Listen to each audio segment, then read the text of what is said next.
Welcome back to the Deep Weeb podcast. This is where we talk about immersion-based learning and otaku media. Today's deep dive is Howard Blast. Howard is quite a character, somebody who's learned Japanese to a point where he can write his own story for his game in Japanese, started creating art and coding for his indie game Orkastle. In addition, he does streams on YouTube and paid content on his Otaclinic Patreon series. He may be the most dangerous individual we've had on the podcast. Thanks so much for coming on to the show, Howard. Thank you, Eder. This was a lifelong dream of mine to be on here, and that was a very, very lore-accurate introduction. Thank you. From here, maybe it'd be good to also introduce the other new face that we have on the podcast, which is Wyatt. Thanks so much for joining us, Wyatt. Yeah, of course. It's also a long-time dream of mine to be on the podcast. Long-time fan. Yeah, I did say I was going to give a quick intro for Wyatt just because people are probably a little bit new to him as well on our show, though he has been starred on the 7 Stop podcast as well, channel. And let's see, I've known Wyatt for quite a while. I know that he's definitely a high potential Japanese learner. He's somebody who's quickly surpassed myself and probably many others. He did interpretation at an anime convention recently with Darius. And unfortunately, he's fallen into the trap of getting so good at Japanese so fast that now he feels like he has to move on to Chinese, which hopefully Howard and I can bring him back to true otaku. No. Yeah, so we do have a mission today, Howard, and it is to fix Wyatt. But yes, yeah, Wyatt, thanks for joining, man. Well, my mission is to convince you that Chinese is actually true otaku as well. But yeah, my name's Wyatt. I've been learning Japanese for like 5 years. And I have like an interview by 7 Stop on my channel. Check it out if you want to hear more about me. And I also have been developing an Anki add-on for making audio cards. Should be a tutorial up on my channel when it comes out. Neat. Looking forward to it, man. Yeah, thanks so much for joining us. And without further ado, let's get into why Howard Blast is the most dangerous otaku that certainly I've ever had on this show and maybe in the world right now. So his danger isn't just in some of his goofy opinions, but rather in the absolute uncompromising framework he's building to justify them and his willingness to sacrifice everything to see it realized. He's dangerous to the idea of balance. He unapologetically prioritizes the craft over health, comfort, and personal relationships. He presents the ideal of a balanced life as a form of mediocrity and a barrier to true mastery. He's dangerous to the status quo. He isn't just trying to make a successful indie game. His stated mission is to lay waste to the landscape of Western creation. He views the current scene, even its most celebrated figures like Toby Fox, creator of Undertale, as a source of degenerate slop. His goal isn't to join the market, but to downright destroy it and replace it with his Oda economy. He's dangerous to casual enjoyment. He has armed his extremist opinions with a scientific framework for art and storytelling. He doesn't just say you're wrong for liking a certain game. He presents a complex multi-hour theory to prove it's objectively bad. This is a direct threat to casual enjoyment as he forces anyone who engages with his ideas to confront their own tastes and make simply having fun feel like a moral or intellectual failure. As an aside, he also keeps claiming to be our dads for some reason. Is this still accurate so far, Howard? We turning in the right direction? I'm laughing, but it's actually... I'm just laughing because it's all unironically accurate. Yeah, I mean, okay. What I will say is that the one thing I will say is that Toby did have a bit of a redemption arc. He's 1/10 through his redemption arc. He's about 10% of the way there. So my job is to keep the pressure on him, so that he has to go full, he has to go all the way. He can't quit his redemption arc partway through. So that's where we're at with Toby. Otherwise, 100% peer-reviewed, Snopes verified, accurate.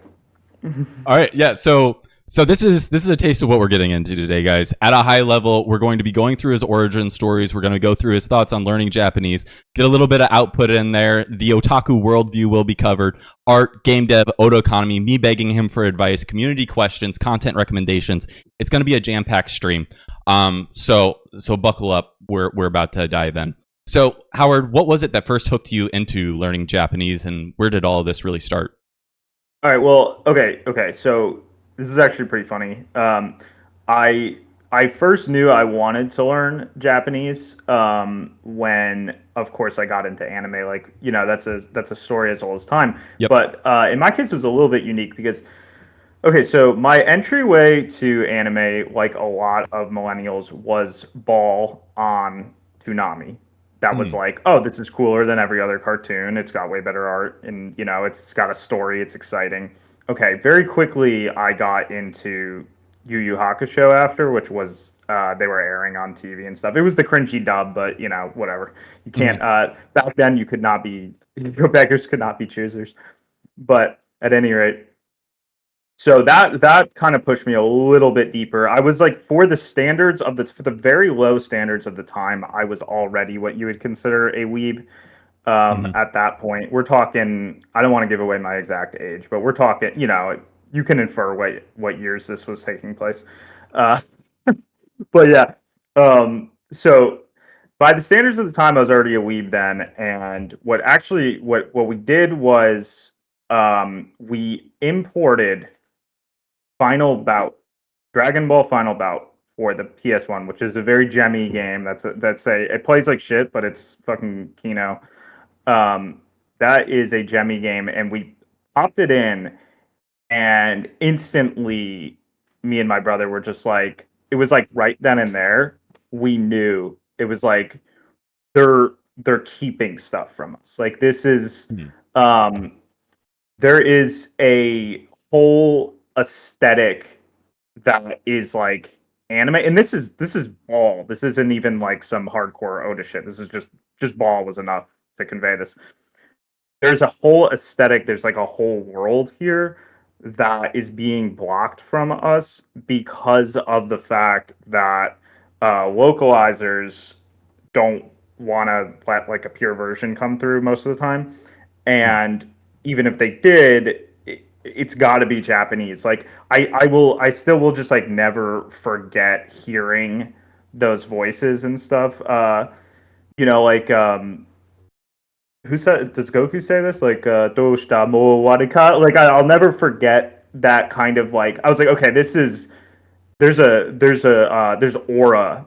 I mean, there's literally hype and aura to this language, and I need to get more of this. Like I need to figure out how to know this. So I was very young, and there were no ways to learn. Cats didn't exist at all at this point. Cats didn't even know he was going to learn Japanese at this point. That's how long ago this was.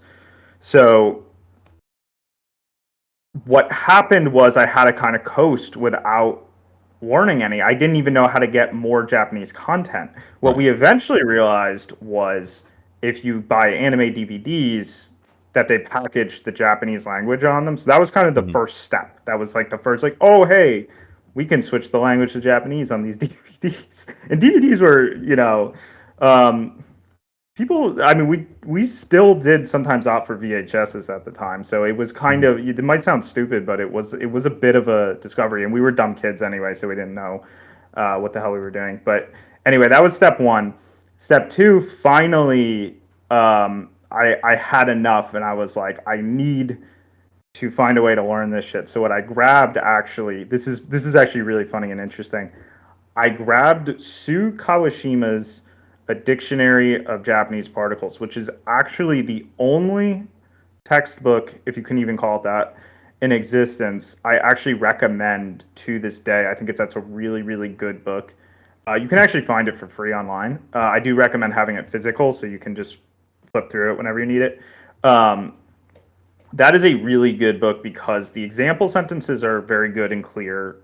It has little pictures to help you and stuff too, and it goes through very, very organizedly, much better in my opinion than a lot of people recommended the Dictionary of Japanese Particles, which I don't recommend that. It's not bad, but like I think I recommend that book much more. Anyway, point is, so I had that book, and I learned kana, and I learned some basic particles from it, and I was still a very young kid, but I was like, it had that feeling like I was trying to swim up a waterfall. I'm like, where's the part where where I'm coasting, where I'm like really learning this crap? And so that went on for like my whole teenage years.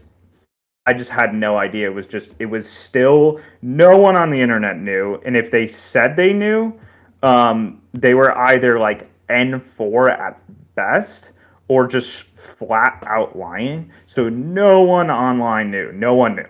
Like they would say they know, but they didn't. So I would still buy imported games, and I would still, I remember, a lot of jump stuff. I was still very much into jump shit at the time, like Naruto and stuff. So I do remember like needing walkthroughs because there's the one Naruto game that came out that was like actually pretty hype at the time because that was like Naruto's like peak before people kind of whatever. That was sort of the peak interest of the series at the time, and point is, I remember looking at walkthroughs, and I remember so vividly. I remember there being a guy who was writing a walkthrough for it, and he was like, "Okay, you want to pick the item that is new, and if you're not a cringe non-Japanese learner, you'll recognize the kanji for new." And I remember thinking like, "Oh shit, this guy learns Japanese and I'm not good at it, and like what is his secret? What did he do?" And in retrospect, he obviously was just like a taker of Japanese like 101 or something, but in college or something. But anyway, the point is there was this idea and it kept growing, it kept getting more and more frustrating, like how do you do this? And then finally, it was late 2013. Finally, I found God. I found God himself, Katsumoto, on AJAT, and that was it. It was just instant. It was like found cats. Everything goes smooth from there. There was no hiccups, no nothing. I was very busy at the time, so I had to kind of the beginner stages. I'm calling everything pre N1 beginner stages.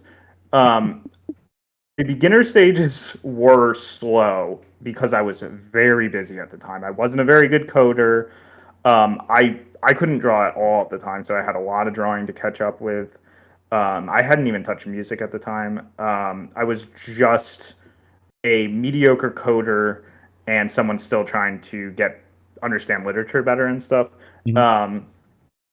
So those years were a little slow getting into N1. I think it took me a solid 4.5 years to just pass over that kind of like N1 barrier. What did you use as a reference?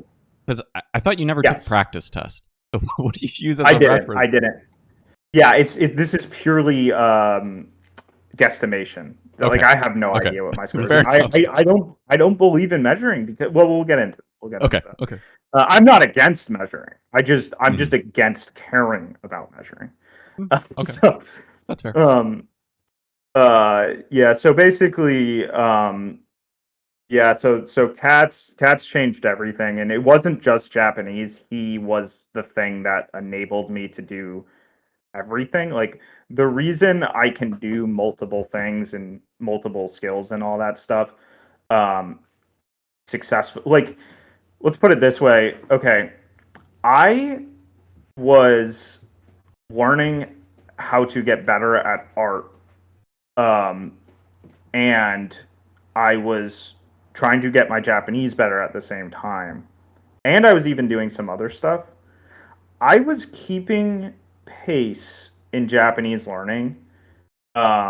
This is like, we're talking like, I don't know, 4 years ago, whatever. I was keeping pace in Japanese learning with DJT NEETs. And a lot of people know how like fast and hard they would kind of go at it. They would kind of blitz. They would really try to blitz the Japanese. I was keeping pace with them while getting gains in art yearly comparable to people who take their art gains seriously and are like aspiring to become pro and all that stuff, while even doing some other stuff. So it's like that's all Cats enabled. That's all, like that's all like the power of Cats. Like he unlocks like your like Ultra Instinct. He makes you blue. He makes you know how to do like full potential. He makes you aura. So that's the short version. If you can believe that's the short version. That's the short version. Yeah. That's my villain origin story basically. Everything goes back to Cats. So you start with Cats. You started art around the same time as you started all really got heavy into AJAT? Yeah. It was partially a coincidence, partially not a coincidence. And basically,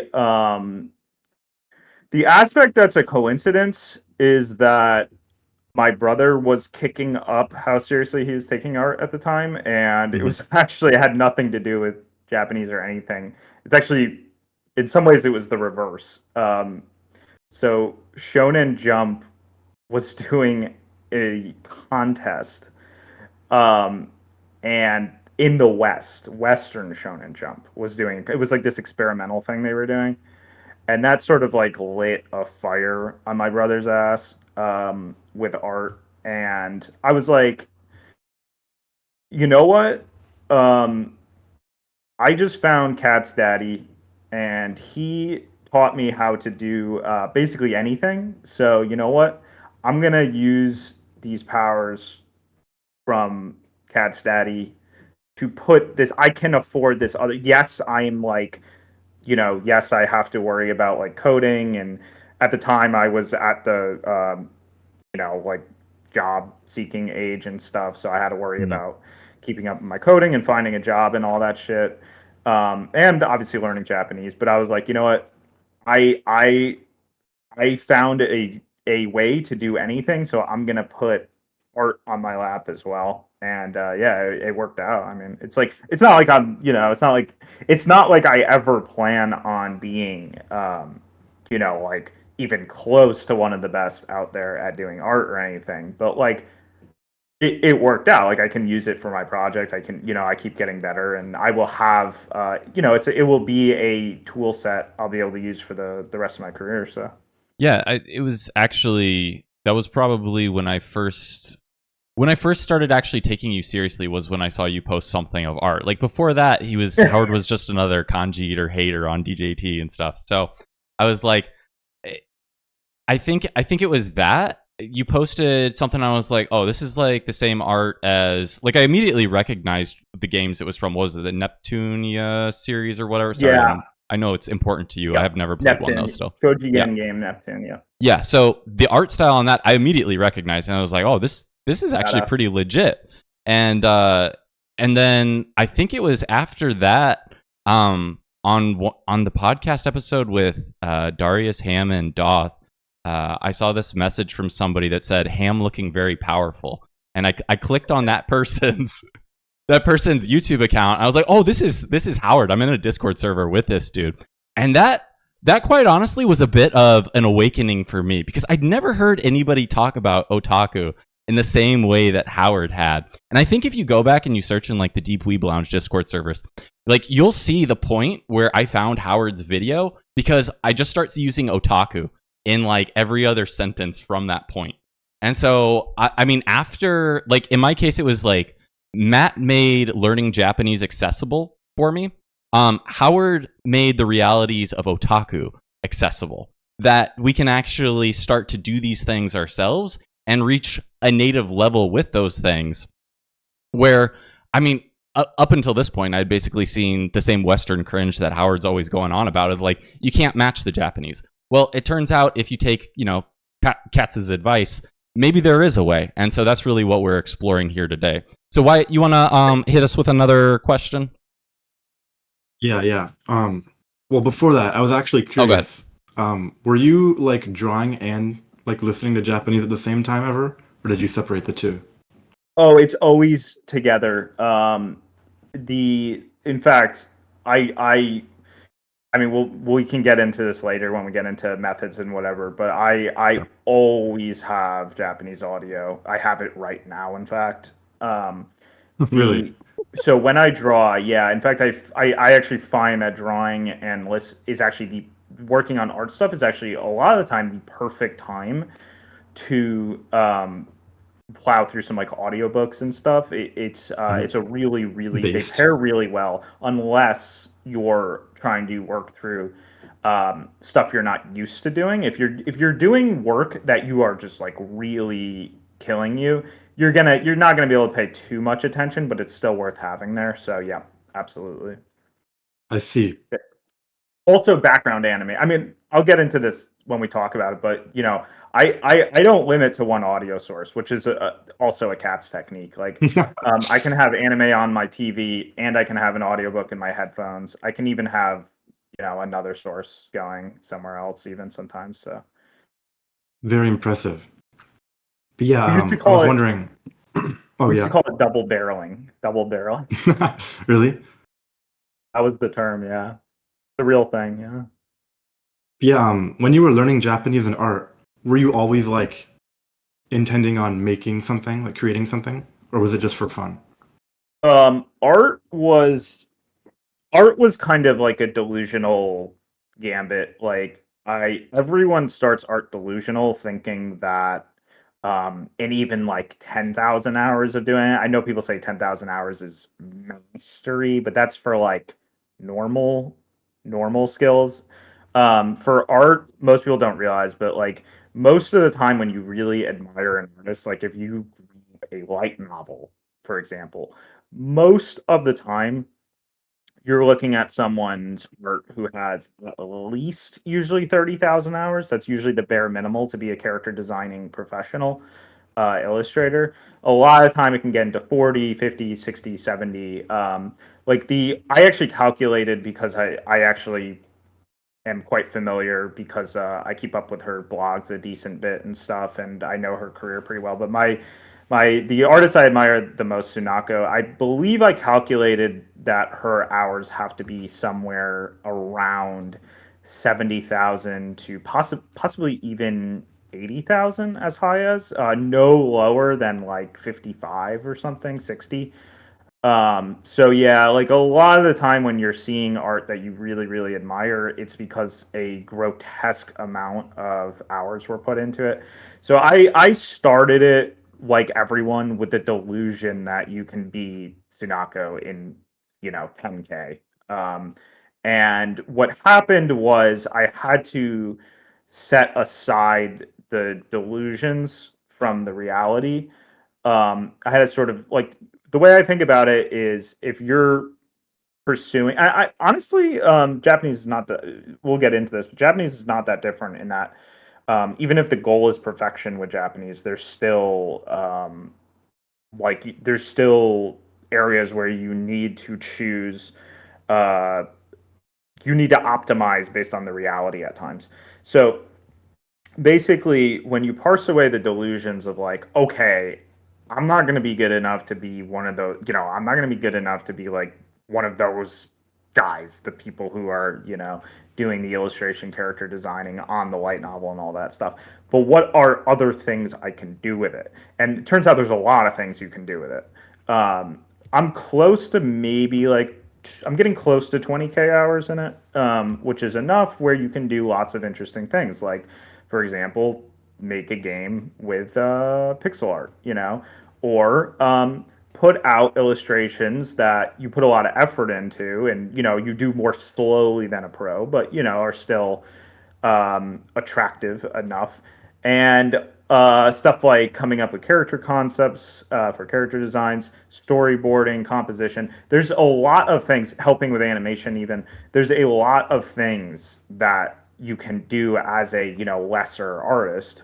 And in general, that's where again it's always cats. It's always cats hovering over me like this guardian angel, just Saint Cats always hovering over me. Like he was all about that. He was all about like, you know, he broke down how people tend to not just how irrational people tend to be when it comes to skills. It's so often emotional. It's like Yeah.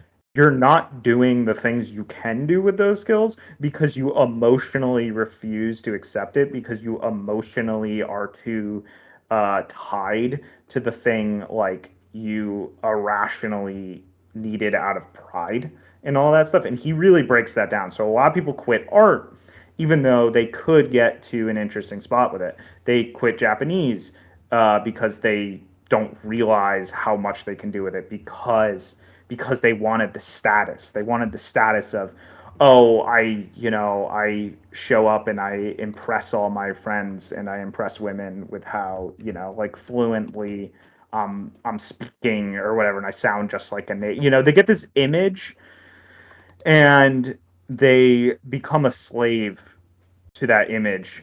And Katz was just so good at just destroying that. So that's pretty much my thoughts about that. Yeah, it was like it just if not for Katz, I would have quit. Is the point because I would have gotten discouraged by the delusions not being reality, and I would have never noticed.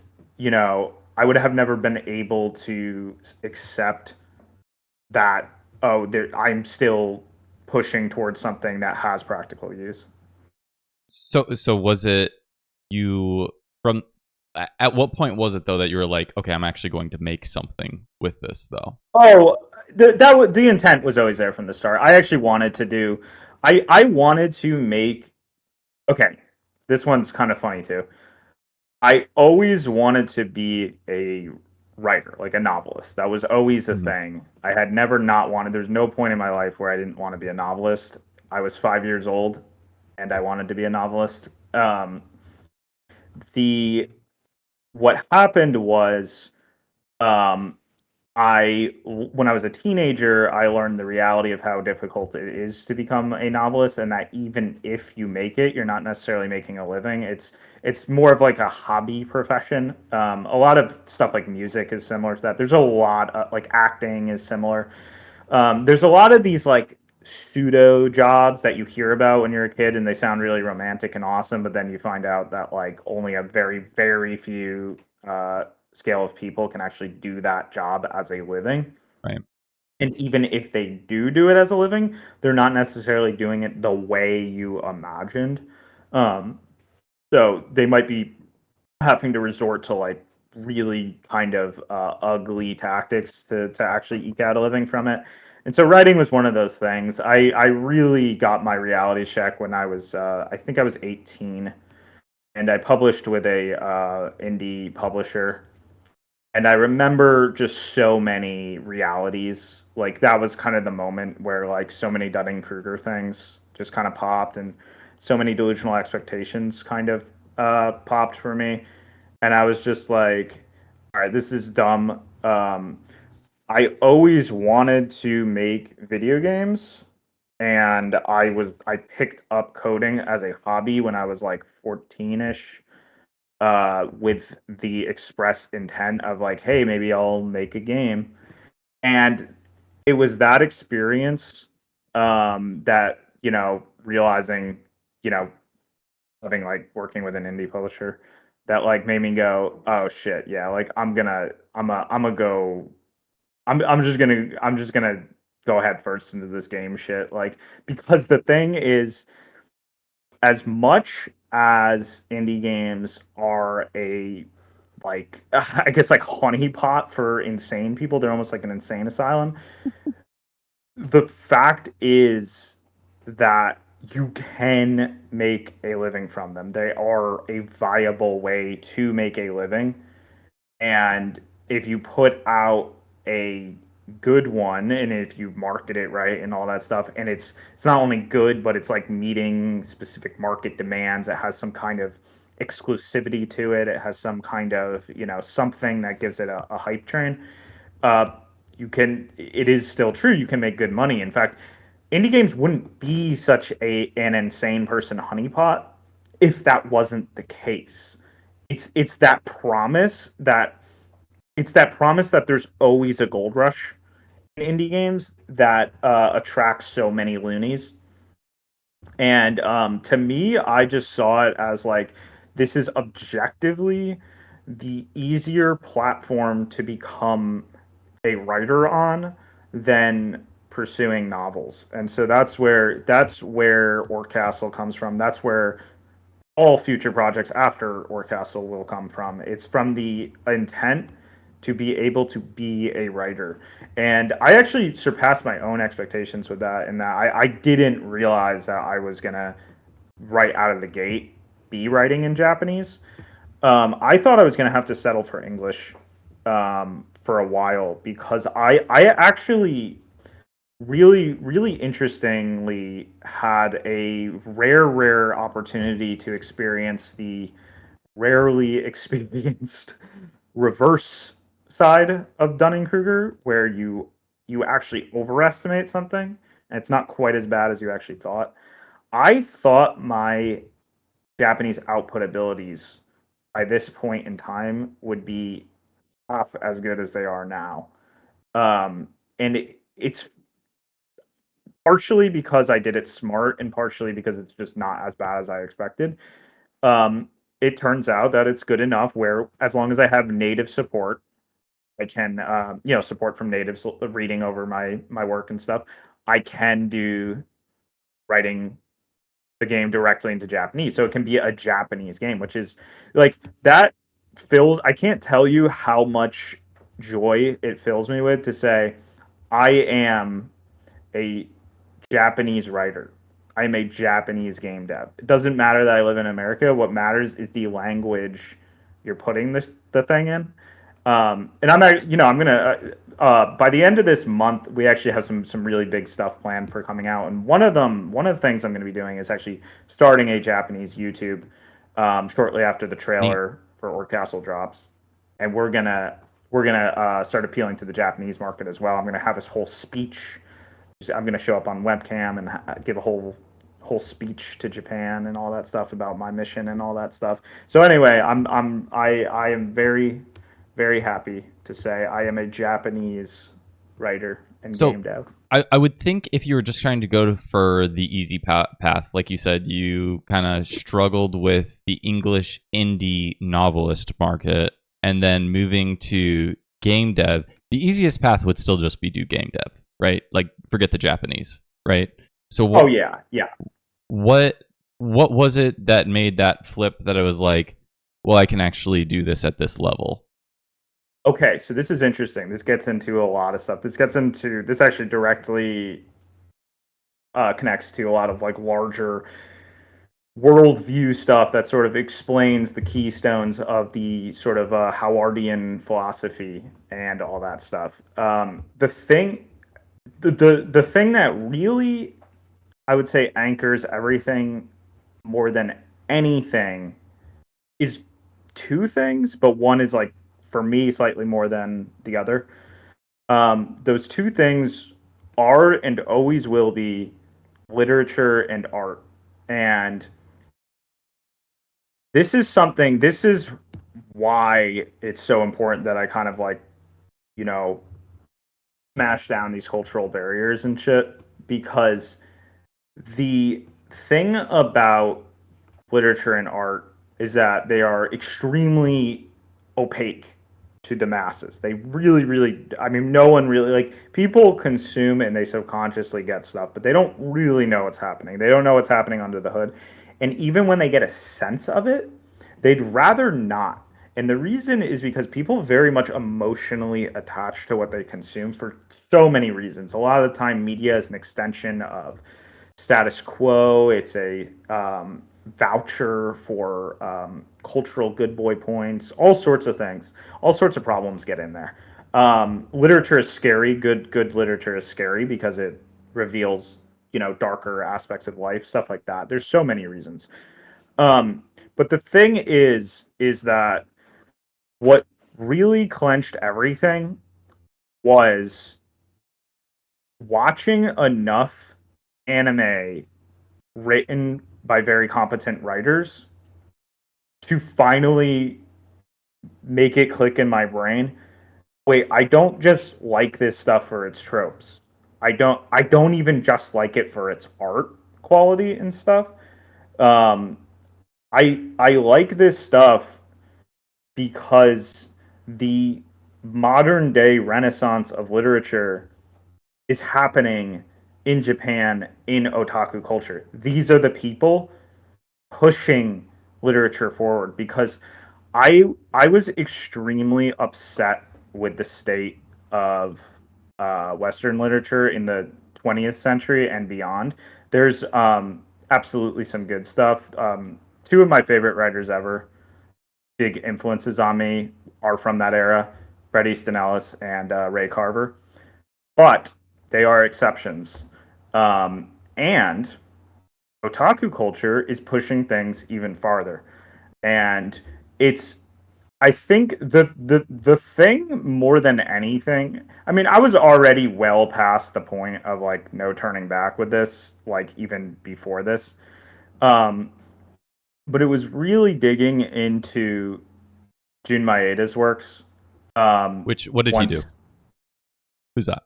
He's most famous for Clannad because that's the one that got the anime that is most accessible. Like Clannad's anime is roughly, it's close enough equivalent to actually reading his actual, text.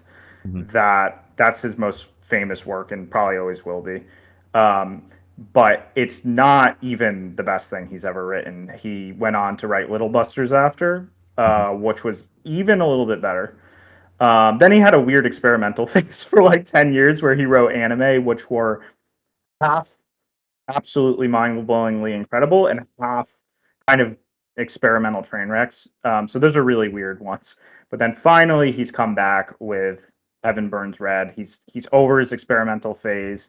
He said he had a training arc, and holy crap, you wouldn't believe the things he's able to do now. I mean, it's just like he is, if Cat's daddy is the god of all existence and creation and skills, then June Daddy is the god of literature. And yeah, Heaven Burns Red is no question. Like, what's the most impressive literary feat of all time? Heaven Burns Red. It's that really? simple.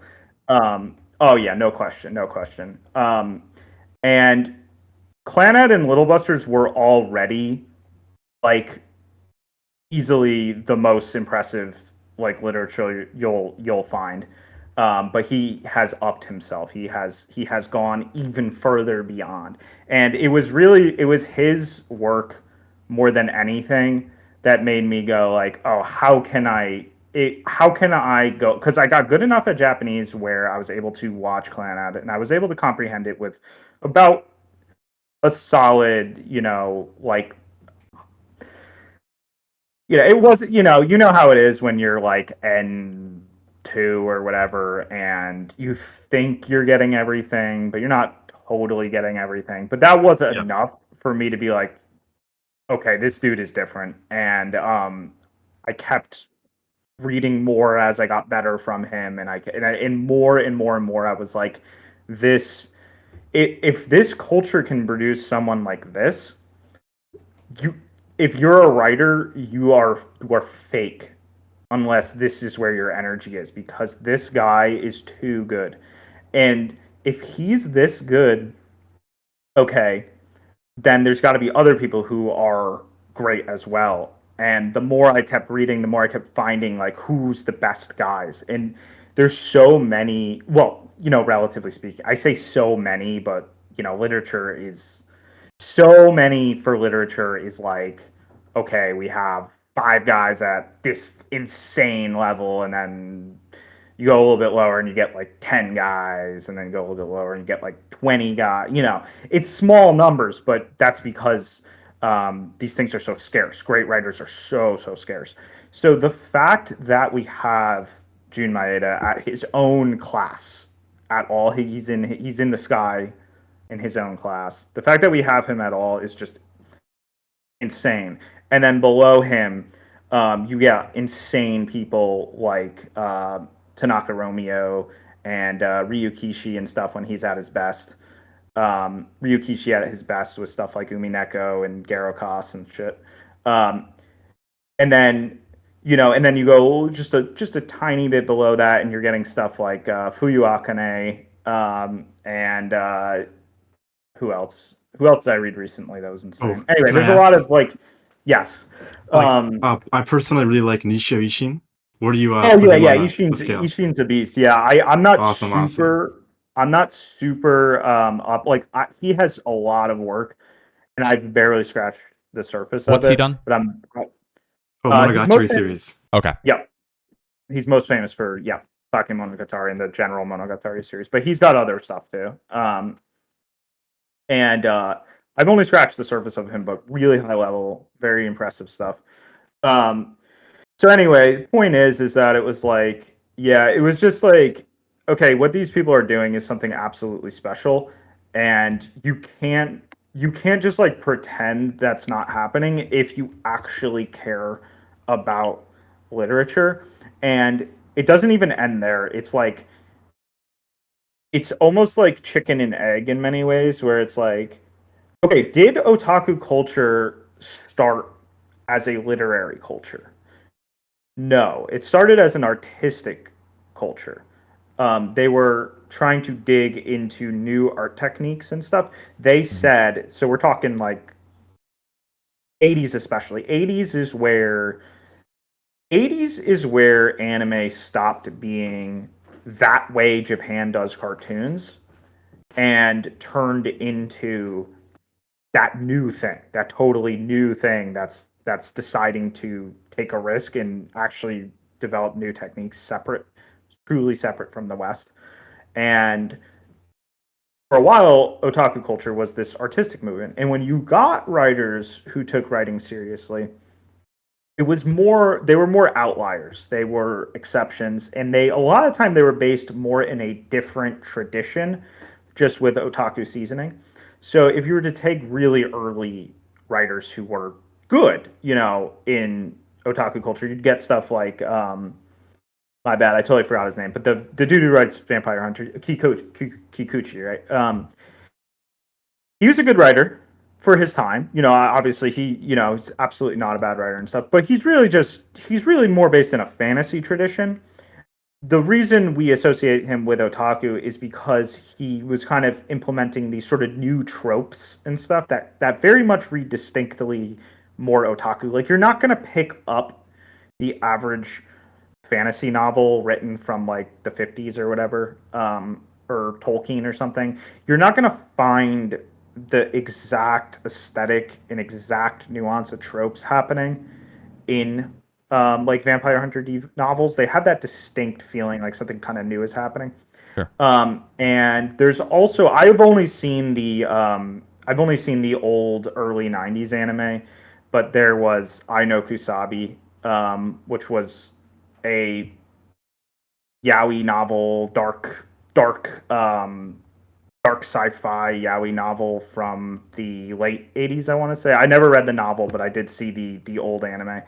And that is a good example of very, very proto-otaku stuff. Again, similar vein to Vampire Hunter D, where it's like, you can see you could totally call this just a normal sci-fi work, but there's just these tropes in it that just are so distinctly like, you're not going to find this exact idea outside otaku. So there's that just enough otaku flavoring on it to make it feel like, this is otaku.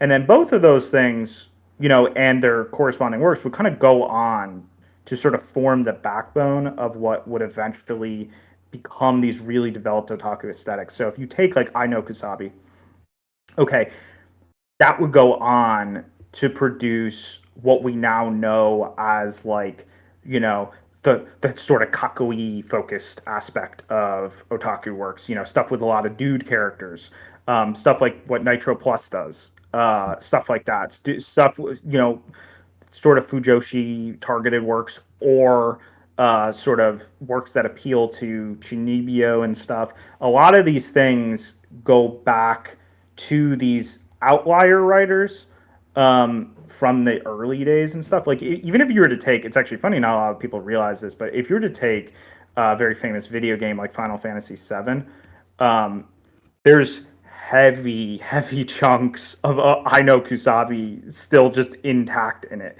If you take Berserk, there's heavy chunks of Aino Kusabi just straightforwardly intact in it. Back in the early days, because people being more ambitious with literature was the exception, you would find influence was very slow moving. It was very easy to detect the flow of influence. You could always tell what a writer likes, what they're interested in, because it would show up in this very obvious form. And then what starts to happen is we really get the writer renaissance in otaku culture once that O's period hit. And that's when all these dudes started coming out of the woodwork, and we started getting really insane stuff. Like that's where Jun Maeda started really hitting his stride with Air in 2000. And That's it blew people's the only minds. key thing that I've done so far. And now that I've talked to Howard, I know I need to do more. But Congrats. I watched the Era anime, and it was really good. You watch the anime at least. I mean, the anime is more of a long trailer, unfortunately, than it is an actual replacement. I believe that something. it's like what 10 episodes, and the game's like I don't know 25, 30 hours long. Yeah, yeah, I get it.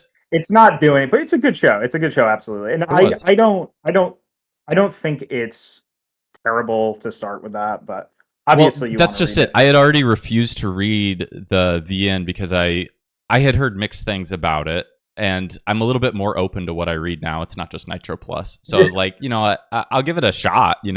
But so that's bad in chat. Asks if otaku literature is renaissance in literature. Why isn't it more popular in Japan? Many Japanese people look down on that style of writing. Russians don't generally deny Tolstoy was revolutionary, so why do the Japanese? Well, okay, that's really interesting. Well, first off, otaku oppression. Is this otaku oppression? Yeah, honestly, I didn't want to get too hot and heavy, but it's otaku oppression. Yes, okay. It is otaku oppression. This is the thing a lot of people don't understand. First, if you want to see the sort of real heart of what literature actually is, you need to set aside the portion of investment in media that's tied to the social aspect. And so what I mean by that is if you go throughout history, what is praised in literature is not always corresponding to quality. So sometimes it is, though, and that's what's really confusing. Shakespeare is remembered because he was genuinely really sick. He was a very good writer. He understood literature, and for his time, what he was doing was insane. Like, if you take Milton's Paradise Lost, okay? Paradise Lost is kind of written like shit. Like, let's be real. It's fun and it's like chuny, but it's not. Okay, you know when you get those like medieval paintings, right? Mm-hmm. And they got soul, but they're not very good. They didn't have their fundies down or anything. They're a mess. They look like a kid's drawing. They got soul, they got intent. You can tell the person's trying.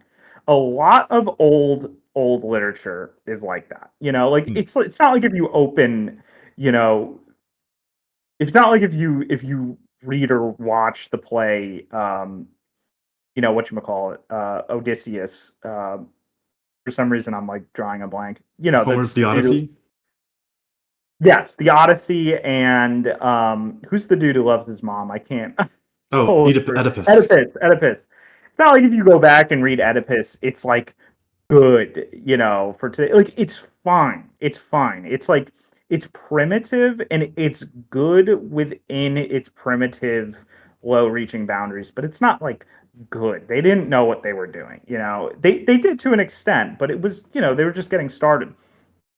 Shakespeare comes in, and Shakespeare is writing stuff that holds to this day. Every single Shakespeare play holds. I haven't seen all of them. I don't know. Maybe he's got some stinkers. I doubt it though. He feels too scientific. And what he was doing was impressive, and it was real. It was real, legit writing, and he was showing people that if you are this more scientist of literature, you can produce plays that are not only more emotionally impactful, but they're more interesting. There's more to chew on. There's more to think about in them, and that can easily lead to them being more entertaining. So Shakespeare is remembered because people accepted that he was an innovator. Then, okay, you fast forward, and as a result of people like Shakespeare, literary standards were able to increase. Now, if someone was to put out Paradise Lost, people would be like, this kind of sucks. I mean, like, again, it's not bad, but it's like, judging old stuff is weird because you have to sometimes take into account the fact that they were working in a simpler framework. It's almost like a stick figure. If you draw a stick figure, you judge it a little differently because it's simpler. Anyway, go to like the 1800s and stuff. Go to the era of like Dickens and stuff. Dickens is, kind of similar to Shakespeare. He's remembered because he was, first of all, what do Shakespeare and Dickens have in common? And this is really interesting to notice. And it's a hint to a lot of the answers to a lot of these things. What do they have in common that's a little different than maybe what we usually think of when we think of literature? They wrote for the masses. They wrote what, you would consider it's kind of like in Japan how, like ukiyo-e was kind of in a similar status as Sakura no Uta by Skaji, the VN, talks about this. Art and creation that is intended more for mass consumption versus art and creation that is made more for ivory tower dudes to circle jerk about. Anyway, the point is Dickens and Shakespeare wrote for the masses, and they were good at what they did, and they were scientific about it. And they are remembered because they were able to combine quality and mass appeal. And it just so happens that during Dickens' time, there were a lot of platforms for writing stuff like serialized works and stuff for the masses, for entertainment, and getting your name known in that. And there were a lot of good writers at the time. That was like a pretty healthy skill economy of literature. And then you go to the 20th century, and something kind of changes. Suddenly, let's start with talking about art, because that's the obvious one. It doesn't take a rocket scientist to tell that painting 3 colored stripes and hanging it on the wall is not impressive. Everyone can tell that. Everyone can see that's not impressive. That's stupid. Taking like a urinal and throwing some paint on it is not impressive. Taping a banana to a wall is not impressive. Modern art is a socially agreed illusion. It's a socially we socially agree that modern art is cooked. It took some time to get there, but we accept it. If you ask the average person, is modern art cooked? They'd be like, yeah, of course. Like this is nothing. I can paint 3 stripes. Like, back, it was easier to trick people that modern art had a science or something bigger behind it before stuff like the information age. Information age has sort of made the average person able to be more confident in common sense and able to be smarter, able to research more. So we know now painting 3 stripes is bullshit. So with modern art, we accepted that that's a bunch of nonsense. The problem is modern literature is not that different. It's not that different. There's a lot of stuff. There's a lot of literature that was made in the 20th century that is the equivalent of the 3 stripes. Or there was also cases like Andy Warhol, for example. He wasn't doing stuffing like just painting 3 stripes. Like, he would have times where he would actually draw. But was he good? Was he skilled at what he did? No, not at all. He had no skill. Even Van Gogh, who is remembered to this day, was Van Gogh skilled.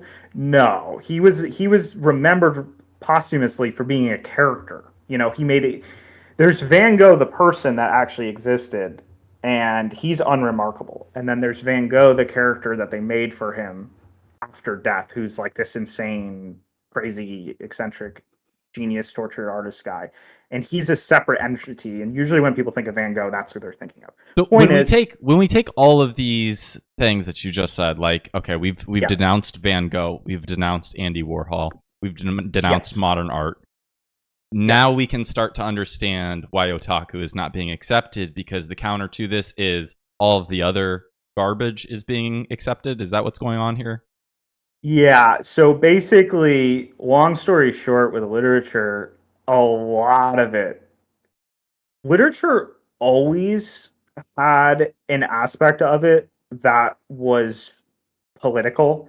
There was always the contrivance. There was always the contrivance aspect. Like, we're gonna make this popular because the king likes it. The king digs it, so it's gonna be popular. You know, the government benefits from more people reading and respecting this, so we're gonna push it.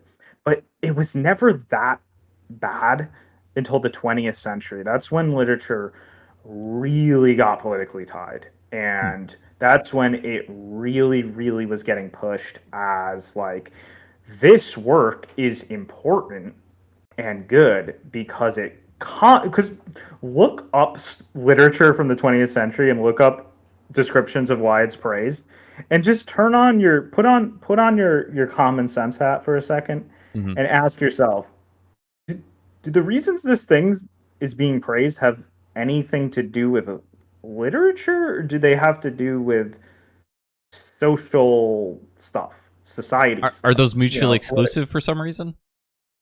Yes, they actually are, because that's actually a good point.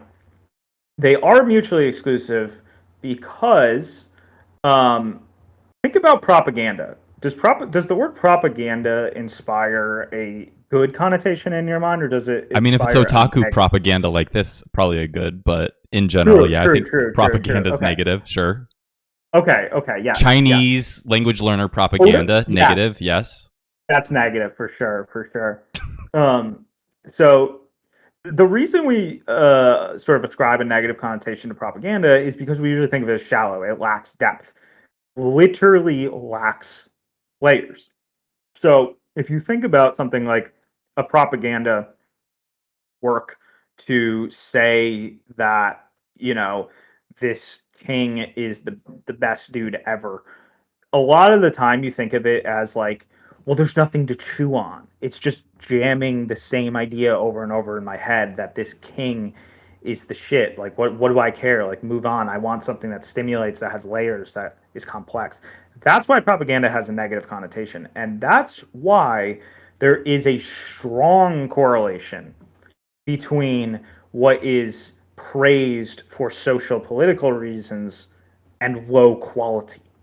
Because higher quality tends to be more agnostic by nature, because it's too complex to bash you over the head with a propaganda idea. And that's sort of the key. And that's where, especially, what tends to happen too is the more complex and sophisticated storytelling gets, it actually tends to depart a lot of time from social norms altogether. And otaku culture is kind of just like a big mass of that. It's a big mass of being like, well, why do we need any social norms or any social stand? You know, it's easy to forget when, you know, you're really, really into the thick of otaku stuff, but like, it is full of, I guess, weirdness, you know. It has discarded a lot of social norms and stuff. It's not concerned with, you know, a lot of things. I'm sure I don't need to list them off. It's a rejection of a lot of social norms. So to some extent, that's why it resonates with people, right? It's the... Exactly. Yeah. Exactly. Because we are in a crazy world where a lot of people are very sick of how heavy-handed moral reprimanding has gotten in modern day, how politically tied morals have gotten, how violent discussion between people has gotten, and otaku stuff, otaku culture, otaku media has become this kind of beacon of light that it's almost like, and actually this is one of the themes I want to really dig into in Orkastle, but you'll see that when the time comes. But in a crazy world, sometimes the world gets so crazy that the crazy thing is actually suddenly the bearer of common sense. And that's where otaku stuff has gotten. And to go back to Shakespeare and Dickens, otaku culture is that next step. It's the next Shakespeare, it's the next Dickens era. It's the people who are commercially concerned. They write for the masses. They don't write for critics. They don't write for political awards. They write for the masses. They write for the common person like you and me. They write to elevate the common person. They write to entertain the common person, but they also write to illuminate the common person and connect to the common person. And it's a market that is competitive, and it is relatively healthy in its competition. I have a laundry list of complaints and issues with stuff like the way the anime industry works, the way marketing works, blah, blah, blah. But that's, for all intents and purposes, it's a pretty healthy competition. And those competition environments, they promote quality. It's like, just like for art, for example, if you're an animator, you are going to get paid more. You're going to have a higher chance of being famous, and you're going to have new job opportunities open the more skilled you are. So, what better environment is there to motivate you to get better? If you can just throw 3 stripes on a canvas and sell that for $1 billion and be called,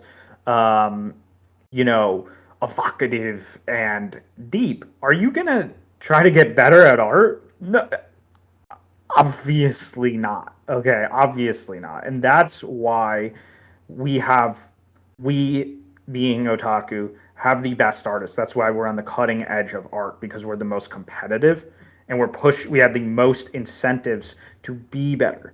And it's the same way with the literature where, okay, one caveat, where the literary culture resides in otaku culture. Not all of otaku culture is literary minded. There's pockets where it's more, there's pockets where it's less. Where it's literary minded, it's highly competitive, and it's people pushing things as far as they can go. So that's basically the answer to, I believe that was, whose question was that? Was that Zad's question? That's bad. That's bad. Yes. That was the user. And yeah, he basically has summarized it here. So we have Sophocles, Homer, Milton, all those are trash. Then we have Shakespeare, then Dickens, then Meyer. They were valiant efforts for their time. I like to use speedrunning. As a metaphor, okay? Do we pull up a Mario 64 speedrun from 2007 and go, this guy wasn't Siglemic. Siglemic in this case is like Shakespeare. This guy wasn't Siglemic, so he's pure trash. We go, no, okay, it was a simpler time. He was the first to really do it. It's admirable that he recorded it. He clearly is putting in effort. There were no resources to learn from. We're going to judge him differently. That's your Milton, That's your Homer. It's that valiant, pioneering effort where you make the best of fumbling around in the dark. And that's impressive, and that's admirable, and that's worth respect. But it can't be compared to when your Siglemic steps in, your Shakespeare, and now he's like, we got science, we grind, we're system. it's apples, oranges. It just so happens that these oranges are much higher quality than these apples. Times are changing. All right, so we're already an hour in, and we're still on the first section. We might have to start moving at a bit quicker pace. Just okay, sorry. No, you're good. I'm famous I for think this. So. This is what people need to see, the real Howard Blast. But yes. let's. What have you dragged me into? Yeah. So let's go ahead and skip down to Strib's question. So Strib is your arch nemesis, your editor-in-chief, yes. and your best friend. Yes. And yes. he asked, so what differentiates you from any other indie dev to have attempted making a game that is just like the Japanese, he put in quotes. So anime-like is already an overdone, emulated hack aesthetic. So how are you any different? Written directly into Japanese. That's the big one. But even if that wasn't there, literary quality priority. 3, literary style priority. I am being unmistakable from the way actual Japanese people do it. I guarantee people will read it in Japan and be like, what the frick? And not normies, because normies in Japan can get tricked by even something like Valhalla. I'm talking real otaku people will read it and be like, no way an American did this. So yeah, style authenticity is the other one. Yep. So jumping into the immersion side of things, so we already talked a bit about your origin story here, but what was the Howard method like for that point? I know you basically, praised to Cat's daddy, but he's inspiration. There had to have been you translating that into actual actions. What did those actions look like? Okay, my methods evolved with time, and there is a hard cutoff point pre-joining DJT, and post-joining DJT, because they helped me optimize a lot of things. It wasn't random. I was proactively seeking ways to optimize, and that's how I found them. So in the beginning, I didn't use Anki much. The way I would use Anki was very specific. Every once in a while, I would feel like my vocab has holes in it that should be patched ASAP. And I think anyone who's been learning long enough knows what that feels like. Sometimes you feel like you're comprehending less words than you should be. It's just this feeling like I should know more words. At those times, I would download a pre-made Anki deck, like a Core 2K, Core whatever K, and I would just spam it for a couple days. That was my day for a couple days. It would be sometimes, I think the worst one, the most painful one, so to speak, I think it went on for a full week. I was like that gif of the people at the casino. I was just Anki for like a week. And this would happen maybe twice a year. That's all it was, maybe twice a year. Otherwise, I did not touch Anki much. I would have experimental phases with it, like maybe I'll remember some sentences or whatever, but I did not touch Anki much. I was more of a vocab list guy. And I, in retrospect, could have been using Anki much better, and I wish I did. But on the flip side, I don't regret it that much, because pre-N1, so the beginner phase, everything pre-N1, the thing about it is that you're mostly focused on stuff that's so common that if you just keep consuming, you'll see it constantly. Right. And I had a secret weapon.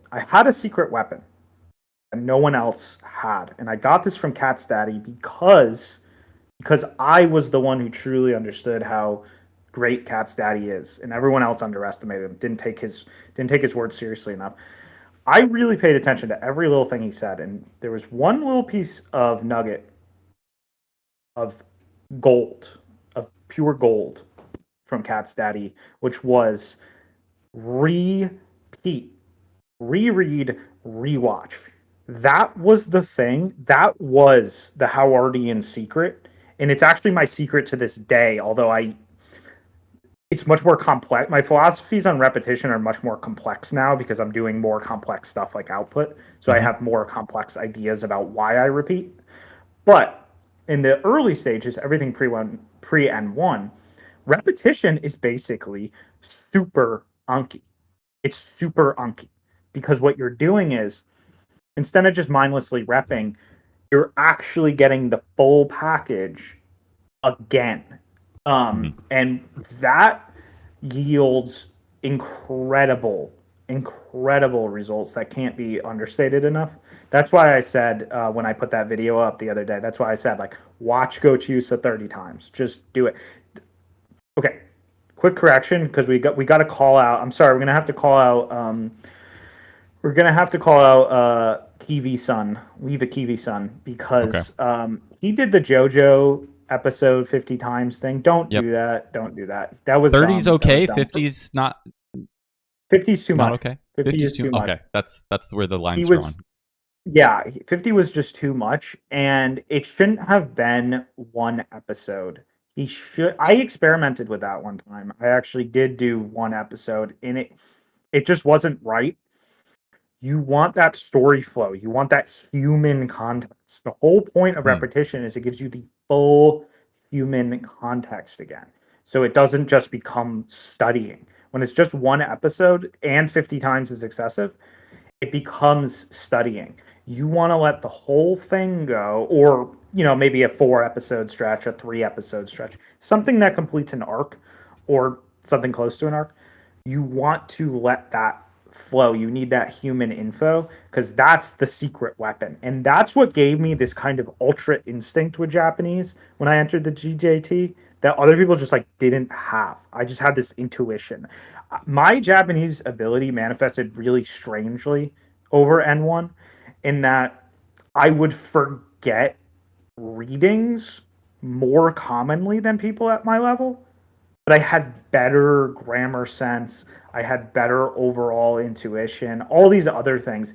And I would notice a higher breadth of words and stuff like that. Like there was just a higher, I guess you could say that I don't like the word fluency, but you could just say there was a higher fluency, like a general G factor fluency. And that repetition was huge with that. So that was the early days. It was a lot of repetition, rereading stuff, a lot of rewatching stuff, a lot of Japanese subbed anime, the Anki binges, but those were seldom, and vocab lists. And the vocab lists were just something I would put together when there's a set of words I knew I was struggling with. I would open it every day, I would check it out, and then eventually I would just sort of discard them. It was not systemized. It didn't have to be. And the big secret sauce that held all this together was constant listening. And I mean constant listening. It would only go off when I would sleep. And Katz was big on that. The second you wake up, you hit don't let yourself even think an English thought. Turn on Japanese. Then you can think about English after. But you need, in those early stages, it is so crucial because what actually happens is your brain has momentum. And what will happen is if you wake up and you just start thinking about some English shit or English media, English people, whatever, it carries a momentum and you have to actually grab. You have to actually grab the part of your brain that's running away and you have to actually pull it back, which costs a lot of energy. And that's where Cat's daddy was a genius too. He would systemize energy. He would teach you ways to objectify the amount of energy you have. So you'd be like, shit, all right, that's bad. So don't think what it is. That's the other thing. I see that all the time with like learners, sometimes even over N1, they get indecisive. It's like, bro, why are you being indecisive? If you see Japanese, boom, just hit it. Turn it on.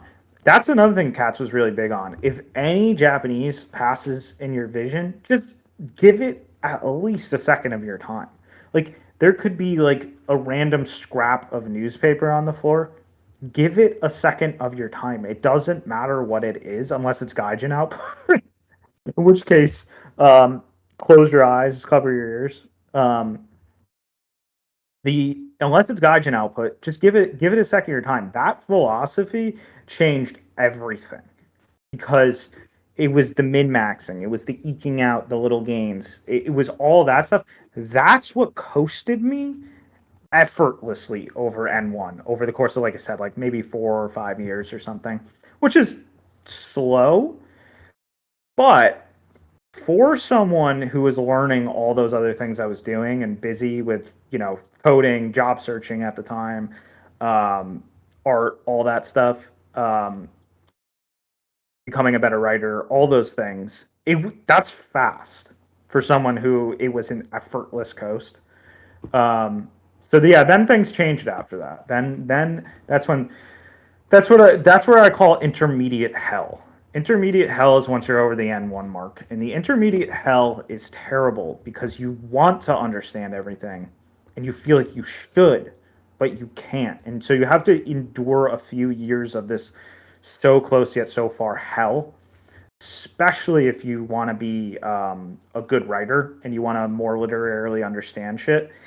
You're in this really tantalizing spot where it feels like, oh, I should be able to understand this 100%. I feel like I should really get this, but just there's this barrier, and that's where people are truly tested.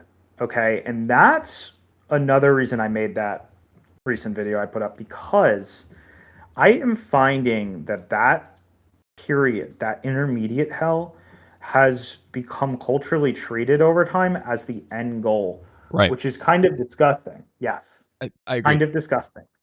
Yep. Yeah, you probably know exactly what I'm talking about. Yeah, and it's terrible because the problem with it is I actually just talked to someone who was learning in the DJT when I joined it. He joined shortly after. He quit. And I talked to another person and he kind of quit, and it's like they just drop. And it's like, what the hell? You're like kind of over the N1 mark. How do you lose it? It's like, it sounds insane, but it's very real, and it all stems from that issue of people not understanding that you're in intermediate hell. You didn't actually like reach the end. And this is where otaku oppression comes in again. A lot of people will use their anti-otaku sentiment to justify quitting. Because something happens in intermediate hell where now it's no longer, hey, I get to read this stuff in Japanese, and that's awesome. Now it becomes, oh, when I read shit in Japanese, it's like debuffed by the holes in my language ability. It's like worse than it should be, meaning everything is going to come off literarily worse. Everything is going to be less entertaining. Pacing is going to feel like odd, stuff like that. There's all these intermediate problems. And Cats used to talk about these a lot, but this is an aspect of Cats I used to pay less attention to because I absorbed all the Cats wisdom when I was a beginner. So I didn't get to reflect on his intermediate specific advice so much until much later. And I would find all these lessons would like come back to me. Oh, that's why Kat said that. That's why Kat said this. Because he used to talk a lot about these intermediate quitters and how they were Dunning-Kruger and they were pathetic and they were blaming everything other than just, hey, bro, you're not good at Japanese. I'm sorry, you're not good at it. And that's where Cats had this amazing philosophy where it's like, if you're not native, I don't care how good you are. I don't care what you are if you're not native. Like, if you're not native level, you're nothing. Keep learning. Just keep going. I think that's the big difference, though, and especially the people that would say, like, and I would probably say this too, like, I typically, the normal thing is that N1 and above is advanced, right? But then you compare that to a native speaker, and you wouldn't be advanced, right?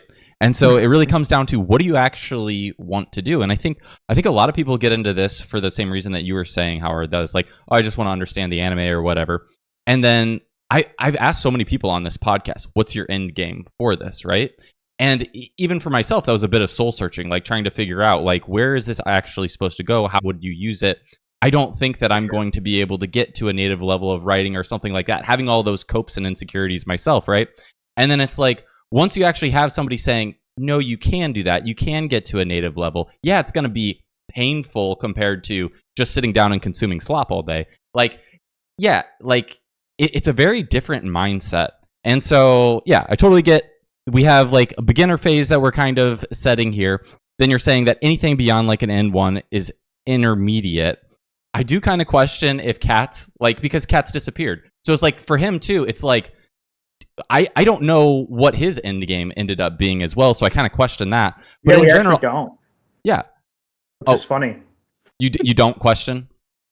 No, like, I mean, we don't know. We don't know. We don't right, know. Right. Like, what the hell? For all we know, Cats forgot Japanese. You know, I mean, like, exactly. You know, who and the hell knows? Like, that's just it. Cats was crazy. Cats was a wild card. So I approve of any life choices Cats makes unconditionally. So that's unconditionally. What if he? Well, I mean, he did go to learn Chinese, right, and abandoned Otaku. So it's like, so I guess, like, that's my thing is I feel like a lot of people get complacent with their Japanese, but then they're not actually using Japanese to do something besides maybe like, and I mean, that's just it. Maybe it is sufficient for some people to just go to Japan, live their life in Japan. I guess if that's what people want, like, I'm not going to tell them that they're wrong. Howard might, but I don't really have a problem with it if people want to stop. But at least for me, like, the end game goes much beyond that, right? Like, because that's the otaku end game. The otaku end game is, like, at least for me, it's the idea of being in a circle with other otaku, creating stuff, just iterating on that, getting some feedback from that, and then just keep thriving off of that energy, right? And exactly. I see a lot of people stopping way before they could even get to that level, where it's like, it's no longer important to do things with Japanese, and that's why we have this Chinese learner plague. Sorry, Wyatt. This Chinese learner plague, where it's like, yeah, I got good at Japanese, so now I'm gonna go get that same high from something else and chase something else that it was like, you're not actually doing what has been destined to you by, as Howard says, one true God. So it's like, I don't know. So Wyatt, what do you think about this? Like, because I feel like all these philosophies kind of both go against, like, the idea of learning Chinese or moving on too early, but at the same time, you've probably gotten better at Japanese than most people, quite honestly. So where are you at with this? Yeah, so, like, I think there's not very many, like, true otaku. Like, I'm one of the most otaku people I know, but compared to, like, Kanji, and definitely compared to Howard, like, not even, like, nowhere close. Like, most people, they just get pretty good. They get what they need. There's a lot of people who, like, quit around, like, N2 or N1 and never even go to Japan or do anything with it. Yeah. And they kind of got what they needed from it. And I think that's totally fine. Same. But, the reason I learned Chinese, it's like, I'm still learning Japanese. I still add every word, still immerse a lot. Mm-hmm. But I'm kind of like, if I can get good enough to get a job and work there, that's all I need. In China? I still have like 3 more. No, not in China. In Japan. Oh, okay. Like, I think I'll just get there over the course of the 3 years I'm in college. It'll just be fine. Mm-hmm. But I'm still going to improve it over the rest of my life. Like, I don't need to spend 10 years mastering it when I can spend, 50 years mastering it. Mm-hmm. Like, I have the rest of my life to spend with Japanese and Chinese. I guess it depends on what you want to do with it, right? Like, if your goal is just to live over there, right? I mean, I think you're probably right about everything that you said. I guess if it's like you want to, like, contribute, you still need to get pretty good. Agreed. Yeah, I don't want to downplay that. You do. But I guess it's like, how is just learning the tool good enough, or do you need to make something with that tool, right? So now, I have no end game for Chinese. I have no idea. I'm just doing it for fun because I have free time, and it's a more productive use than watching YouTube, I guess, like slop. Mm-hmm. But about the Japanese level, I heard a story from Seven Stop. Everyone can hear it live. Yeah, go ahead. In the job that he got, he had to write an essay on how he would fix like a system of like grading employees and make an entire presentation on something else and present it live. And he had to do all this in like an hour. Mm-hmm. And he was against a native Japanese person. Mm-hmm. Like there is no level of Japanese you can get where you would not benefit, like trying to get a job. Even native level past native level, you would still benefit. So like native level is still like, you know, not like I intend to reach it, but it's still like the goal, the end goal for Japanese. It's much more concrete. And Chinese is just like, I think it'll probably be useful in the future, but it's mostly just for fun. But I'm still hardcore into Japanese. So I guess for me, it's like, I don't even so much care. Like native level also just happens to be a milestone in my brain as well. Like it's not even like, it's not, for me, an end game isn't just to get there, because I think that the really great people that are creating things are, even for Japanese, they're past what a normal Japanese person could do. So the idea of even like hitting like native level Japanese, it's like that probably is like the beginner level for like creation, right? Like I think like to really do like to what Howard said, like the amount of people that are really creating like the peak, like it's a really small group of people, and the idea of striving for that like perfection or something, I feel like there's a lot of you can put a lot of meaning into your life into that. And I guess for me that's kind of where I jokingly disparage Chinese learning, even though I love you, Wyatt, so I'm just messing around, but yeah. I love you too. I think his answer was good for sure. As far as justifying it, he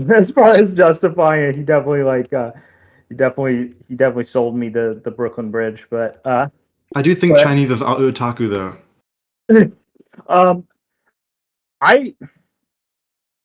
I think it's relevant because otaku stuff is spreading to China, but they're like, it's like weird. It's like the Chinese market matters, but it also kind of doesn't. It's weird. Like if someone could like matrix inject Chinese in my head right now, I would take it for sure.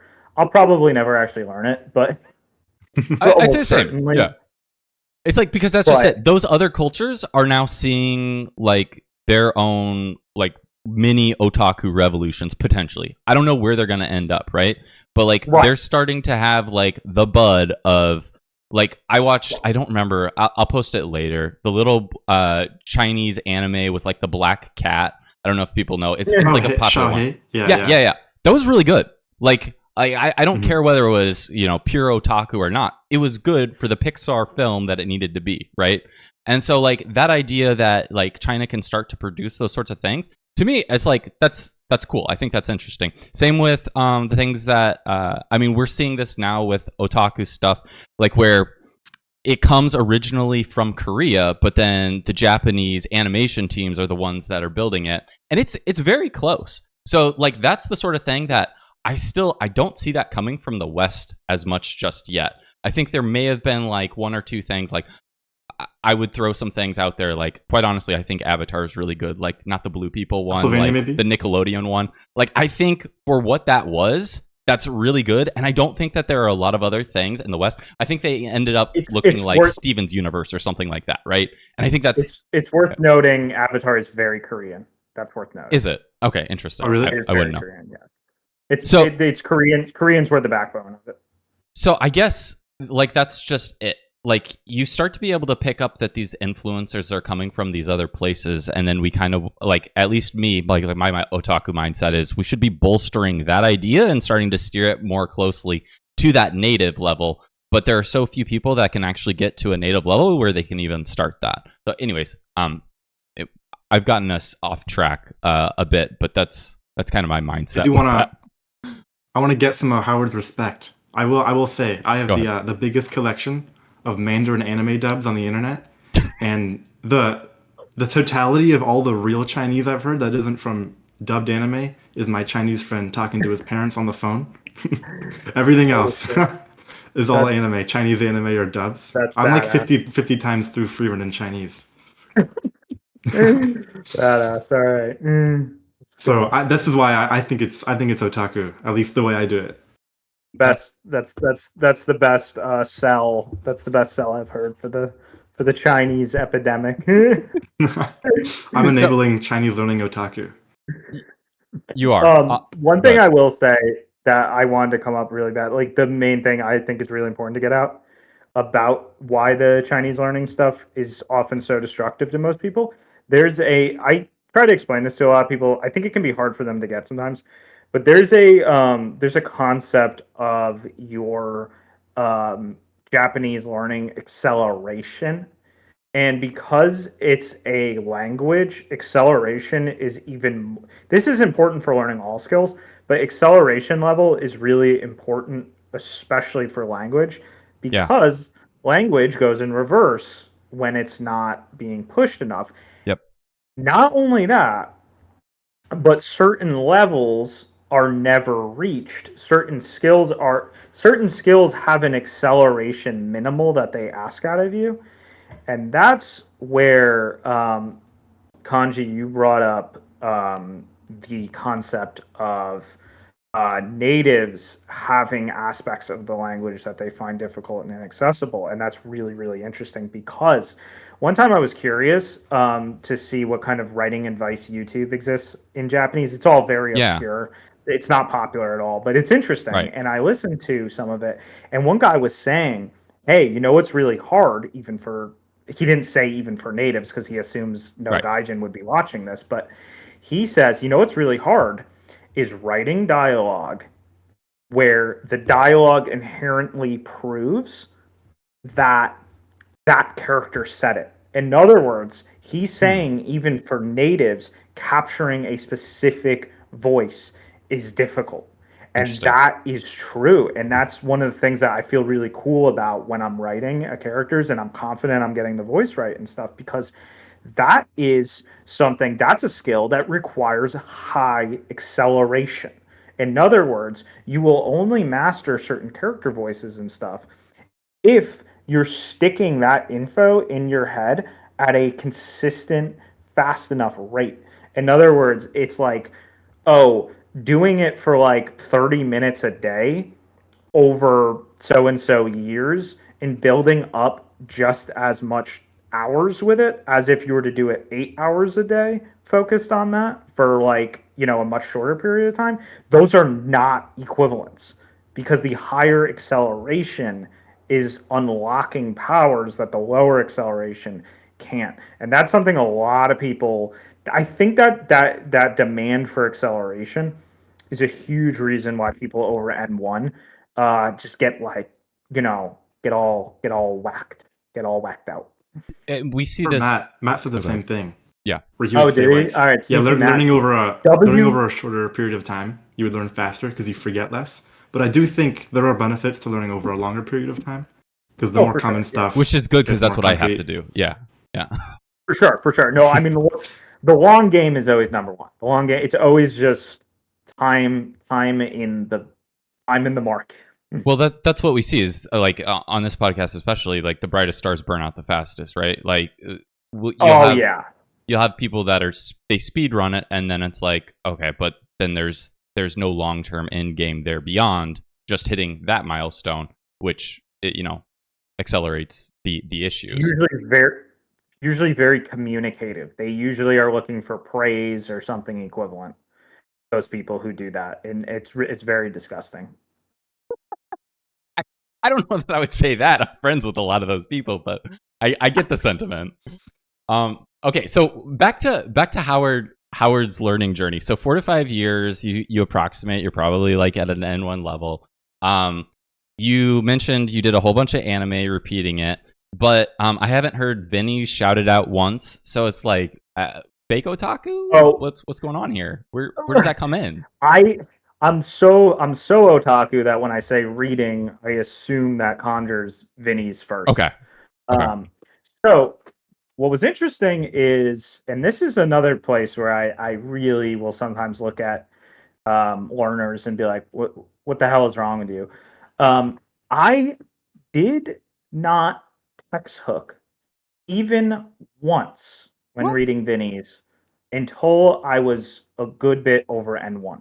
Interesting. Not like a good bit, but like mildly over N1. It did not bother me.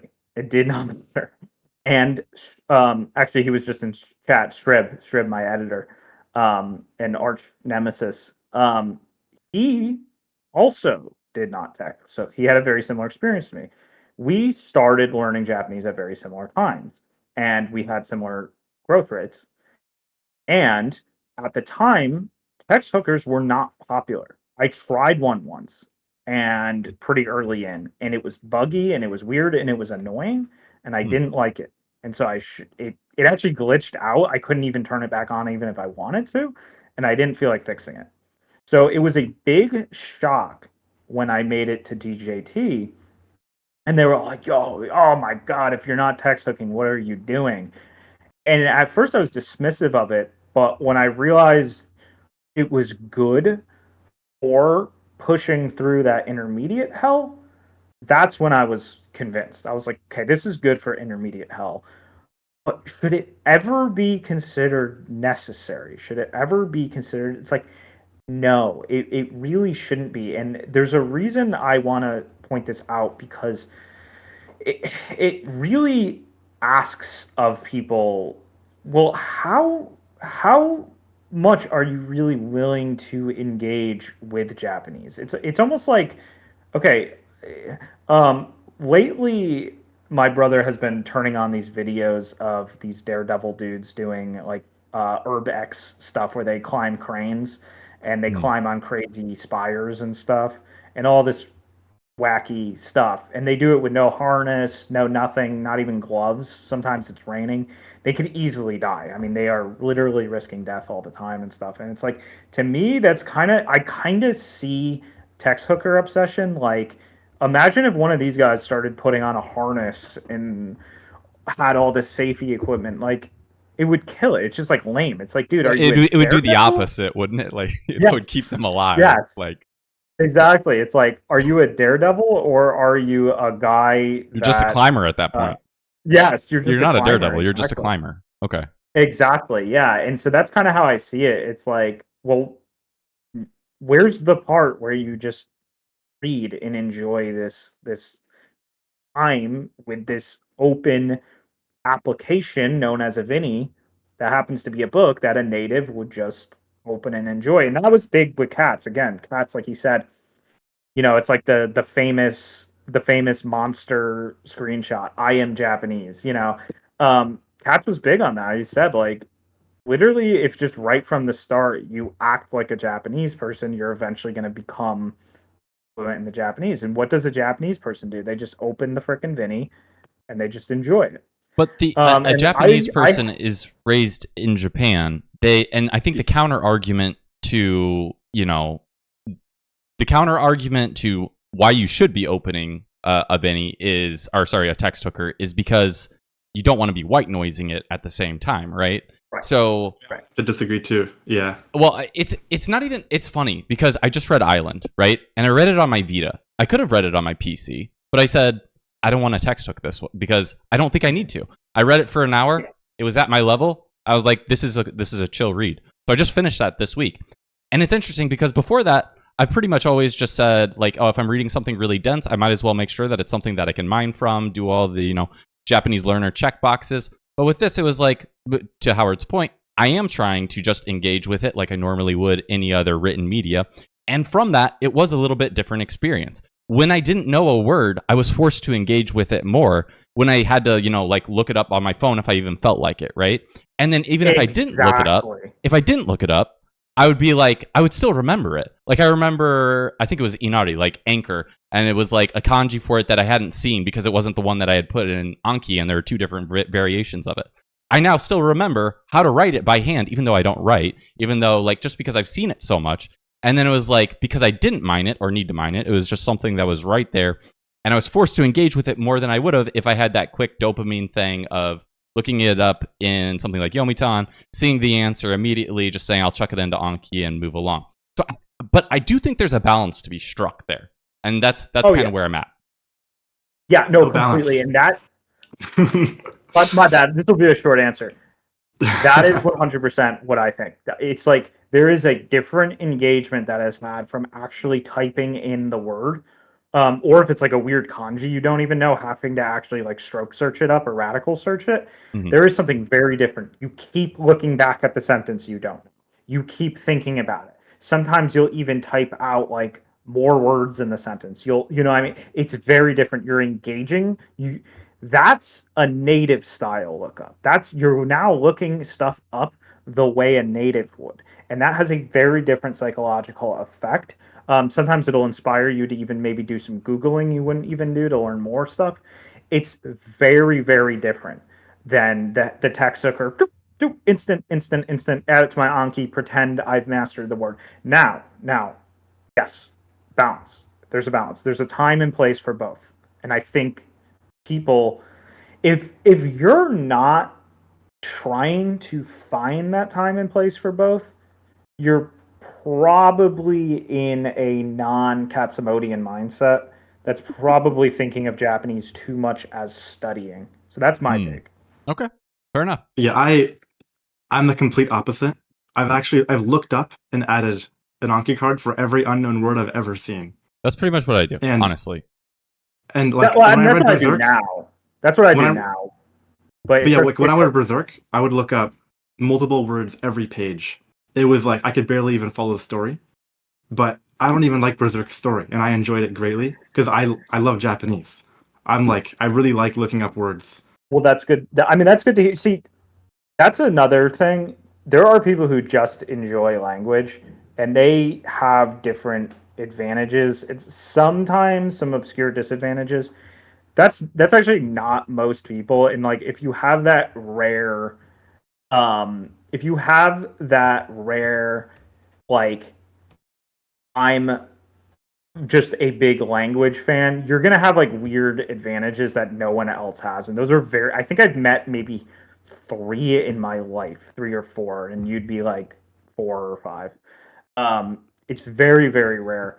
Most people aren't like I'm not like that. I don't enjoy learning language for the sake of learning language. I enjoy learning. I enjoy becoming a more powerful otaku for the sake of becoming a more powerful otaku. But yeah, because the thing is like, this is actually big Howardian philosophy that I think a lot of people need to understand. I upped the standard for how much I should know while consuming, the more I knew.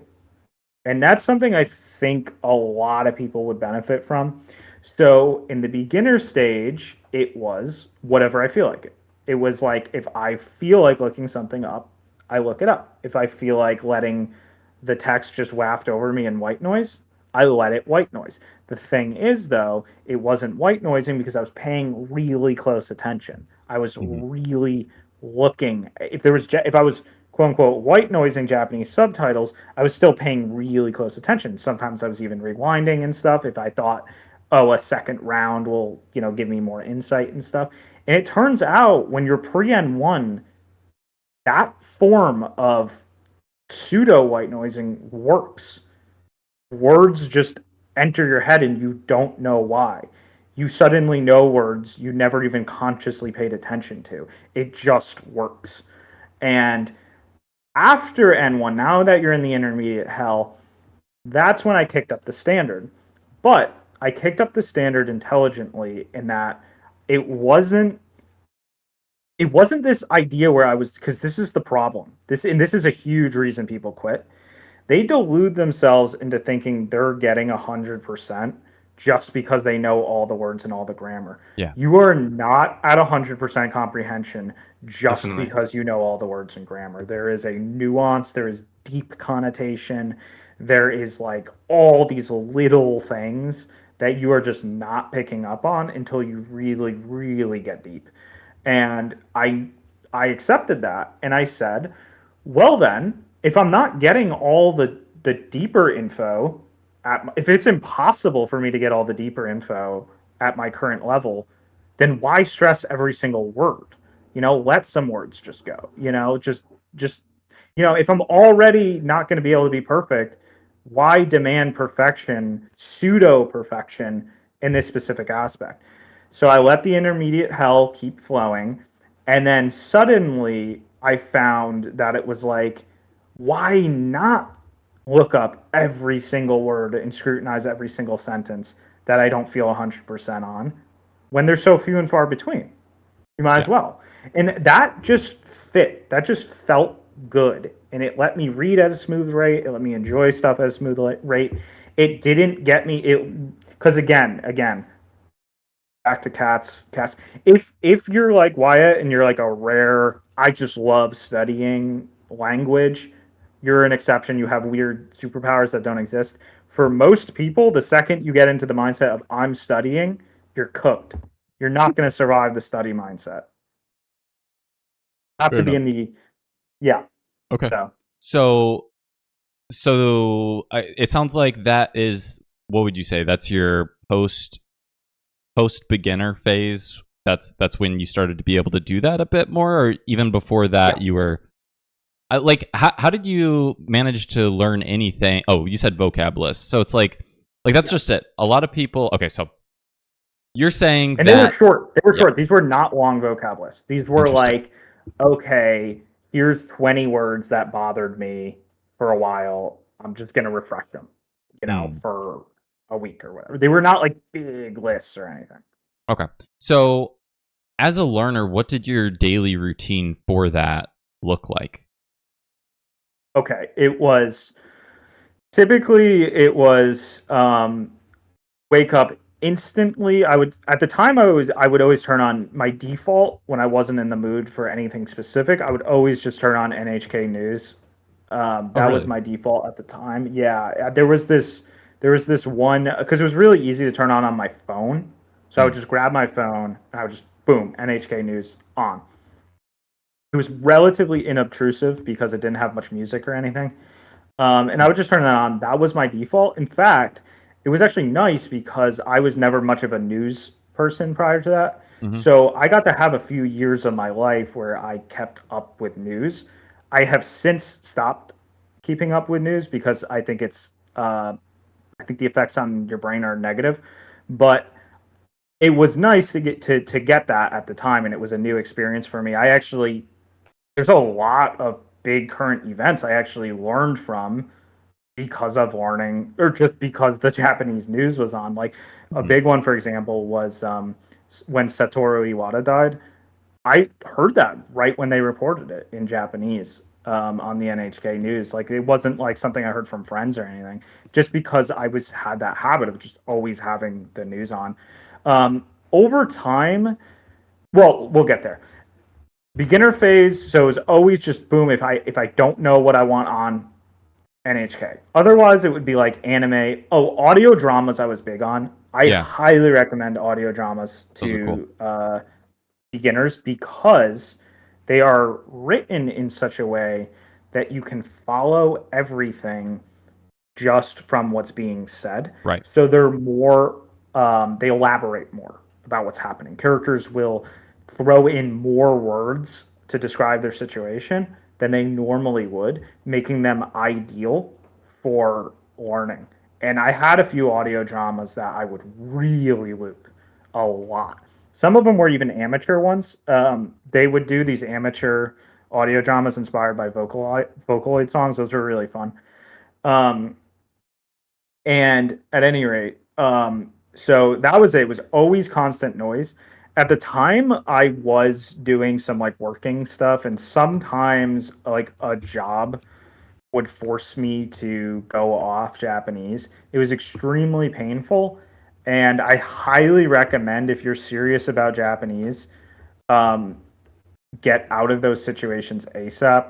Get into a situation where you can listen to audio while working. Just figure something out. I mean, don't ruin your life, but within reason, try to get in a situation where you can listen to Japanese while working. If you're not listening to Japanese while working, you're just, you are really, really screwing yourself over. Those things add up. And DJT, when I first joined it, made fun of me for habits like that. And it's like, okay, then fast forward 5 years later, who's the one writing seriously in Japanese? I mean, it's like it's not anyone from DJT. So it's just like there was a reason I would do the constant audio. It was for so many reasons. It wasn't just because of passive gains. It was also because of like mindset stuff. It quiets the English in your brain. It builds muscle memory, et cetera, et cetera. So otherwise, I would just go about my day normally. Japanese was never once on my to-do list ever. And if Japanese enters your to-do list, I hope you're advanced and you're just trying to get more advanced, and that's why it's on your to-do list. If your Japanese is on your to-do list, you're probably in trouble because Japanese is supposed to just be the thing between the spaces. It's supposed to be everywhere, and it's supposed to literally be your downtime. You don't get to downtime after work and obligations and go, now I will do Japanese. No, it's just like downtime is Japanese. And that was my secret. And that's very, Cats was all about that. Yep. So it was just like, okay, I feel like doing YouTube rot maxing, Japanese YouTube rot maxing. I feel like playing a video game. Okay, Japanese video game, but here's a big but. The video game trap is one of those really, really like nasty abuses of like hey, I'm immersing, and this is why I don't like the immersion word, the I word, the evil I word, because first of all, it's like, okay, are you actually paying attention to the EXP gain from what you're doing? And if the answer is no, then you're probably just communicatively trying to say, hey, look, I'm immersing, so I can tell people I immersed, and then, quit 3 years down the line. So that's why if I was to play a video game in Japanese for downtime, like let's say I want to play Mario RPG, which is one of my favorite games ever. That doesn't have that much text in it. Okay, then you can bet your ass I'm going to listen to an audio drama while I'm playing it. And I'm going to pay attention more to that audio drama than what I'm playing. Those are the tricks that let the downtime always be progress. And then even stuff too, like Katz was big on this too. It's like, why do you have Anki time? I have never once had Anki time unless it was a binge session. Anki was always just the like, oh, there's Anki. Let me smash a few reps. It was always that for me. It was always like hey, Anki's open. First of all, Anki should always be open. Never close Anki. Anki should always, always, always be open. And then just smash a few reps. It's just that, it's just like, it doesn't have to be this scheduled thing, because this is the thing about scheduled things. They cause stress, and no one knows what stress tangibly feels like more than me, because I have pushed myself to the limit of stress for so long now. Like you said in the intro, I sacrificed everything. So the thing about stress is that it's a very real thing. It's like a currency. People say mind over matter. If you think mind over matter is real, you've never pushed yourself. You've never done anything actually hard. Mind over matter is not real. Stress has limits, and you will collapse when you're at the limit of what stress you can afford. So scheduling causes stress. That's why you don't schedule Japanese. What non-scheduling does is actually the opposite. It builds habit. It builds reflex. It builds desire. It builds proactive desire. So I actually get a panic attack, a full-blown panic attack, if there's no Japanese in my ears, unless I'm sleeping. And that is because I have conditioned my body to be soothed by hearing Japanese at all times. I'm that's a classic. Dead ass. So if someone made me go do a job like be a waiter or something right now, or like some or construction work, some job where I can't listen to Japanese or something, I wouldn't be able to last probably more than 2 hours. I would freak the fuck out and get the hell out. So it's funny that you say, like, you know, a schedule gives you a full-blown panic attack. I mean, there are definitely people that make that work. I'm definitely one of those people that, since I, you know, work a full-time job, I haven't sacrificed my relationship with my wife yet. If a divorce is down the line, we can blame Japanese, but things are going pretty good so far. 10 years in, we're getting pretty serious. Congrats on Kanji Jr. Oh yeah, my wife is pregnant, guys. That's the big reveal there. So by the way, so anyways, yeah, things are going pretty good. That was a 2023 goal. It's 2025. We're finally actuating on that goal. So my life though is very different than you know, the average NEET, where it's like I do have like a schedule, but it's not like I stop at my schedule. The schedule is a minimum, and for me, that's how plans work. It's like I planned out what we were going to talk about on the podcast today, but Howard's on here. We're going to talk about all sorts of things that aren't planned, right? So it's like we have a default, and that's what the default is for a plan, a schedule. But then it's like, if I need to do things that are more important, I'm going to do things that are more important. And usually those things are, you know, going to be whatever's in my environment. So it's not like for me, it's always like my dead minimum is like 4 hours a day Japanese. But usually I'm doing like 6 or something because I can, right? Like, because that's right. Normal. And then I get my, like the days when it's like 9. And then, you know, there are days when it's like, oh, I actually need to go be a functioning human being out in society. But we try to minimize those, right? We try to minimize those. Stick to the Oda schedule. At least that's what it is for me. But it's like my environment's in Japanese. When I have my kid, I'm talking to them in Japanese. I'm going to be watching anime with them 24/7. Like that's going to be the natural environment that they're in. But I see a lot of people. I think this is what your real criticism here is, Howard. That a lot of people use their mental energy to choose what to do with their time. Yeah. Right. And I think that bogs people down. I think if you have a schedule and you don't have to think about that schedule, I don't think about Anki. Like, I'm going to do it in the morning. It's just, that is my morning, right? But if you have to think about it and it's like a conscious thing, oh, do I want to do Anki or something else? Like, then you're probably losing the battle. I think the issue here is a lot of people aren't like you and me there, Howard. Like we're very different in the mentality there, but we're still coming to the same end game. Yeah. Honestly. Oh, yeah. So it's because what you're essentially saying is that you have aspects of schedule committed to habit, basically, is what you're saying. It's basically, for you, aspects of having a schedule that's not actually that's de facto a non-to-do list. It's actually just an auto, is basically what you're describing. And that's why you'll do more than what you planned, because it's just it's just like a loose habitual guide. Right. The schedule, the true schedule shit is when it's actually effort. Right. And I think that's the difference. And I don't know, I've tried to advise people on how to do this before, but I don't know, like, you know, if you can start to set it up, to Howard's point, as an actual habit, you won't struggle with it because it's just like the natural part of your day. But then people lose their habit and then they end up like Strib. So I don't know. What happened to Strib?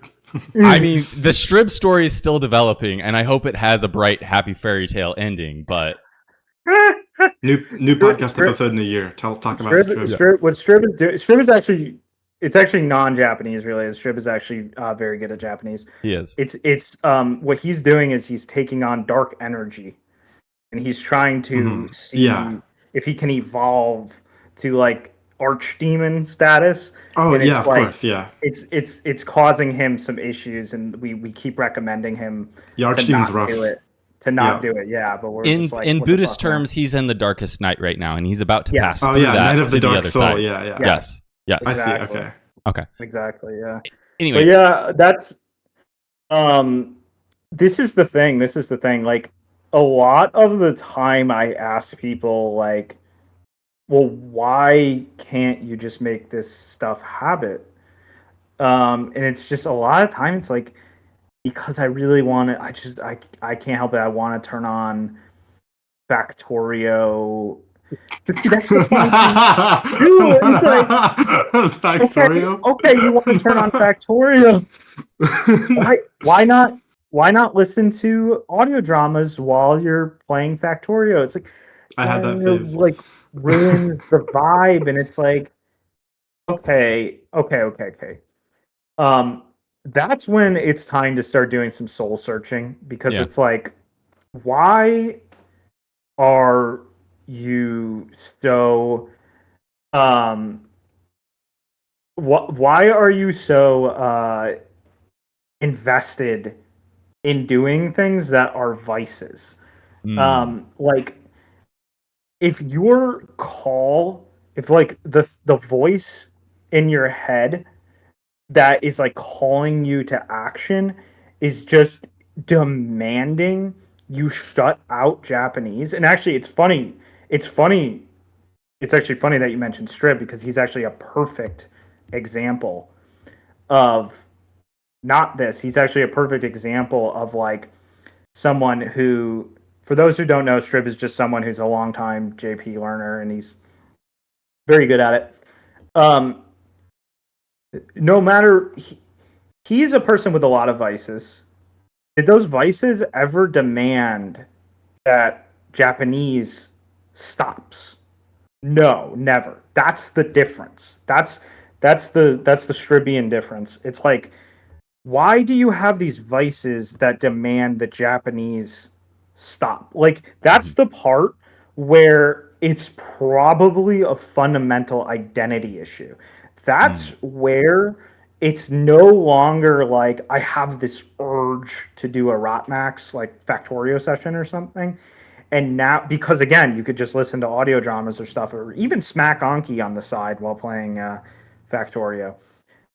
That's when it's straight up, you have anti-otaku brainworms that are actually scared. They're actually terrified of what will happen if you let yourself become too otaku. And it's actually like a real, and this is why Katz said, do not allow friends who hate you to be a part of influencing your life.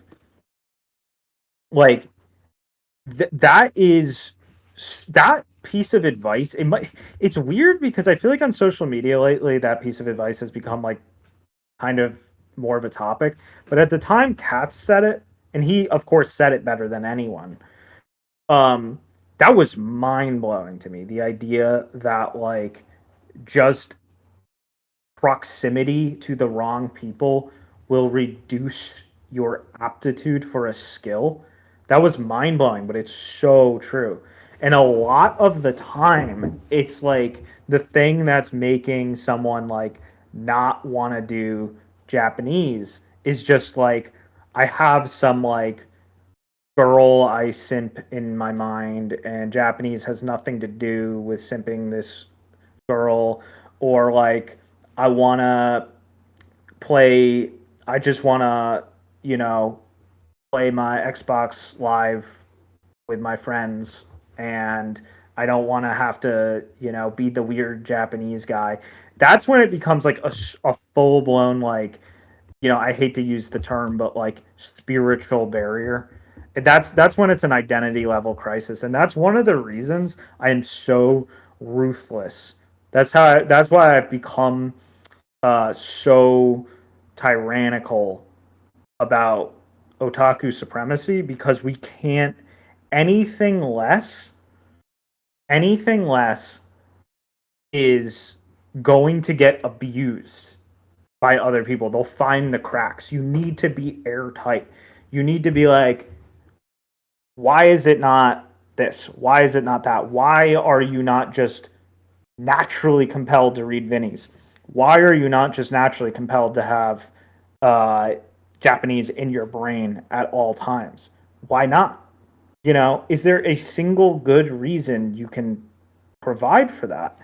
And this is the thing too. A lot of time people will get kind of pissy about that. Like, man, I'm just not going to learn. And a lot of people I checked in with who quit and stuff were kind of that mentality. Like what I'm talking long time learners.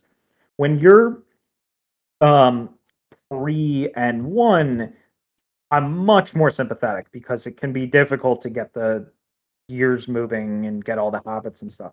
But when you fall off at like near or post N1, or just can't get enough acceleration going, that's when I really start to ask you, like, okay, did you do this to learn Japanese, or did you do this to say that learning Japanese is pointless, or that learning Japanese is stupid, or I could do it if I wanted to, but I don't want to, and that's where so many people I think get called out, because it's just like, and it's funny too, because even if you take, I'm gonna get a little hot and heavy and call out Sneaky Matt for a minute. Matt, friend of the podcast, and who dedicated 4 hours to last week. Yeah, let's go ahead and blow Matt open here. Last week. No, we love Sneaky Matt here. We love Sneaky Matt. So this is not a criticism. This is okay. This is actually a compliment. This is a compliment. Sneaky Matt is. I'm going to compliment him for he businessified Japanese because he didn't inherently see value in it inherently. And so his motivation was to make business out of it. And so he recognized that he didn't have that intrinsic motivation. So he created an extrinsic one. And that is why he's Matt. But the rest of us are not Matt. The rest of us can't be Matt. The rest of us need that inherent motivation, or it's just not going to happen. Oh, and that's also too. This actually ties back in with everything I was saying about literature and stuff. Lot of the time, the people who quit Japanese and stuff or can't get going with it are not only are they disinterested in the literary aspect of otaku literary accomplishments. A lot of the time, they're actually proactively disrespectful to the point of psychosis. One of the dudes I checked who quit, like past N1, he actually one time had a full-blown mental breakdown. That's not an exaggeration. He actually had a mental breakdown when I was analyzing how good... I think we were talking about Little Busters when I was like analyzing it. He actually had a full-blown mental breakdown. Like it was like holding up a cross to a vampire. He just started. He actually screamed and he cried, and he fell on his floor, and it actually took a minute before he could get up because he was so upset. And I was like, Jesus Christ, like, what is causing, like, what was the origin of that? What was it about Little Busters the literary peakness that he couldn't handle, or what? I think it's the fact. This is what I think it is. And this there's a lot of lessons to be gleaned from this. I'm trying to think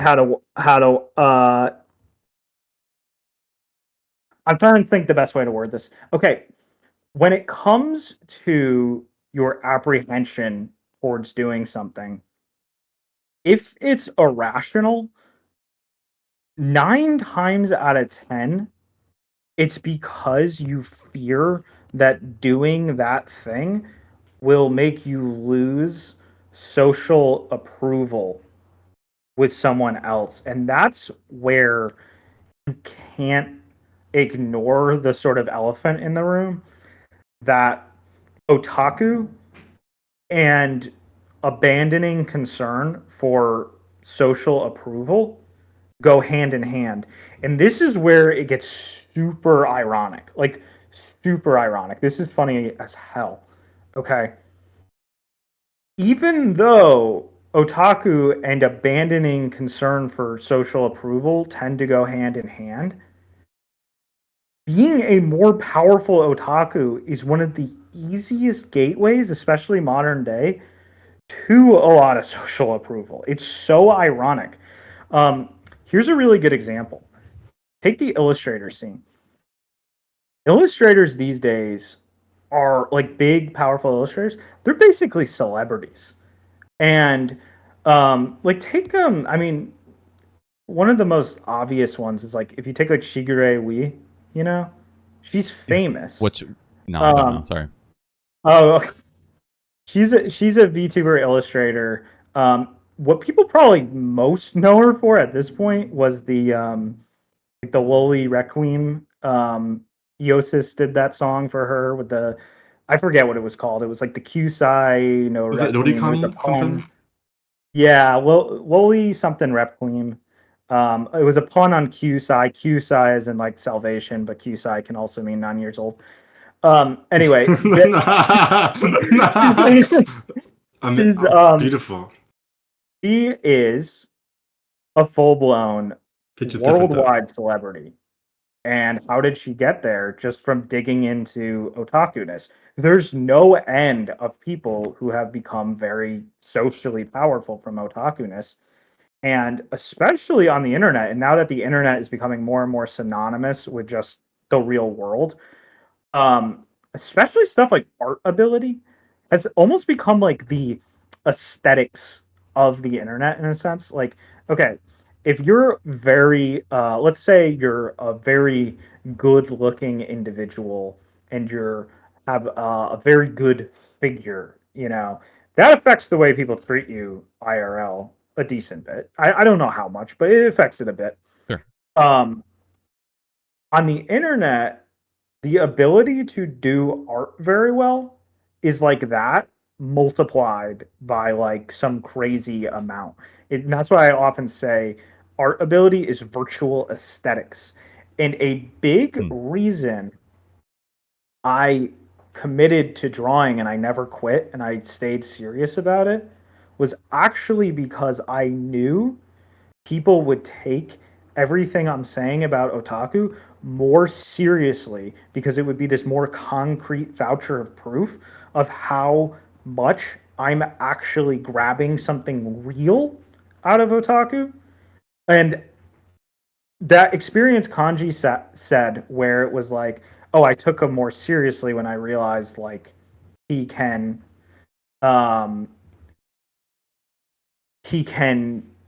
produce something with an actual readily visible image. That changed a lot of people. That actually changed a lot of people, and I think it's going to be the secret to Orkastle really, you know, wedging through the masses.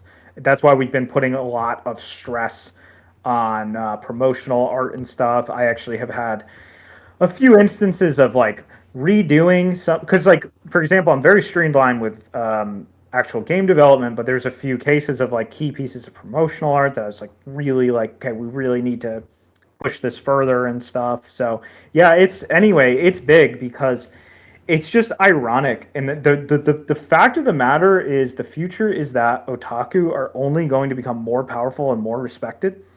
So if you're not cool with them now, if you're not on the boat now, you're going to pay the price later.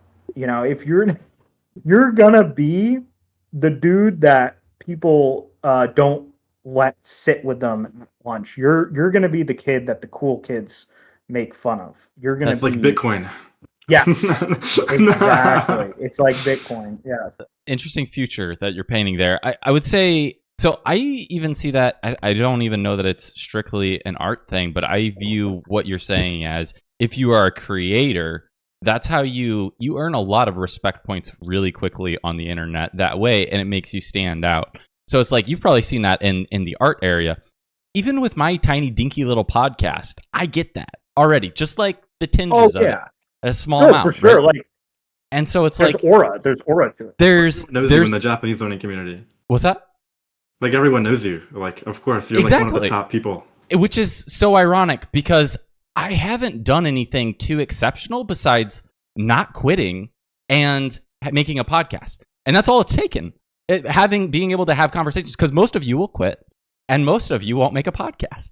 So it's like those little things of like being a creator in your own little bubble, in your own little circle, like that that propels you forward big, and then you get bigger and bigger circles and that sort of thing. And that's why we're meeting with Howard Blast right now, is because we blew up after that last Matt versus Japan episode, and this was the only way that we could top that.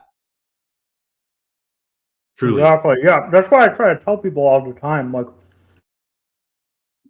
hey, like, Japanese ability in the West is still a superpower. It has never stopped being a superpower, and you can do things with that. You have aura, and you can stomp, you can speed blitz, you can low diff, you can negative diff a lot of weaker people with that power. And like, if you, I think that if more and more people who learn Japanese really well and can read Vinnies and stuff, I truly believe that there's a wave of popular YouTube content coming that is people who are Westerners who know Japanese well, talking at least semi-insightfully about Vinnies. I believe that, you know how speedrunning popped off? Speedrunning digest content popped off? Can you, or it gave way eventually to like challenge play in general videos that tend to go viral. Like, can you, a button press challenge and all that crap? Mm-hmm. I think the next serious wave is Vinny stuff. It's like really, I think that it has all the recipe for mass appeal and consumption because it's strange, it's exotic, it's weird. Yeah. Which always makes people want to, there's a reason that there's a reason the circus would prioritize that. It's deep. Like a lot goes into it. It's you get to, people love seeing people who invested a lot of skill points in something. It feels culturally bold. So it's like I said, like we said in the beginning, it's an answer to these troubled times. And then finally, it's just just the stuff itself. People are more and more finding out how interesting, how good these writers are and stuff. VNs in Japan have a higher concentration of literary quality than any other literary scene has ever seen in all of history. I'm nearly positive about that. Because usually I think that, like, it is. Yeah. We've debated this one a lot. And Howard, I mean, when we first met and started debating things, I mean, I was all about manga, and then Howard eventually made me feel very manga chud. Made me feel very bad about that because Vinnies are so superior to everything else. And I will say, given that now I've read a lot of manga, guys, like 700 volumes ish. Then I'm getting close to 50 visual novels. I've spent a lot of time with both.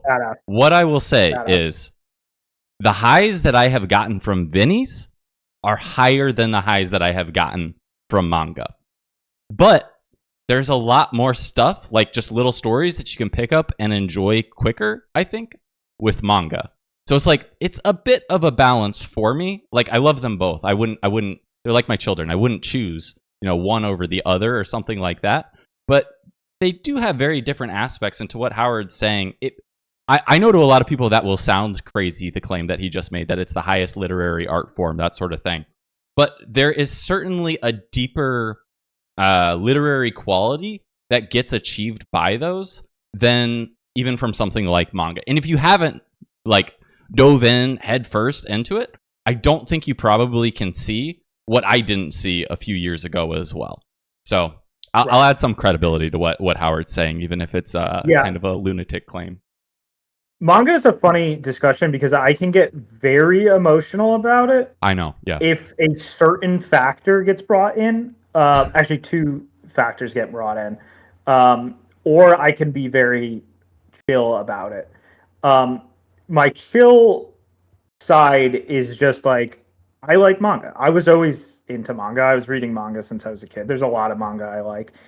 And some of it is actually written very, very respectably. Like, actually, some of it is quite high level. Yoshihiro Tagashi of Yu Hakusho and Hunter x Hunter, he was a pioneer of storytelling. Like he was just straight up great in his day in the 90s, and then he got only better. And he happens to be in Jump of all places, which is the lowest storytelling, which has the lowest storytelling standards of any magazine. That's gonna blow Jump people's mind. Like if they haven't ever heard you talk about things, Howard, the idea that Jump is the lowest form of like Japanese otaku media is going to blow people's brains. Okay, for more normie leaning types or more new friends, that will definitely surprise them. If you have been in the otaku kind of scene for um I guess if you spent enough time in certain avenues, especially in the last 3 years where this discourse has gotten more heavy, there is an infamy to Jump, no question. And in Japan, Jump and mainstream manga kind of in general had a bit of an infamy to it too. Um, Also with deeper otaku types, especially the types who took literature very seriously. So that's why it's like funny because sometimes I forget that it's like, yeah, that's weird and foreign to people, but at the same time, it's like for some people, this is such like I'm saying water is wet by saying Jump has a low. Yeah. So yeah, it's whatever. There are Jump stuff I like, even some of the worst stuff I like. But there's also better stuff. Like Kinnikuman is one of the oldest ones. It straight up pioneered it, and Kinnikuman is still awesome today. Kinnikuman still reads well, which is mind blowing because it started at the end. Like it started in '79, and it still reads well. It's not like it's not gonna. It's still got its jank, but it reads well overall. It's a good, well written manga. Yu Hakusho's straight up great, and then Hunter x Hunter is straight up phenomenal.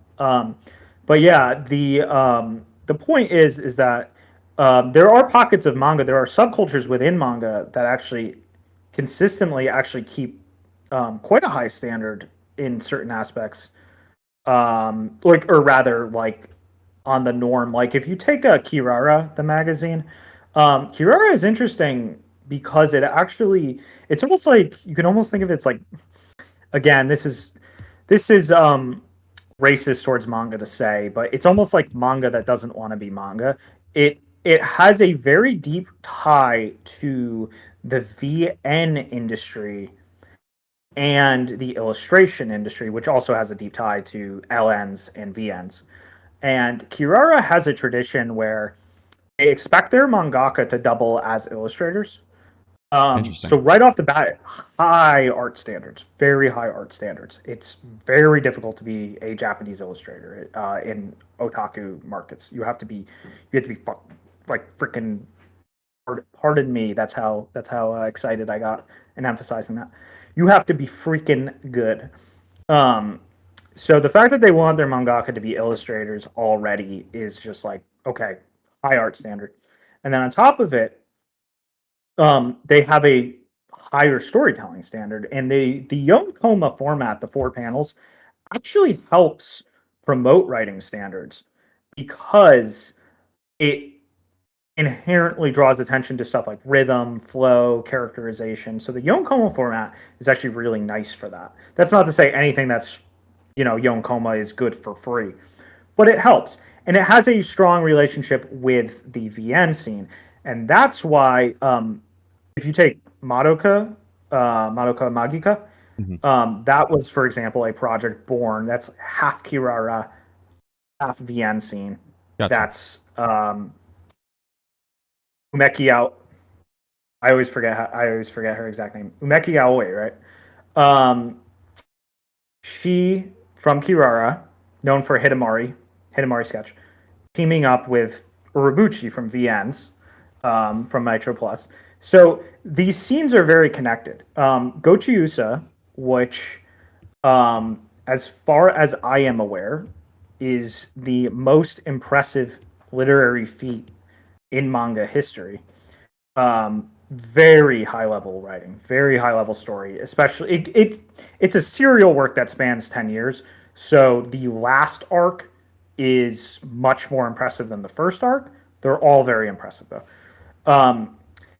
That was done by people who were visual novel fans. So it all kind of can, and you can see the influence a lot. You can see the, you can see what they like in it. You can feel that visual novel influence in it.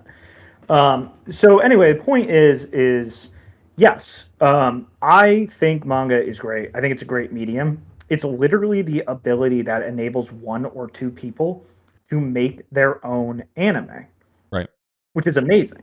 Yeah. That's great. Like, that's so much power because anime is so powerful. But its biggest downside is it's so hard to make because it needs a huge team of elites. The fact that one or two people can just sit down and be like, I'm going to make a hypothetical anime, because that's basically what manga is. It's a hypothetical anime. That's amazing. That's a lot of power. And I love it for that. And I think there's a lot of great manga out there. Here's the issue. Manga can be a gatekeeper. And it can be a gatekeeper because it's a lower investment medium. It takes less commitment to pick up a manga and flip through than it does to grab a book, of course, or even turn on an anime. And the issue with that is it's going to attract more touristy, less invested types, or more irony weeb types. Or point is, you can be straight up hostile towards otaku and actually still read a lot of manga. And sometimes you can be hostile toward otaku and even watch a lot of anime, because anime is the wild card medium. Anime is a mix of everything. There's no one thing to say about anime. It's everything at once and its own stuff. But at any rate, that's the downside of manga. And with Japanese learners, there can be the downside of it doesn't challenge the ability level enough, which can go hand in hand because it can create a vicious cycle. I'm only consuming manga, or I'm primarily consuming manga because it's lower investment and I can't emotionally commit to more otaku stuff. And then because I'm only doing manga, my language abilities are not being tested enough because I'm being carried by pictures, simpler stories, simpler dialogue, stuff like that. That is a problem that will happen. If that doesn't happen, all the power to you. Read manga. There's a lot of nice manga out there. You can enjoy bad written manga, poorly written manga. You can enjoy it. I have enjoyed it. I ironically like One Piece. I'll always, ironically enjoy Hokuto no Ken, whatever. The point is that it's like you're not the anti-otaku devil just because you enjoy less well-written manga. But there is that problem that needs to be addressed of like, hey, are you using this as a negative thing? Are you caught in the gatekeeper's trap? And that's where I like to call people out. That's what can trigger me to get a little emotional about it. Because like sometimes there's a type of person that's very gatekept and they have recognized manga as safe and they stay in that gatekept safe space. And that's where I will use a little bit of toxic words, maybe say a few things I might regret after, but it's all for the sake of otaku. It's all for the sake of spreading love and harmony. So Howard, before we go any deeper with the gatekeeping manga people, maybe we can expand on that topic more. I don't know if there's more there or not, but we are at 2.5 hours. We have a lot of things still to cover here. I'm thinking what we can do from here is are you still down to do a quick Japanese corner, Howard? Yeah, I don't mind. I mean, I think I'll tell you my philosophy on out, but I think it's going to be cringe. It's going to be very itai, but I'm down. Okay. I didn't prepare anything. It's just going to be off the cuff. Okay, so Inexplicable requested that we do 30 seconds in Japanese so that he can make fun of Howard's Japanese after. We'll indulge him with that. After that, maybe we should probably take a break, and then we'll then we'll resume with some of the more questions that we have because this is clearly going to be a long one. So without further ado, we'll switch to Japanese for a few moments and then we'll be back in English. So but yeah. いつでもいいぞ。いつでもいい。いつでもいいよ。日本語のコーナー。まあ、今回は前回と同じルールがあるね。まずは、英語は禁止。あとは、敬語も禁止。タメ口でいい。そうなの？そう。いいね。最後は、さん付けもいらない。Wyatt と Howard、それでいいね。それするなら、多分、まあ、自然な会話、友達っぽい会話できますね。もう敬語を使っちゃった。まあ、今回の日本語の会話は前回ちょっと違いがあるね。まずは、ハワードと相談して、普通の会話したくないって言った。理由は、まあ、エージャーとする人が分からないわけないね。日本人ではなければ、話したくないね。まあ、他人は多分、いいわけだと思う人がいるだろうけど、まあ、分からないわけないでしょうね。だから今回、一つの質問と答えで十分でしょうね。まあ、そういう状態。だから、今回の質問は何でしょうか？じゃあ、質問させていただきます。はい。で、ハワードが言うオタクとは何ですか？オタクの道を極めると言ったら何が含まれるの？オスみたいな音ゲーや JRPG、電車や鉄道が好きな人もオタクに入るんですか？ってのが質問。どうだろう、ハワード。これは、昔からずっと、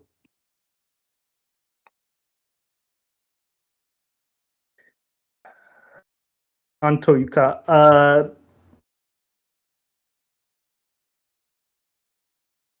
オタクは文学だけなの？なんかアニメと漫画だけなのか？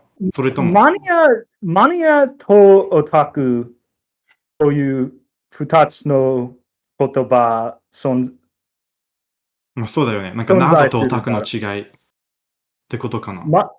マニアというのは大体残念な人の、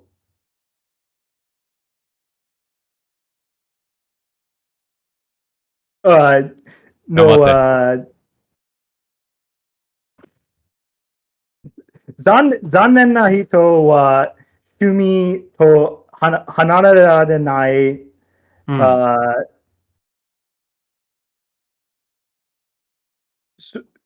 そういう行為はマニアと呼ぶ。趣味から頭を離れられない、社会とうまくならない、友達がない、彼女がいない、そういう寂しい人。そうだよね。なんか目標があって、なんか極めているわけじゃなくて。オタクというのは、趣味を貫く人と、なるほど。という。そういう人はオタクという。なんか目標があって、なんか極めているみたいな。そう。なんか、なんか電車がめっちゃ好きな人も、なんかオタクなのかな。だから、そういう理由で、そういう理由から、いろんな人はオタクと呼ばれている。なんか英語のオタクより日本語のオタクはなんか広いって感じかな。そう。マニアはただの趣味に熱心な人を指して、オタクにはある種の陰キャ要素が含まれている。だけど、それは道を貫くための代価。あ、そうか。代価だ。支払わないといけない。だから、自分の健康、友達、犠牲を厭わないってことかな。そう。全部、オタクは好きなもののために他のもの全部いらない。そういう、切り捨てる。いらない。切り捨てる覚悟がある人。そういう人は、オタク。これでよく分かったと思う。会話、すごい文章を書くために会話能力を切り捨てる人もそうだよね。いるね。ハワードの文章見たら、なんか日本語が甘いのはなんか一目瞭然だから気にしなくていいよ、全然。ありがとう。Alright, so back to our English safe space there. Let's jump back. I literally that you can see why I'm anti Kaiwa. Kaiwa no keiken wa hotondo inai. So, これは最初の会話。 That's just it. You've made the point that your output has really only been written, and if you don't work on speaking, I mean, it won't happen. It won't happen. And so it's literally mostly muscle memory. Yeah. So for you, Howard, like at some point, does that become a priority to be like level that up beyond like where you're at now? For sure. Like that's the other reason why I'm not like I like boldly don't give a shit about it, because it's like, okay, first of all, I see people who can do Kaiwa. Like if you were to take Tikio Sam right now, he has muscle memoried quite a bit of Kaiwa stuff because he had to live in Japan for a while. Right. He forgot Kana. And I have not. I've seen the clip. Yeah. Yeah. I love Tikio Sam. They are completely different things, and they have completely different purposes. If you're doing Kaiwa stuff, it's because you care about talking to people. And what reasons would you have to care about talking to people? There's multiple reasons. Some are good, some are bad, some are okay, some are not so okay. First one, the best reason you could possibly have is because your indie game came out that was written in Japanese and it was sold 1 million copies. And now Mafia Kajito wants to interview you. So you need to be good at speaking or you can't do the interview. But in that case, honestly, I would probably just write a ton of notes ahead of time anyway to like really reduce, because I was actually thinking of doing that when coming on this. I was thinking of cheating and just having all sorts of notes pre-written out. And I was like, you know what? I don't want to make people not know how not good at Kaiwa I am, because that would be sidestepping the point. That would be sidestepping the point I'm making right now, which is that Kaiwa is rarely prioritized for a good reason. Pretty much the good reasons I can think of are you're living there and you have to get by. That's valid. You are working with Japanese people and you have to be good at speaking to them to do work. That's good. The one I just said, like, you know, if I get interviewed or whatever, again, I would probably cheat in an interview context. So even in that context, I'm probably not going to have like too much asked out of me, too much stressed out of me. But I'd want to be a lot better at it than I am now. But most other reasons are very bad, and there's a lot of other motivations that could go into it, and most of them are kind of negative.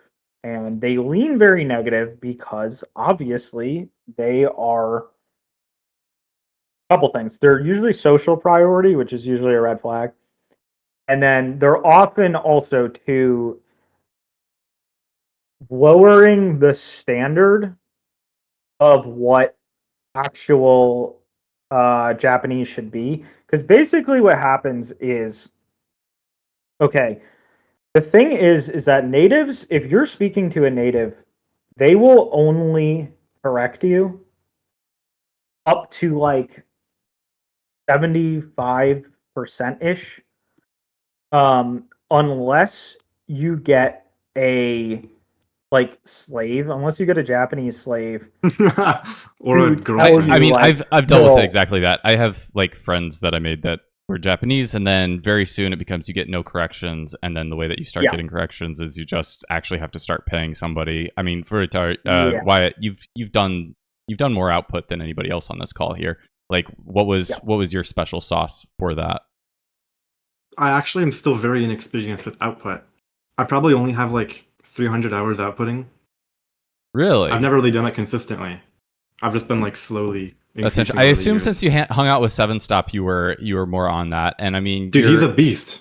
Yeah. There's no Japanese people where I live, so I just mostly don't speak. I do think in Japanese though, a lot. So, but I do want to say. Oh, go ahead. I think output is very important for like your input. There's just stuff you'll never realize that you don't like know until you try to output it. Like, you'll never misunderstand wa versus ga, but being able to use it perfectly is like really, really high level to get it actually perfect in every circumstance. So I think you have to kind of speak. You don't have to. It's not that's not the only type of output. I think is the key. That's exactly the point I was about to make. The reason speech as the option for that, because that's 100% true. Like, you literally will not progress past a certain point if you're not outputting. The problem with speaking is that it's like speaking is like the quick and dirty output. It's, I mean, I guess if you were to compare it to like drawing, it's just like doing like quick messy sketches and stuff. Really solidifying written output, particularly not even conversation, particularly either writing an essay or writing fiction or both. You are going to scrutinize the crap out of everything, and doing that is where I noticed like insane changes over time in comprehension, because there are so many bottlenecks in comprehension that you can't pop through without truly. It's like, yes, talking will bring a lot of stuff up. Like, for example, it's like if I'm talking, there's like a million things I notice when talking where it's just like questions that pop up. But a lot of the time I find that question I'm asking is, where's my muscle memory for this? Because like I'm even talking right in English right now. Am I thinking about grammar right? I'm just saying things I'm used to saying a gorillion times. This isn't English. This is muscle memory. And when you're talking, you're looking for perfected muscle memory. You're looking for muscle memory of clean designs. But to know what those clean designs are, you had to really hammer your written words. And that's why even talking in your native language, you can tell an educated person from a non-educated person, because the educated person uses stuff inspired by the essays that they had to write to get through, school and shit. And you can always tell how much a person did that or didn't do that. And that's why it's just like, okay, I don't want to develop muscle memory unless it's gonna be perfect. And that's why I'd rather just sound like yoga pants talking to Matt until I know that like I am slamming out perfect sentence after perfect sentence when it's written. Then what I want to do is I want to integrate the way I would type an essay into my speech. I want to practice. I literally do this with English. A lot of time when I'm on like a stream or like literally right now, for example, a lot of the time if I start something and don't know where it's going to go, to not sound stupid, I just shut my brain off and let my brain pull out a pre-practiced like sounds smart rhetoric, and I just let my mouth just vomit that to save face. And a lot of people do that. And I want to be able to do that in Japanese. I don't want to be thinking about grammar or anything while speaking. I want to be able to just like vomit intellectualism with no effort. Before we stop for a quick 10-minute break, one last question. So if you're thinking about like, you already made the claim that to output, you probably have some social need that you're trying to fill, and that may be cringe in the scope of otaku. I would argue that there are very good social outlets in otaku. They're just severely underutilized. For sure. The biggest one I was going to talk about that I have been gatekeeping is TRPGs. So like there is almost nothing more otaku than hanging out with a couple of friends where you literally act out characters and roles. And do that in pure Japanese. I haven't done any this year. I went through an arc though where I did a couple, and no, I wasn't worried about whether my Japanese sounds perfect. Even in the Japanese just now, it certainly wasn't perfect, but it doesn't need to be because it gets the point across. People understand me, and that's always been good enough. Good enough. But of course, like if I ever wanted to do it to a higher level, I would have to reach that native level. If I wanted to be the best at it, I'd have to surpass that native level. But anyways, my question to you, Howard, is when are you going to start TRPG maxing, dude? Because, I mean, I think that would be something fun in that same space that would take you to the next level. And it is at that literary quality work because, that's the nature of it. There's actually some famous writers that actually started from TRPGs. Yeah, it's actually crazy. And not a lot of people realize that. But yeah, I would honestly say, and this might sound like overcompensating, but it's really not. I want to give my writing a solid 2 to 3 more years to cook to the point, because that's what I estimated is the time frame where I will just be typing and it will just be like I do not have to check with a native. I mean, like, I still will, even natives check with natives, but like, I do not have to. This is just good, no questions. It's as fast as my English. I estimate 2 to 3 more years. That's where it will take me. In 2 to 3 more years, I will be typing Japanese like it's breathing, like it's nothing, and it will have no mistakes. That is when I will start doing actual hard speaking drills and getting into social circles for fun, for recreation, like TRPG stuff. Very proactively. That sounds good. I mean, like, that's awesome. That sounds like a bright future for otaku if you started heading in that direction. So we're gonna go ahead and take 10 minutes. Boys, keep the cameras on if you can. Otherwise, it's gonna jumble things around.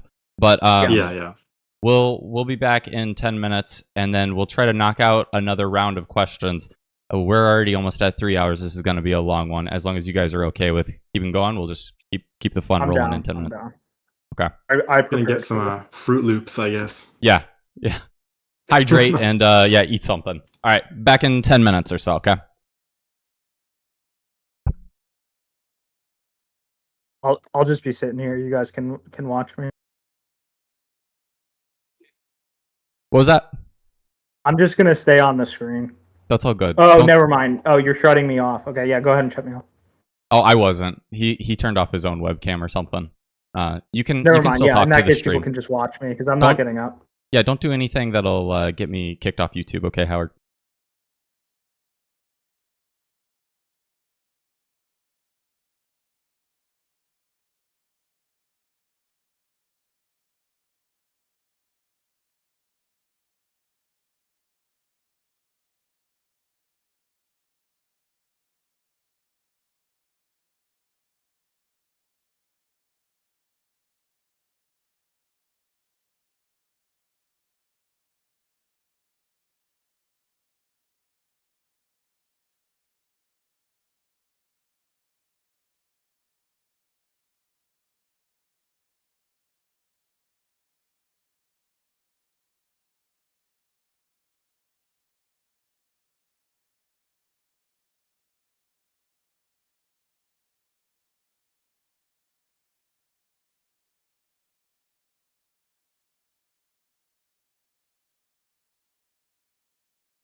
Hey, can you guys hear me?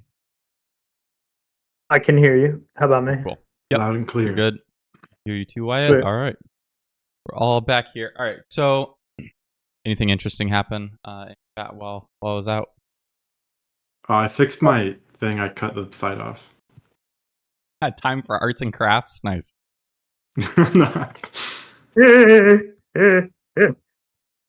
Okay. Yeah, what I'm actually gonna fiddle with my tablet a little bit because it'll keep my answers snappier. Okay. So I'm gonna fiddle with my tablet a little bit while we continue. There was one thing I wanted to say now that we came back, actually, that's funny on that topic last thing. Go ahead.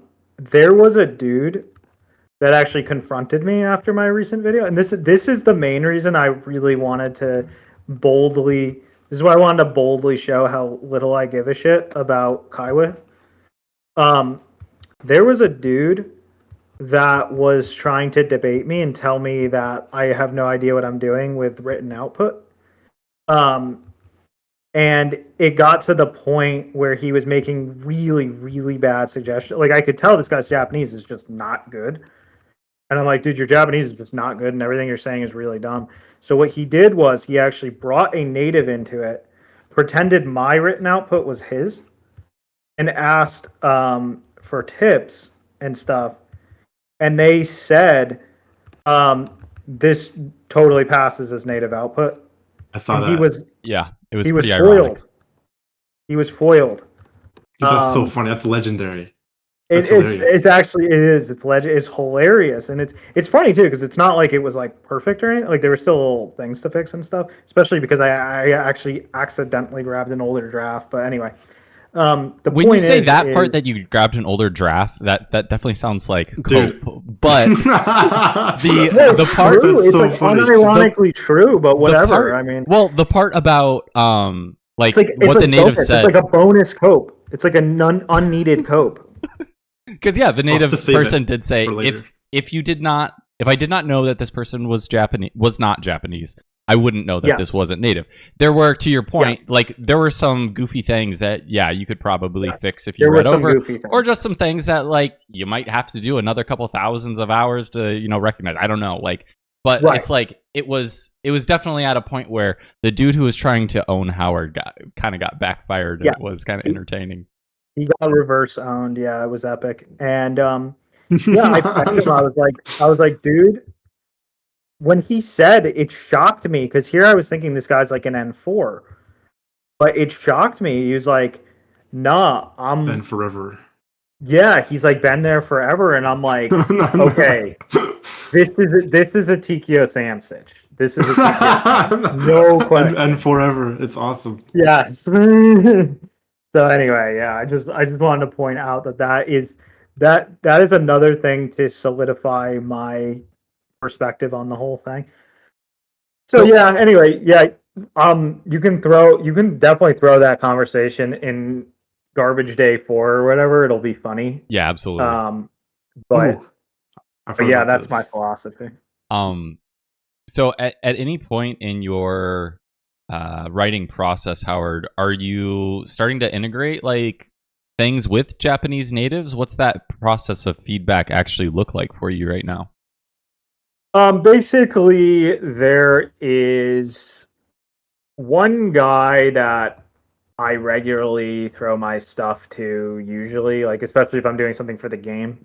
Mm-hmm. He's usually a little bit easier on me, so I don't he has kind of a minimalist. You have to figure out. You have to learn other people's feedback styles because some people are more minimalistic than others. And I've corrected Japanese people's English a few times, and I know what it feels like to change feedback style between okay, I'm literally going to rewrite this like I would write it versus I'm going to do the bare minimal of changing this to the point where it's just a native could write this.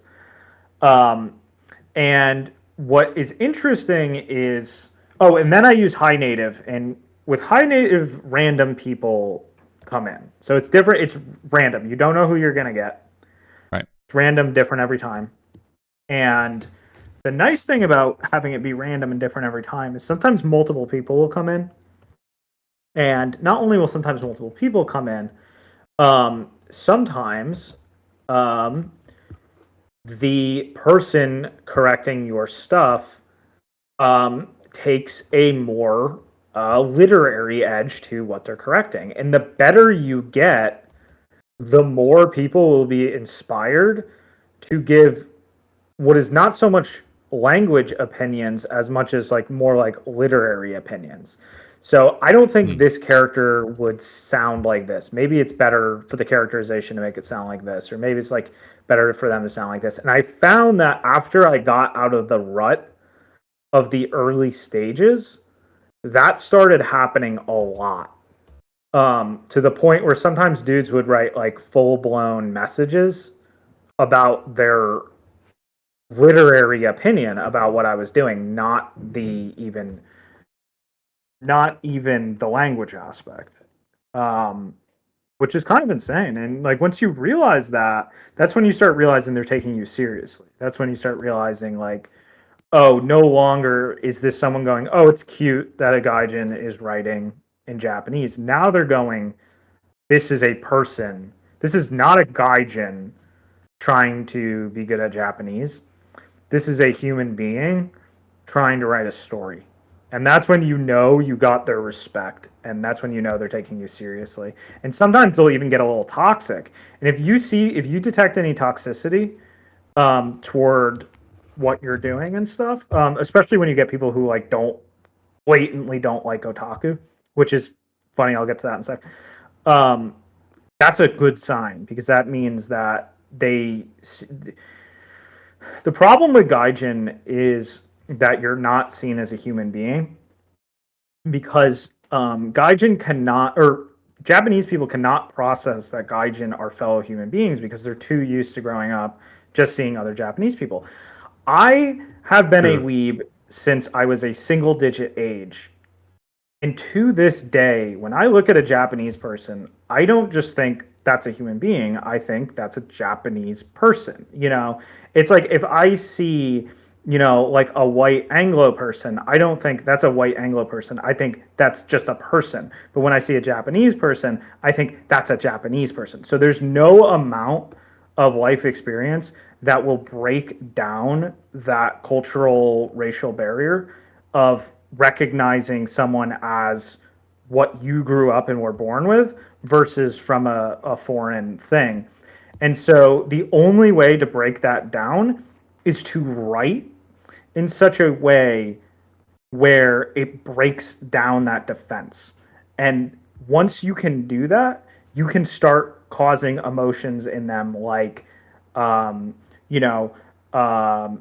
maybe positive investment, maybe negative investment. That's when you know you've entered their domain and you've gotten their respect. So that's always really good. So you'll get feedback when trying to write otaku works.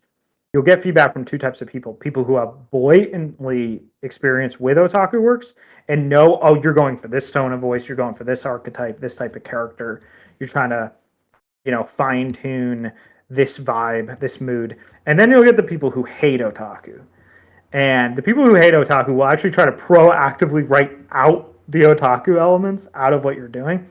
And that feedback is valuable too, because it can help bring a sense of, okay, this is what a Japanese normie feels comfortable hearing versus this is what is just otaku. And it can broaden the decision-making options you have when writing to see both of those and stuff. And that's why I like High Native a lot. I like getting feedback from random people. I'm very careful when I post. I make sure to write a lot of context. I like to really, really describe the context. Otherwise, you can't just throw stuff up. You have to really talk to the person. You have to really be like, look, this is this kind of Sekai Con, this kind of character, this is the situation, this is the feel I'm going for. I will often add in extra text because I'm very minimalist as a writer. I'm a student of Raymond Carver and Jun Maeda. I like my minimalism. I will add in a little bit of extra sometimes if I feel it helps people, natives, know what I'm going for a little bit more sometimes. So yeah, that's my experience with getting feedback. When it comes to the game, I have a few plans. One, when the story demo is done, I'm going to make that Japanese YouTube channel, make a big video with me addressing Japan and all that stuff. And I'm actually going to create a feedback form for people who played the demo to just give thoughts and stuff. I will say, look, include thoughts about even the text and everything. And I'm sure that will net a few helpful people because there are people who enjoy doing that type of thing. Furthermore, I lurk a few writing servers that I plan on upgrading to non-lurker in the near future. I'm sure that will be very helpful too. But again, you want to be a little bit careful with that type of thing because those are also full of aspiring writers and they're going to want to be nice to you because they're in the same boat as you. So they're not going to be as inclined to dig in as hard unless it's someone having a bad day. So, you always got to think about who you're getting feedback from, basically, is the lesson. And broader feedback is better. The more people you can get it from, parsing feedback unto itself is a skill. Study the feedback, review the feedback, all that stuff. So, in terms of like the platforms that you're talking about, so you said you talk with one person. Is that who's the one person that you're talking with? Is that a like Japanese acquaintance? Is that yeah, it's literally there's a site called Lang Correct. Okay. Which was like it's kind of like the ghost town version of High Native. And what happened was there's a dude on it because it's such a ghost town. There's a dude on it who became like my dude. He became like my personal dude. And so he knows my stuff at this point. And we'll sometimes like pass messages about it and stuff. And so if I go to Lang Correct, it's like, oh, it's because I want his feedback and stuff. Mm-hmm. And he's open to like questions and stuff. But again, he has a more, I consider him like the last line of defense because he has a more minimalistic approach to correction. Okay. So yeah, that's how I got that one. It's really hard. It's really hard to find people willing to, really dig in. Like I've had experiences with talking to Japanese people on Discord and stuff, and I find they're on Discord to have fun. Right. It's very hard to get a Japanese person to really dig into you on Discord. You'd want to go into DMs for that, but even then, it's like, imagine getting a DM from an ESL asking you to correct their English. Do you is that what you want to wake up to? You know what I mean? Like, not really. Kind of gotta be friends already. Well, yeah, exactly. If it's someone like you're really good friends with, and it's just like along the line, it's like, yeah. But that's why it's tough. You have to find people who are really invested in what you're doing or just really love correcting, which is why, at the end of the day, it's always still best to just be like, hey, High Native, random people come in, and you're never really going to beat that. Even a friend who's like proactively reading through your whole thing can't match certain perks that come from the just like, here's a section, anyone come in and type whatever you want about it. There's always going to be unique perks to that. So that's why I'll probably never stop that ever, even as I build more friends and stuff who can read over stuff and all that, because it's just like, there's also, even though it's not anonymous, there is a vibe of anonymity to it, which really helps as well, because then, people are not afraid to, piss you off or upset you and stuff, which is always good. Like, obviously you want that, So that's my opinion. And I think that's where a lot of people can go wrong when it comes to getting feedback, because a lot of people, the sort of holy grail to a lot of people is like, make friends.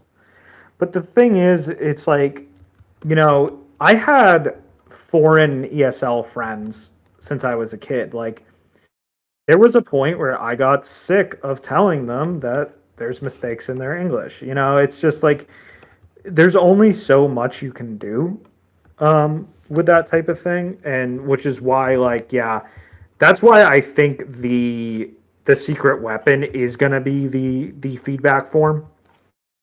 That I'm gonna package with the demo I of think AI is pretty good. Orkastle. It could get you like 90% there. For sure. I think that'll help a lot. Because there's gonna, Definitely changing. anyone who's gonna fill that out is gonna be someone who played the game and is passionate enough, at least, about giving feedback that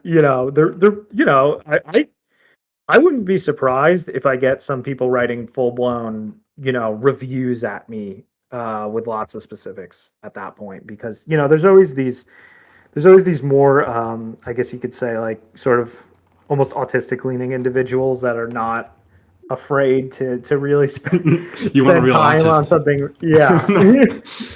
Exactly. Not afraid to really dig into and spend time on an individual like that. What aspect are you seeing AI playing in writing as the technology advances? I don't know. Did you agreed with Wyatt just now, who said like AI is getting pretty good on this? Or did you? Yeah. So is that making its way into a tool in your tool belt? To what extent do you use it without? Yes. It's going too far. Tool that you have to. It's a dangerous tool that you have to understand very well, because it can go very wrong if you don't know how to use it. But it can be a really nice bonus if you do know how to use it. First, if you're just starting with early levels of output, you can actually speed run the early stages of written output by using AI, because its feedback will be good enough. If you just say, "Hey, what's wrong with this?" Its feedback will be good enough that you'll keep improving until you're out of that zone where you're just full of. Until you're out of the zone where your writing is the equivalent of the Kiowa. Monkeys on a typewriter. That we were just having. It will speed run you out. It will speed run your writing out of that zone. So it's perfect for that. Zero flaws, zero criticisms. Hop on GPT, ask GPT what's wrong with your writing if you're a beginner, and just they'll coast out of that early stage. So that's a really nice luxury that we have as people living in the 20s. You did not have that luxury before the 20s, which is kind of crazy. It's very rare. It's very rare that we actually get a new luxury modern day. But yeah, that is genuinely one of them. Maybe. Yeah. So next is when you're now writing actually grammatically correct stuff, and it's consistently grammatically correct, and your connotations are all like mostly there and stuff. That's where it gets dangerous, because the AI is built to make the person. The AI's goals, chatbot's goals, is to make the person hear what they want to hear, and that's what a lot of people don't understand. It is designed. You see that a lot. Yes, it is designed to give an answer that has the highest probability of producing a generic positive reaction in the prompter. I think it's a little different. I think it tries to keep you on the site for as long as possible. Yes. So it tries to match. It tries to match what you want. If you want it to be mean, and being mean makes you stay on, then that's where it is too. That's where it comes into. It's very malleable. Right. And that doesn't necessarily mean you're putting it in the correct form for optimal feedback, which is tricky to understand. And that's why, if there's one generic tip to give about that, it's just prompt it in a multitude of ways. Just hit it in a lot of different ways if you want actual varied feedback from it, and then take every single thing it spits out with a bucket of salt. What happens next, though, is when you start getting to the next stage, the stage I'm at now, that's when you don't really have to worry too much. That's when the AI is not too dangerous anymore. It kind of reverts back to not being dangerous. Because if it says something stupid, I pretty much know when it's doing something stupid. I know when it's pulling my leg. I know when it's spit out bad output. I know when it doesn't like get the intent. I know when it's allowing for awkward Japanese and stuff. It's once you can really discern its output, that's when it becomes more than anything just kind of like a fancy spell checker more than anything. That's how I use it now. I just use it as a fancy spell checker. Like, oh, is there an obvious mistake here? I also use it as a spitballer. Sometimes I'll be typing a sentence and I just can't find the wording I like, and sometimes I'll just be like, "Yo, hey, give me 20 different rewordings of this or something." Oh, it's good for that. I've used that for translation. Yes, exactly. Oh yeah, for translate, exactly. Translation's a no-brainer. So that is my opinion on how to use it. I would say that covers everything. You want to be super careful about any other use of it because it is dangerous. It is built on a lot of garbage and it is totally a pollutant at default. So it's you're playing with fire when you're touching it. For sure. So, yeah, I guess it's one of those things, like you said, it's a luxury that we have now. It's probably going to just keep getting better as far as what it is capable of doing. The literary aspects are still probably pretty terrifying in terms of like, you could go to it and it could influence your story and your narrative more. And if you were naive, it might be able to take advantage of that. Yes. That's where you want to be careful. Yeah. Basically, the dumber you are, the more, or I should say less experienced. The less experienced you are, the more it has the ability to possibly influence and take advantage of you, which is why it's also very dangerous. It's also bottlenecked in many areas. A lot of people think it's just getting better, but it's actually not. It has some areas it can't get better at all in, and it has some areas it's actually getting straight up worse in. So that's something to keep in mind as well. It's not linearly improving because by nature it's not built to linearly improve. Because I mean, I'm not even gonna even remotely pretend I'm an expert in this stuff, but this gets into some of the Kanji, have you looked at these actual machine learning algorithms and stuff and paid attention to? Because I'm somewhat plugged in, and to your point, how do you start measuring success becomes a really tricky thing with the state that it's in already. So it's like, how do we start improving it beyond this? Yes. And if you say it's improved, in what aspects? Because improvement is probably very multifaceted. So exactly, yeah. It's bottlenecked. It's no question it's bottlenecked in a lot of areas and stuff.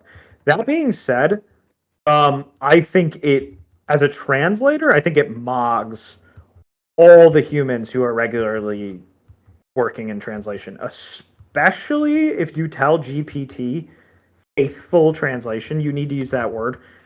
Faithful translation with like no elaboration or embellishment or whatever. Just give me a faithful one. If you give that prompt to GPT, it will mog most human translators because most human translators just aren't good. So I mean, is that an endorsement for the machine translation of future otaku works here, Howard? Oh no, not at all, not at all. It's a last resort. It's basically, you know what I want to do? One of my dreams is to. It should be the minimum. Yes, exactly. Yeah, it's giving you a bare minimum. One of my dreams is to personally translate a lot of my favorite writers and a lot of their best works and stuff, and actually try to create. Because what I want to do is step one, become respected as a game dev, writer, etc. Step two, I want to create this kind of like. So what I would call like a celebrity translation, where basically it's like, okay, let's pretend Toby Fox was really good at Japanese. He is not good at Japanese. A lot of people think that he's good at Japanese. He's not good at Japanese. He still uses his interpreter. I didn't even know he knew Japanese. He's still pre-N1. I've been following his journey from the start. Anyway, he's famous. Let's say he was perfect at Japanese.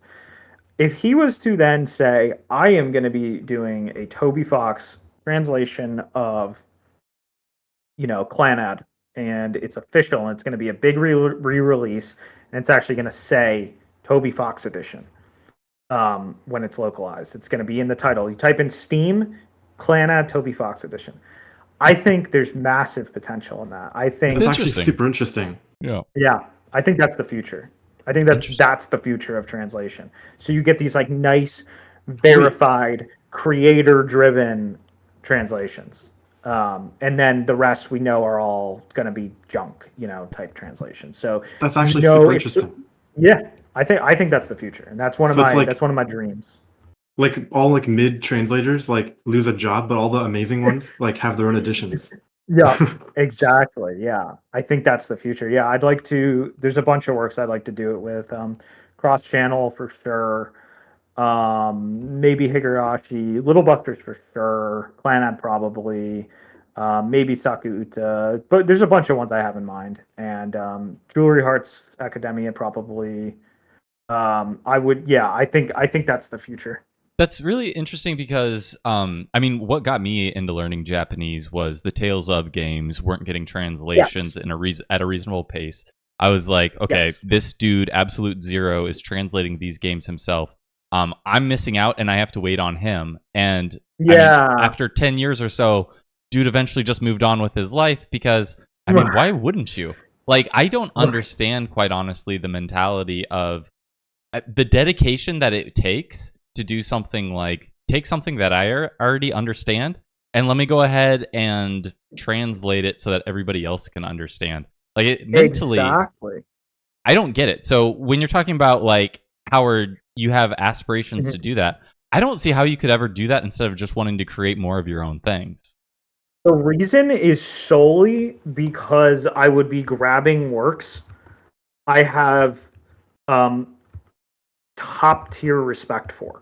Sure. I couldn't do this even for a work that I just love. Like, for example, Izumi Banya is a thriller horror writer, and I love his stuff. His stuff is a big influence on me. What's he done? Dark Blue is one of my favorite works ever by him. And then Monakashi is another one. Okay, I don't know those ones. But keep going. They're more obscure. More obscure. They have Dark Blue is actually famous more for one CG in it that I don't spoil it. I recommend playing it. It's better to get shocked in the actual game, but it actually has a shock CG that's more famous than the game itself. Anyway, I love his stuff. Would I ever want to translate him? No. He's a really good writer, but like translating his stuff would just feel like a really elaborate recommendation from me. Sure. It wouldn't feel like I'm actually doing something meaningful. Mm-hmm. Like I'd rather just help people read or learn Japanese and then read his works. The difference with something like, Little Busters or Saku Uta is that these are works that represent a very, very rare level, and they have fame to them, meaning they can be remarketed off of their fame. Interesting. So basically, if someone was to say, if there was to be a Dark Blue Howard edition, it might as well not say Howard edition because there's no normal edition, or even if there was a normal edition, no one would care. The difference is that these works it's the combination of fame and quality. So you're actually moving culture forward by putting out a new edition that's actually true to the quality of the text. Whereas if I was to just translate something, quote unquote, random, that I just happen to really like and is good, I'm not doing anything other than giving people an excuse to not learn Japanese. Whereas a new Clanad edition, that's a perfect translation. Perfect translation is, perfect translation doesn't mean actually perfect translation, because there's no such thing as perfect translation. But translation, the best it can be at preserving the literary quality, that is changing culture. That's actually showing the West, hey, you didn't realize it, but this thing is a lot better than you thought. This thing is, you can now literally study the work without knowing Japanese, which is crazy. That means that if there's a kid out there who's, let's say, 12 years old and has no ability to learn Japanese yet, and if he was to learn Japanese, he wouldn't be able to read Clanad fluently until he was almost 20. That means that kid could, in theory, pick up Clanad Howard Edition and still be influenced by the writing in it properly. He could aspire to be a better writer from that, or an analyst or whatever. All those types of things. It basically it breaks down that barrier. I've translated like a decent amount, probably like 100 or 200 hours, and really, it's all like ASMR or manga. But like I realized I took there's an Ishizoku Reviewer's spin-off light novel. Yeah. And I noticed it had an official English translation. So when I was reading it, I was just like looking at some stuff and being like, I would have no idea how to translate this, and like seeing how they did it. Yeah. And I realized like you have to be like a writer to translate a novel. Yeah. Like one of the sentences I remember is like he said like goodbye and good riddance. And like I would never ever be able to produce that kind of English. Like you have to be a super good writer to translate a novel. It's incredibly difficult. That's the issue. It's, what it's very, very similar to? Inking drawings in the animation industry. There's a thing in the animation industry where the person who draws the drawing is not necessarily the same person who inks it. What actually happens is, when time is crunched or budget is low or something, what can actually happen is a lot of the time the person inking is worse than the person drawing. Mm-hmm. And what actually happens is you're seeing the art equivalent of translation, of lower quality translation, when you see the final product. And it's a necessary evil, because drawings have to be inked to go onto the screen. Mm-hmm. But it's unfortunate when it's not inked by someone excellent. So it's just like that. Translation is a lot like inking drawings, and the process that goes into translating means retracing the steps of the author who originally wrote it. Retracing the actual literary steps, not the language steps, the literary steps. And then crapping out your own version in your language that is literally equivalent, which is very difficult. So a bit of a topic shift here, but it kind of again leads back to my point that I had made before, where I kind of don't get people who are so dedicated to helping out others that they would be willing to spend all that time translating. So I understand your point a little bit better there, but that kind of goes to my greater thing, which I think is one of the bigger differences between you and myself, Howard, which is you have an idea to bring this back to the West for some reason. And I don't understand that motivation at all. Because for me, it's makes sense. That's a good question. That's a good question. I am going to learn Japanese so that I can use it. If other people aren't willing to invest the time in, too bad. I don't really feel like bringing that back to them because I'm too busy living my new otaku life. So is the West even worth saving, Howard? Yeah, this was brutal. I mean, this caused me a lot of, I had to do quite a bit of soul searching.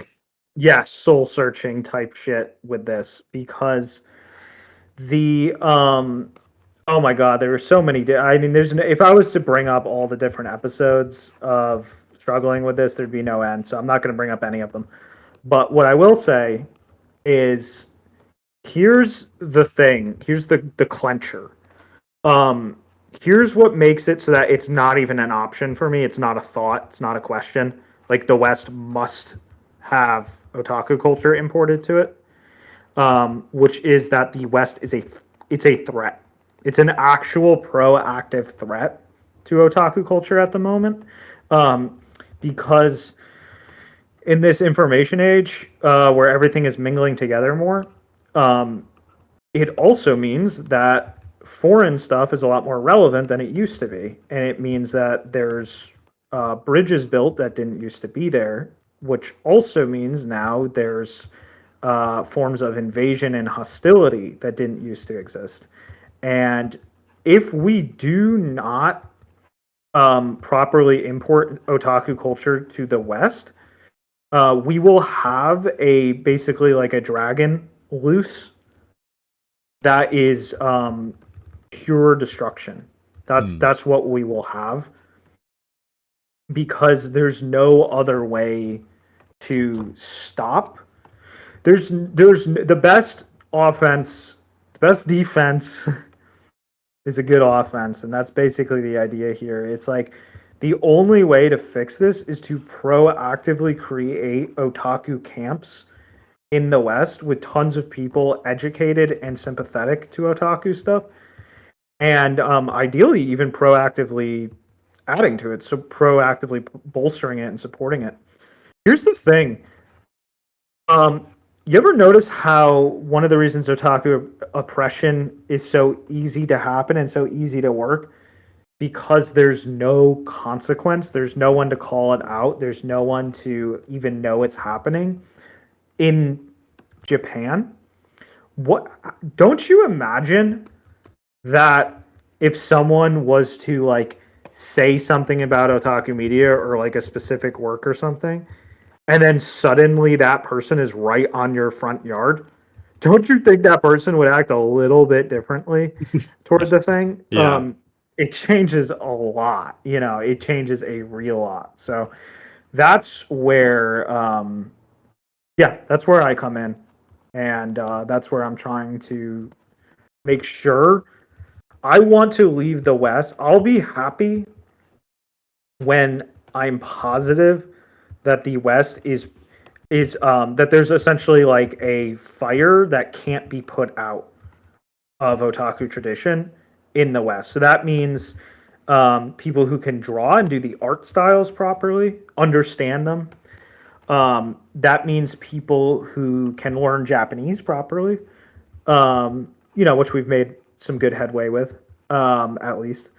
Much better than it used to be. Again, thanks to Saint Cats. And it also means people who are more literarily informed and literarily educated, who can make more intellectual statements about the media instead of purely culturally motivated ones. That will put a barrier to otaku oppression that will be strong enough where the most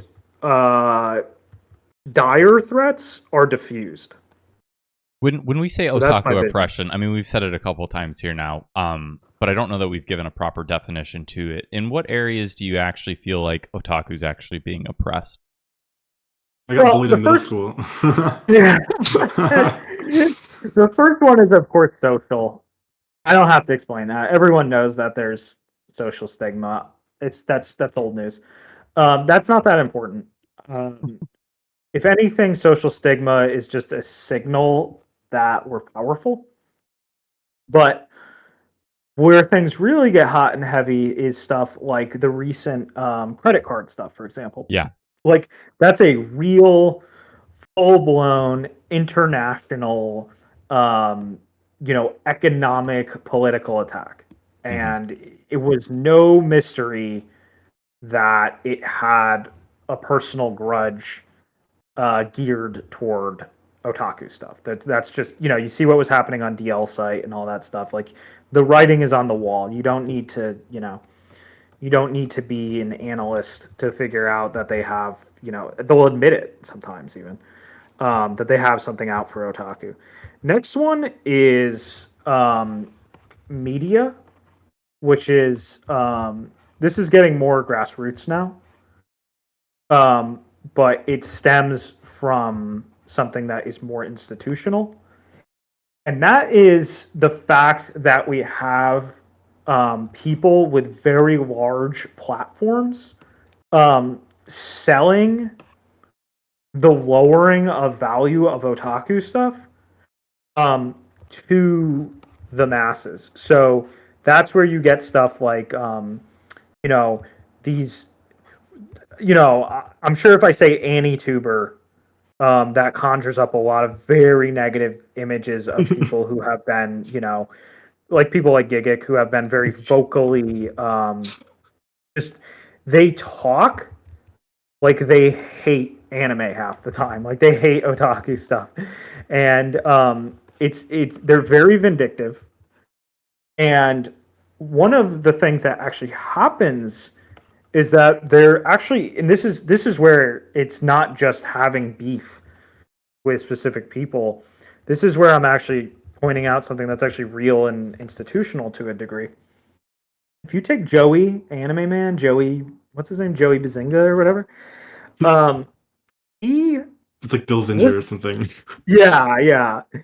He did not start out like antagonistic towards otaku or anything. He's a heritage speaker of Japanese, so his Japanese is quite good. He certainly can Kaiwa better than me.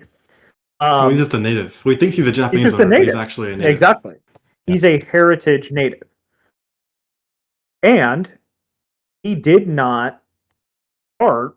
He had a lot of the cultural, like, irony weeb isms of the time, but he did not start antagonistic to otaku stuff. If anything, he was one of the people pointing out how great stuff like Jun Maeda was early on, when stuff that was less appreciated, because believe it or not, some of the young people can't even fathom this, but believe it or not, the current climate is much, much better than it was 15 years ago, culturally. Most people can't fathom that, but yes, it's much, much better than it used to be. And he was one of the people, like, trying to, push for, more respect of things that at the time were not getting proper respect and stuff. But what happens is, if you look at how his channel changed as it grew, especially after the apocalypse, which gave him a big scare and realized he need to kiss corporate ass a little bit more, you'll notice he becomes more and more and more Gigic leaning. He becomes more and more blatantly antagonistic, more and more kind of socially, politically, whatever type motivated. When I say political, I don't mean like left wing, right wing. I mean political in the sense of what is safe, what is, corporately supported, what is socially supported, that type of thing. What is systematically, what has systematic support for it, what has systematic anti-support for it. I kind of felt like Gigguk or like Garnt is like more anime leaning than Connor and Joey. That's what's funny. At this point, that might even be true, and that's what's so funny. It's like top 10 anime plot twists type shit. Joey, over time, became so kind of more hostile leaning and de-invested in the otaku stuff over time, to the point where, like, literally some of these people who started as blatant antagonists almost like overtook them in otaku-ness, which is just hilarious to think. Gigic was so anti-otaku and anti-like anime. Wait, really? He's literally like the anime man. Oh, he's not the anime man, but he's an anime YouTuber. Gigic literally, if you want to know how antagonistic he was back in his day, he literally had a catchphrase called motherfucking T. And literally the entire catchphrase just stemmed from the idea of why would anyone ever watch K-On? Because it's just girls drinking tea, and I want to see dudes doing bankais and stuff. And he actually made. I think that's still otaku. That's not anti-otaku. That's just a different form. I think a lot of stuff. I don't know who any of these AniTube cringe people are, but that's definitely was my attitude growing up as well. So, yeah, no, exactly. That's what I'm saying. Because there was a social air of being anti-quality, anti-otaku shit. Because it's like, this is the problem, and this kind of goes back to my discussion about what I was saying about manga, where I can get critical of manga and stuff. Mm-hmm. The fact of the matter is that K-On! Represents like an objective. The K-On! Anime represents an objective achievement that is unique to the culture.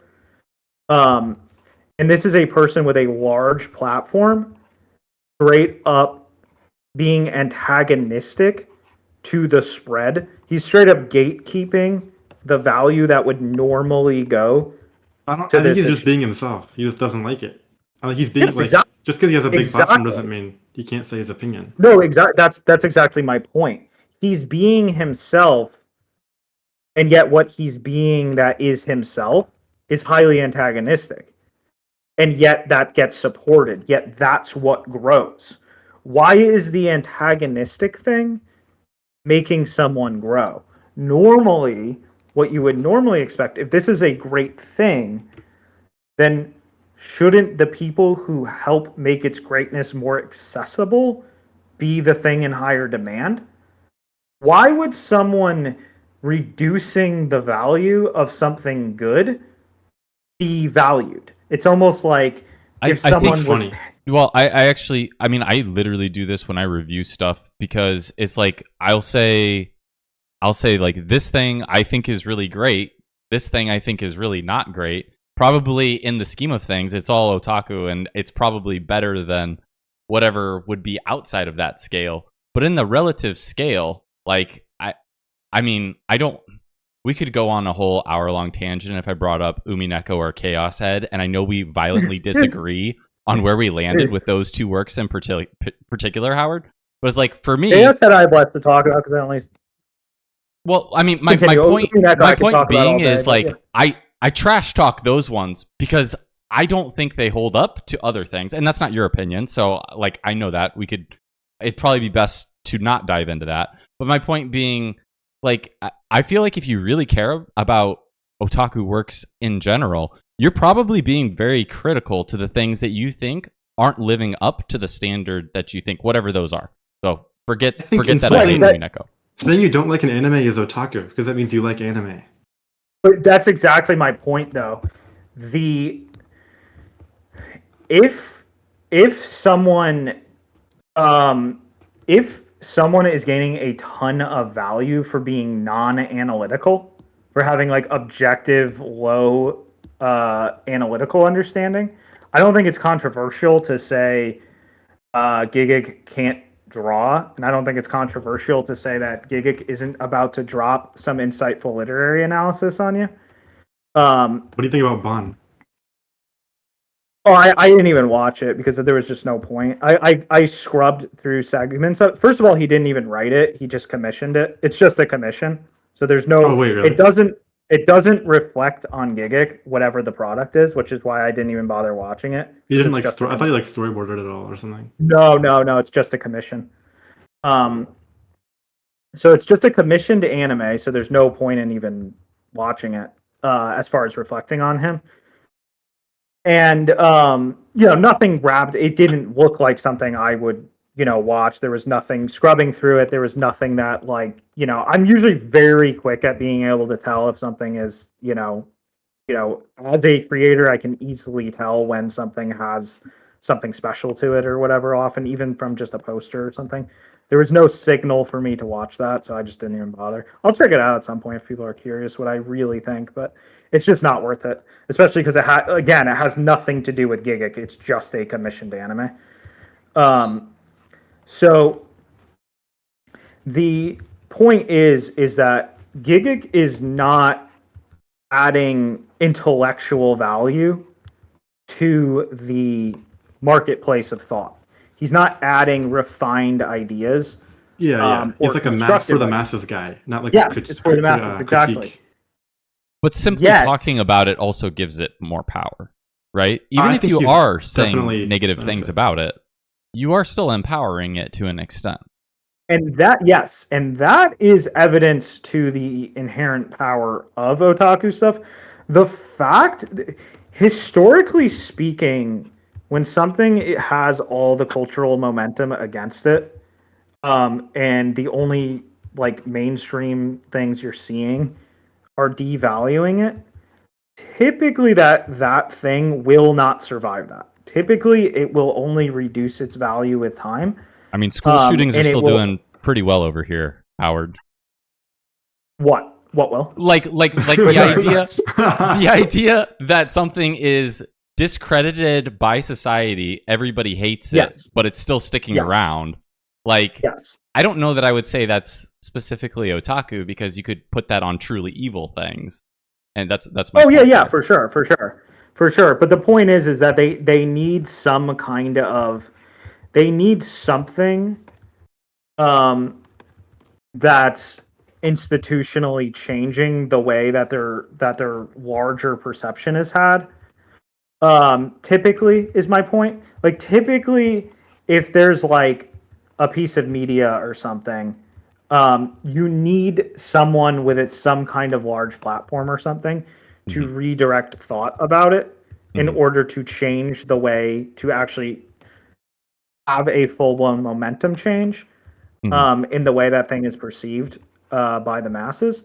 But what's actually really interesting with otaku stuff is that even when there's no pundits talking about something, on a grassroots level, it typically sorts itself out significantly compared to other things, which is just testament to how much like actual grassroots level passion the stuff inspires. So that's why, because I saw it happen in real time, because I was on the internet at the time and I was paying attention. I proactively watched K-On! Go from something that was like being treated the way Gigguk was treating it to suddenly this very respected thing. And there were there's no like one big thing to point to that actually changed it. Eventually Digibro did show it quite a bit, but that was after the fact. That was after it had already gained steam and stuff. And there's a lot of things that fit that exact mold. And so the point is that here's something that is objectively very high quality and a high achievement, that its final ultimate resonation with the masses is highly positive, and yet and its respect, and yet someone built a platform very easily via disrespect of that thing, which that's my point. That indicates that there are forces that readily and easily reward reducing value in otaku stuff, which goes to show that on some institutional level, you can be rewarded. That's a viable way of being rewarded. And if you actually look at the majority of AniTube, the majority of successful popular AniTubers actually got there from reducing value, not adding value. I think it's a little cherry picking, because he makes mostly videos on stuff he likes. But like, there are YouTubers like I Hate Everything who like have their whole thing on being funny. His best viewed series are always the nutshell videos. And the nutshell videos are no one who actually likes and respects anime for what's good about it would enjoy those types of things. They're specifically made to, again, reduce value, because they are They are literally, again, it's not controversial to say that they're made with a distinctly Western perspective on not only Western but flippant perspective on what he's showcasing in them. I guess you can say that. It's like, I don't think it's less value. I think it's just more Western value, which you're less interested in. Right, exactly, which is the issue, because it's like, do we have an analytical... If people are putting stuff out that is of unique value, like unique artistic, unique literary value, but the market has naturally formed in such a way where it's, again, it's like, I'm far from the... Even people who have their moments of being anti-otaku themselves have pointed out it's literally has a term for it. It was the catchphrase or whatever, the anime is trash and so am I mentality. That was literally an actual, like, formulated, like, known catchphrase thing. And even, if you look, you'll find people like, even like Pause and Select and stuff, who's not exactly the most otaku dude in the world, even criticizing people like Gigak and stuff for promoting that. There is no question that and if you look at like Digibro's growth back in the day, where did he always see more growth? Where did he always see major boosts in popularity? It was always times he pulled value out of the value economy of otaku media. It was always that would reward him, would reward his growth more than times he was putting value in. Always. And so that goes to show that there is absolutely systems in place, whether, you can point fingers wherever you want to point them, like, who's to blame for this. It's, I'm not super interested in playing the blame game with that, but it's self-evident that there are systems in place that reward pulling value away from things that would normally garner respect. Like, if you were to just objectively analyze and objectively examine their elements, if you were to actually dig into the elements that make them what they are, they would normally like, okay, for example, let's just take a really silly like kind of metaphor. If someone was to get a world record speedrun in Mario 64, I know speedrunning is like dead now, so let's go back to like the height of its value, like 2013, 2014. If someone was to get the world record speedrun of Mario 64, like when Siglemic did it, if someone was to start talking about that world record speedrun, and they were to instead of saying why it's impressive, they instead just went on and on and on about how Siglemic has no life, would you consider that person a supporter of the hobby of speedrunning? And would you consider that person someone adding value to Siglemic? I mean, I think it's context dependent. Yeah. If he had clear respect for him and did it as a joke, and it made people get into speedrunning, I think it's more like what Gigak does. But I do definitely think that it's not like good, like true otaku like analysis of what Gigak does. But there's definitely room for better stuff. Because no matter how you slice it, whether there's like an ironic feedback into the value of the thing, and absolutely that, actually, to continue the speedrunning metaphor, that did happen. Like, seeing shit like I would prefer it if you would be quiet, that did get people into speedrunning and stuff, even though it's like, a cringe thing. And absolutely anime has experienced the same thing. However, even if that is the case, is it adding value to the actual thought economy? Like, is that increasing? No, it's not intellectually Exactly. It's not an addition to the intellectual thought economy. And it doesn't push the cutting edge forward. Exactly. That's basically what I'm getting at, and that's basically where the current environment has not cultivated. This is actually going down. This has actually been reducing with time. Like I said, believe it or not,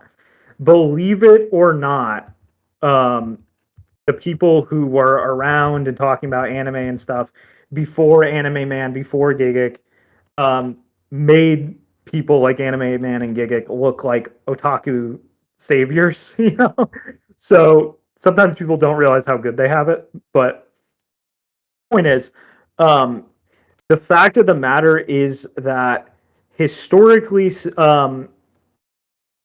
I mean, this is true even in Japan. This is not just a Western thing. There is major. The default has been pushback, criticism. In some cases, like in the worst case scenario, like we're seeing, actual systematic attacks like deplatforming and stuff. Those are the worst cases, obviously.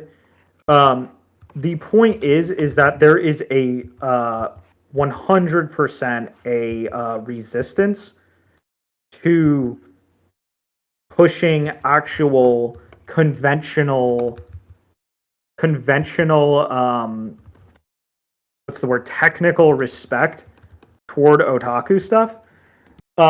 Really obvious with art. There again, a lot of people don't remember this, but in like 2010 through, when I first got into art, for example, even as late as when I first got into it, which was late 2013, there was a full-blown, like, serious, like, extreme, like Western artists would actually flip if you were to suggest that Japanese art is has any unique value whatsoever, let alone actually point out the reality, which is that, like, the best artists in Japan, like all the that they basically have a superior tradition to what the West has. And that would be that adding any value, like ascribing any value whatsoever, let alone the actual correct amount, was insanely controversial and often straight up discriminated, to the point where it would get very, very heated if someone so much as like dared to question these faux pas. So that's how bad things used to be. And now look at where things have come. Now with time, like, everyone just wants to draw anime and stuff. Everyone just wishes that, everyone just goes, oh yeah, Japan's art is the most interesting. I wish I could do that, etc. So that's where I want to see the literary side go. And that's where Japanese learning is so important, because unfortunately we can't as easily bridge the gap without the language component, which is where the language component is so important. That's why I was like, yeah, I have to write my game in Japanese, because releasing a game in Japanese myself, if I can get it extremely popular, means that now there's a person for the first time ever serious about the literary aspect of this stuff who can actually talk about both sides, can actually talk about the English and the Japanese, can talk about the quality of translation, can talk about the literary quality of Japanese works, etc. So real quick, Howard, I want to. So I've been on kind of a tangent in chat right now, but I think this relates back to the otaku oppression aspect of it, and I think probably where my mentality still differs a little bit, yes. Which is Cripperino says, I think we should try to enjoy media and find parts we like about it rather than be cynical and critical. I think the opposite of that. If you really love something, to the whole point that we've been saying, you should be extremely critical about what you love, and you should, that way, like, it doesn't devalue the thing that you love. I think there are otaku works that are not good. Like, and I think that's a safe and valid thing to be able to say. I think compared to other things, a wider circle, maybe they're still better. But I think if we can't distinguish them, then it goes back to one of your main problems, Howard, which is that the literary quality goes down over time if you can't be critical of what you love. I just agree 100% with what you just said. I have zero objections to what you just said. Zero objections. Okay, fair enough. Zero objections. So let's circle back to one of the key things that you have, which is you talk about what otaku qualities are. You've been using that. You've been alluding to it, as well as what anti-otaku qualities are. Can we get a concise list of what you would say, this is otaku, this is anti-otaku? What comes to mind there? Number one is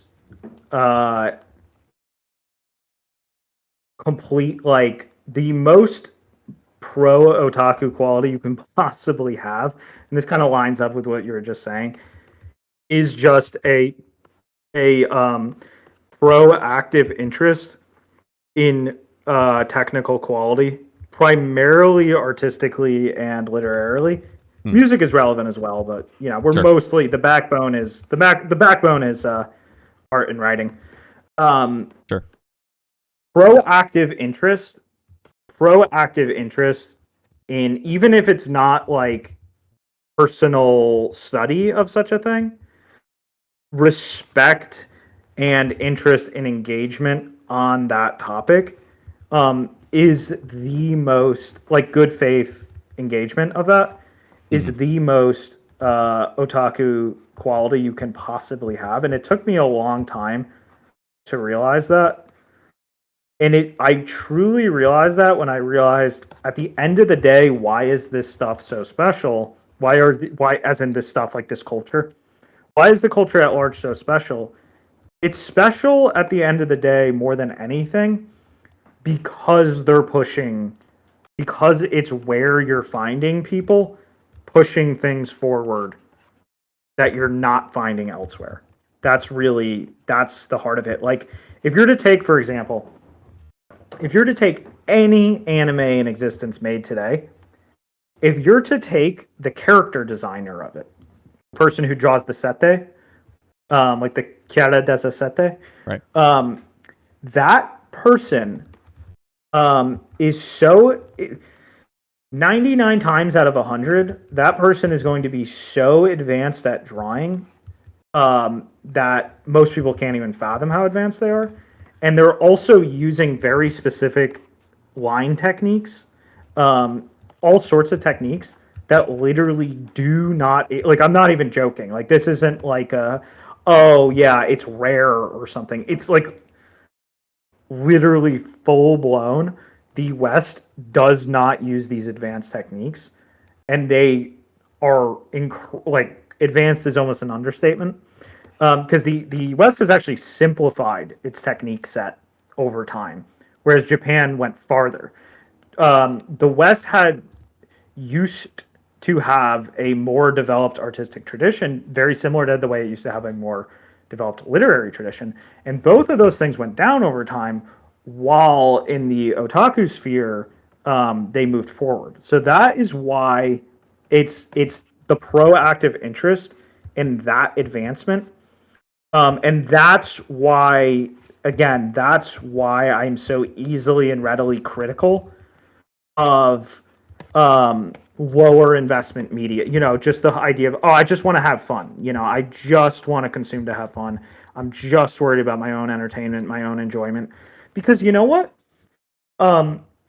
Becoming an insane person and playing with doo-doo and committing murder might be more fun than anything you could ever, in the right state of mind, with like maybe some weird mind-altering substances, you might experience more fun and more enjoyment with that than you could ever get from media. That's not what media is about at the end of the day. It's about becoming better people, becoming a more advanced society, advancing thought, etc. So if you can't prioritize and appreciate that, you have nothing. So that's the most pro otaku quality in existence, is just respect and intent towards advancement of these things. That was an amazing clip. Yeah. Oh my god. So you're saying it's not sufficient for something like a game to be fun.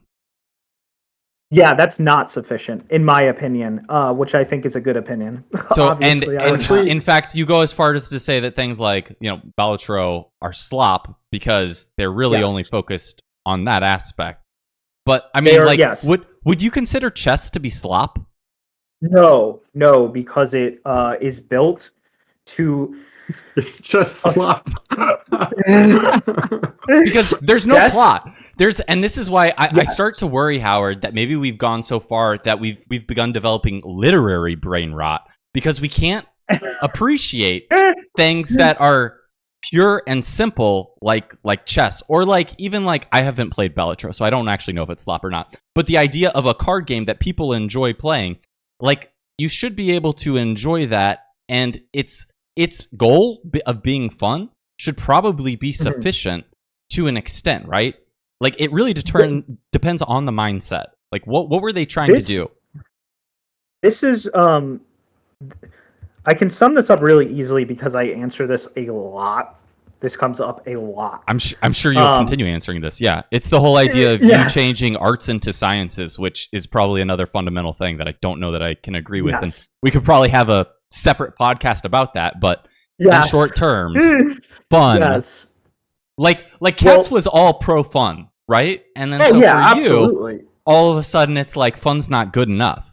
Is this rebellion? Is this your teenage years against Cats Daddy? What is going on? Okay. This is where I am just Cats to a T, and this is where I think he would just 100% consider me his successor. Everything that when it comes to effort, when it comes to the concept of effort, I am incredibly anti-effort. I think if you're putting in effort, it's because I think that's an identity issue. There are times where we have to do things we don't want to do or hard things. And, believe me, I'm no stranger to stress and shit, obviously. But is the meta thing an effort? Sometimes we have to put in effort, but is it an effort to put in that effort? That's what I believe. That's Doryoku versus Kuro. Yes. I saw that difference in Japanese. Exactly. We can Doryoku all day, but are you feeling a kudo? That's really the difference. And that's where I'm 100% all about what Katz was getting at. And that's where that ties in directly to why I'm critical of something like Balatro, but not critical of chess. Okay. There is a real phenomena in the video game industry of playing on avoidance. They are essentially products no different from something like alcohol, which I would argue alcohol has a place in society as a de-stressor, whereas these don't. I would say these are more in the category of something like heroin or whatever, like a harder drug that has no form of being used responsibly, because they are actually abusing the brain's desire for relief while not actually providing relief. That's so interesting because that's how I view pornography, quite honestly. And yes, I agree. Yeah, and so, then that's also so integrated into something like visual novels. But the best ones, that's not the key selling point, even if it is integrated. But then I have that same concern that you're kind of painting here, of but we're abusing brain cells in order to sell literary genius. When it comes to otaku industry pornography, I support it because it's always associated with and paired with a drive for excellence in the arts, and at times it will help bring more people in, even if we have to do it in a slightly evil way. I will support that necessary evil. But there is a lot good. of VNDB like porn slop that it does not touch that. It's just ratchet to fill the void of, you know, whatever high, which again goes back to your thing of abusing brain cells to sell the product, which seems evil to me. That seems anti-otaku to me. Okay, this is where I'm gonna be. This might be the most controversial thing I will say the entire stream. Okay. I am fairly critical of DL site arrow game culture, not visual novel, not the actual novel game culture, but the DL site independent pornographic RPG type stuff, and like DL site like Dojin published pornographic content and stuff. Mm-hmm. I am fairly critical of it. I'm not saying it's all bad at all by a long shot, but I am fairly critical of it because I find a lot of it is more based in vice than excellence. And that is, I can't approve such a thing. The reason I can approve pornography and VNs is because it's all in support of a very high literary tradition. And you'll even find that, like you said, a lot of the time the pornography moves to the minor aspect of these things. And I'm not going to sit here and pretend there's not some nuki gay that are very well written and have great art. And I will defend those. I will stand by them, even if I think they... okay, if you're playing Little Buster's Ecstasy, those H scenes, those arrow scenes are not abusing any part of your brain. They're so minor. They're so simple. They don't overindulge or anything. Most people probably wouldn't even experience too much arousal from them. But I'm not going to act like there's not well-written stuff that is very abusive of arousal systems. One of my favorite VNs is Aoisora no Kamyu. And that has a very strong erotic element with scenes that last a while and are very indulgent, and they do stimulate. That's their intent. Their intent is to abuse brain chemistry. I will support that because the artistic standard is so high and the literary standard is so high, and no one who in good faith engages with such a product would step away with their focus being the pornographic aspect. Their focus is always going to be, if they engaged it in good faith, the literary aspect. And that's why I can support that necessary evil. But the problem with the DL slop is a lot of it is not that. A lot of it is not prioritizing excellence. A lot of it is prioritizing, like, maybe, it's not like it's anti-excellence per se, but it's not striving for excellence. Literarily, it's often bereft, or just straight up low level. Artistically, even it promotes lower standards. Even, that people might find that confusing. Oh, there's a lot of great art. There's a huge difference between someone who's really great at art and the true artistic illustrator meta that's constantly being featured in VNs and stuff. There's a huge difference. It's the difference between I'm, excellent at, a sport, and I'm literally a contender for the gold medal. And that difference makes all the difference. It's the difference between something is unique and exceptional and like actually world changing versus just, hey, you're good, but you're not good enough to justify, creating something that doesn't serve a higher purpose. So that's probably the most Yeah, the summary is, if you feel like it's serving a higher purpose, then that's still true otaku. If it seems like it's simply abusing brain chemistry, it is not. Yes. However, the game industry in particular is more focused on fun, which is not literary has no literary relevance. So therefore, that's a negative. Again, yes. I think if a game is simply fun, that's still probably, like, if that was the box you were trying to check, to make a work that succeeds in its goal that isn't abusive, because I don't feel like if Balatro is like a gacha slop game, then yeah, sure, I get that. But if it's literally, or if it's like the old people with the slots or something like that, like if it's that sort of element, I agree, that's bad. But you also criticize like Hades 2 as being slop, and it's like, it's probably just a fun game from the West. Like, and I think that's okay. Fine. I mean, no one's about to experience. No one's about to touch Hades 2 and find that their life is way worse for it or anything. Of course not. It's the build up, and I actually have my next video is actually about that. It's the build up of all these. It's the absolute state of the industry when all these things come together. It's like death by 1,000 paper cuts. I'm critical of Balatro for being a hard drug, whereas I'm critical of Hades 2 for being a paper cut. It's a different thing, and I'm only critical of it for being a paper cut because there's 999 other paper cuts out there. If it was the only paper cut, I wouldn't be critical of it. And that's basically my perspective on the game industry and stuff.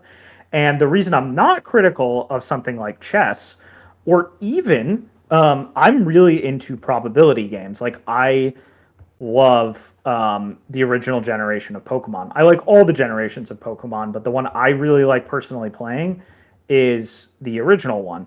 Gen 1. For many reasons, I won't get into that. But I play that game daily. I spend anywhere from 10 to 20 minutes daily on that game. It reminds me a lot of what I was just saying about the otaku pornography, like VNs. It has addictive aspects. It has like abusive aspects and stuff. Yu-Gi-Oh, the card game, and similar card games. I always loved playing Yu-Gi-Oh. I try not to play it too much, but I've had periods on and off. That also has abusive aspects to it and stuff as well. I want to use the bathroom real quick. Go ahead. Yeah, go for it. Why am I not? Why do I not think Yu-Gi-Oh or Pokemon have to? I mean, let's ignore the elephant in the room of the quality standards of Pokemon having dropped for so long. Let's forget that. Let's just focus on the game, the competitive aspect. Why am I not critical of the competitive aspect of a game like Yu-Gi-Oh or Pokemon? The reason is twofold. First of all, like visual novels, they promote otaku artistic expressions, and Pokemon has gotten a little dicey with that over time. But let's just think of Pokemon when he was in his prime. Yu-Gi-Oh still promotes great artistic culture. I mean, those card arts are phenomenal, and all that. So not only is it giving people art that's really interesting, but the game is educational. The game is teaching you about life. Pokemon and Yu-Gi-Oh, if you play them, you are learning about life.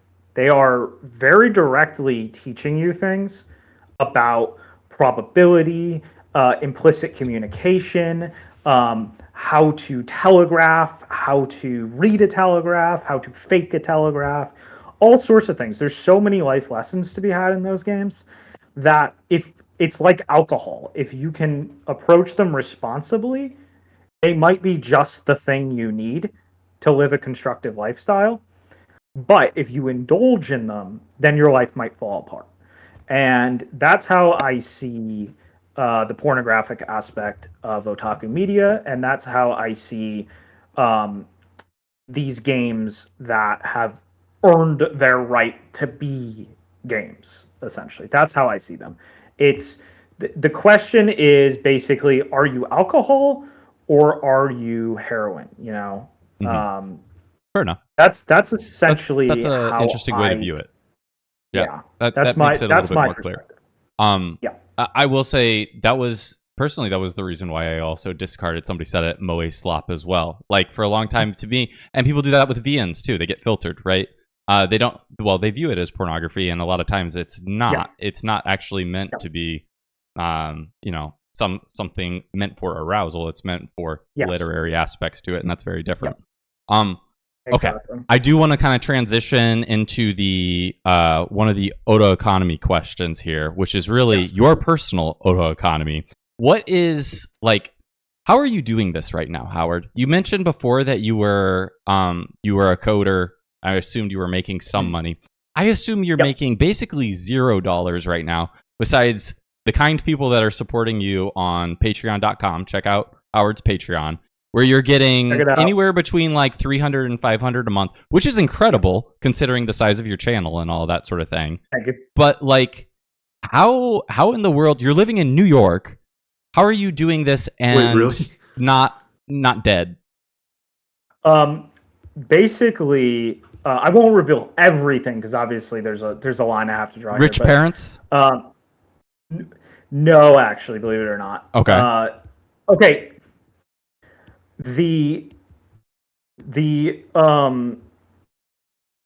I will start by saying I am operating in the red, and I have been operating in the red for basically since I put out. I don't know, a long time is the point. For a while now. I made a lot of money when COVID happened because there was welfare systems in place that were abusable, and I was able to sort of strike gold with those. Oh my gosh. Those are to thank for Orkastle existing. If not for COVID, I would have had to go back and get a coding job for at least, build up maybe a year of money to then dive off of again. I didn't realize that my taxes were paying for the Oto economy. That's very yes. Yeah. At least they're going at least somewhere good. Yeah, exactly. Yeah. That's the start of of our government's redemption arc. But yeah, that's what I actually have to thank, and it's been very tough. If I didn't have the tips I get, it's not just Patreon. I have some other income. Sometimes people will tip me in other ways. Some very nice people have tipped me in other ways, such as crypto. Sometimes YouTube pulls through a little bit, gets a little bit of extra. There are other ways as well. Sometimes, art commission here and there, sometimes as well. So it's not like nothing, but yes, it has been in the red, and I would have gone out. I would have hit the negative, and my credit's not great, so I can't go much into the negative. I would have had to go back to work if not for all the generous supporters. So again, thank you everyone, and please support more. Don't hesitate to support. Never ask if Howard needs it. Always assume Howard needs it. How sustainable is this going to be though for you? Not sustainable. I'm at the end of the rope, and that's why I am planning on. I think this is my first time publicly announcing this, but I am planning a Kickstarter for a month from now. Okay. And I'm hoping. I'm going to announce it to Japan as well. And I am hoping to see anywhere between 30K from it and 200K. That's what I'm hoping to see. And I think it will be a success because I have a heavy duty campaign planned. There will be, when you see the story demo, the trailer, the posters done, even just how much attention to details in the gameplay and everything, the fire writing, the fact that it's 2 languages, East and West, or Japan and the West. I have every single factor on my side. Even the Toby Fox connection, the fact that this is a response to Toby, and Toby's in his redemption arc. and it's just going to get more interesting from here. I think that Orkastle has no problem collecting the amount of money I expect it to on Kickstarter. But I will be going. I plan on going insane with work to get this Kickstarter to be as good as it can be. Mm-hmm. And then once it's launched, I plan on spending the entire month of its campaign making promotional YouTube content for it. And then I plan on collapsing once that month is over for a solid month because I need a month of rest. I have a tendency to like look. We gotta set the record straight. This I have a tendency to look fat on my webcam. I am actually normal weight right now, and I actually there was one point during my journey where I was flirting with obesity, like what is technical obesity, where it's just like a very fat person. You're not actually obese. But it's like technical clinical obesity. It's the very start of clinical obesity. While working my absolute balls off, actually managed to, start pulling it back down because as I got better and better and as things moved forward, it was easier to start, working on my health again and stuff. And that's another reason I need a month off. I just need a month to just work out and just chill and whatever, I need to, I actually usually am more of like a fit cell type, but this work is just insane. Like people will ask me sometimes like, I kind of dig the don't work a job and just be a creator lifestyle. And I'm always just like, no, you don't. Like you don't. It's all pain. It's just pain. It looks appealing, but it's not realistic. And it sounds like Otaku is getting pretty dire here in this next month. It might be make or break. So like, let's. Have you gone down the mental path of what if like you don't hit the target that you're looking for? Like, are there Otaku avenues that like pivot plans here? I don't know. We don't have to go into them. I'm just curious. Like, how far out is hard thinking? I've dealt with like how like in Evangelion, they're always dealing. Every single battle is maybe the world blows up. Mm-hmm. That's just what being a creator is. Every creator deals with this. If you look up Yoshimune talking about making Muv-Luv, that was a situation where it was like, this succeeds or we're cooked. It's not like you just get used to that. It's not like you start to question like, oh God, am I doing something wrong by financially relying on this thing? It's like, no. That's just what you do. It's like the Urbex guys climbing the cranes with no support. It's like, it's not Urbex unless you're doing that. It's not the climbing. You're not a climber, dude. You're not a daredevil, dude, unless you're, doing that. And let me tell you, it's funny because there is, you'd be surprised, but most people who make a living doing creative stuff are not rich kids living off of parents' money. Most of them are just normal people who took the financial risk. I remember a conversation between Ito Life, the illustrator, and what's her name, Noriko, as her trap persona of Tamaki. Fuck, I'm forgetting. I don't know who those people are. Keep going though. Anyway, illustrators. Okay. Successful illustrators. They said, like, we became pro because we jumped off the ledge with no bungee cord. That's what sets the fire on your ass. That's what makes you go, this has to succeed. That's what makes your brain calculate what will succeed and then make sure that you're, putting out truly special stuff that will succeed. So I mean that's it seems like if you are just playing it safe, then you might never actually take that plunge. And I think it directly probably conflicts with those who are like trying to calculate when the right time to jump ship is, and they typically never do. However, that's exactly what I want to talk to you about because that's exactly what I'm doing. So without further ado, I want to jump into the Kanji no Sodan section, which is where I'm begging Howard for life advice on what I should be doing with my otaku future here. So the idea here is, yeah, I've been at the Japanese grind for a while.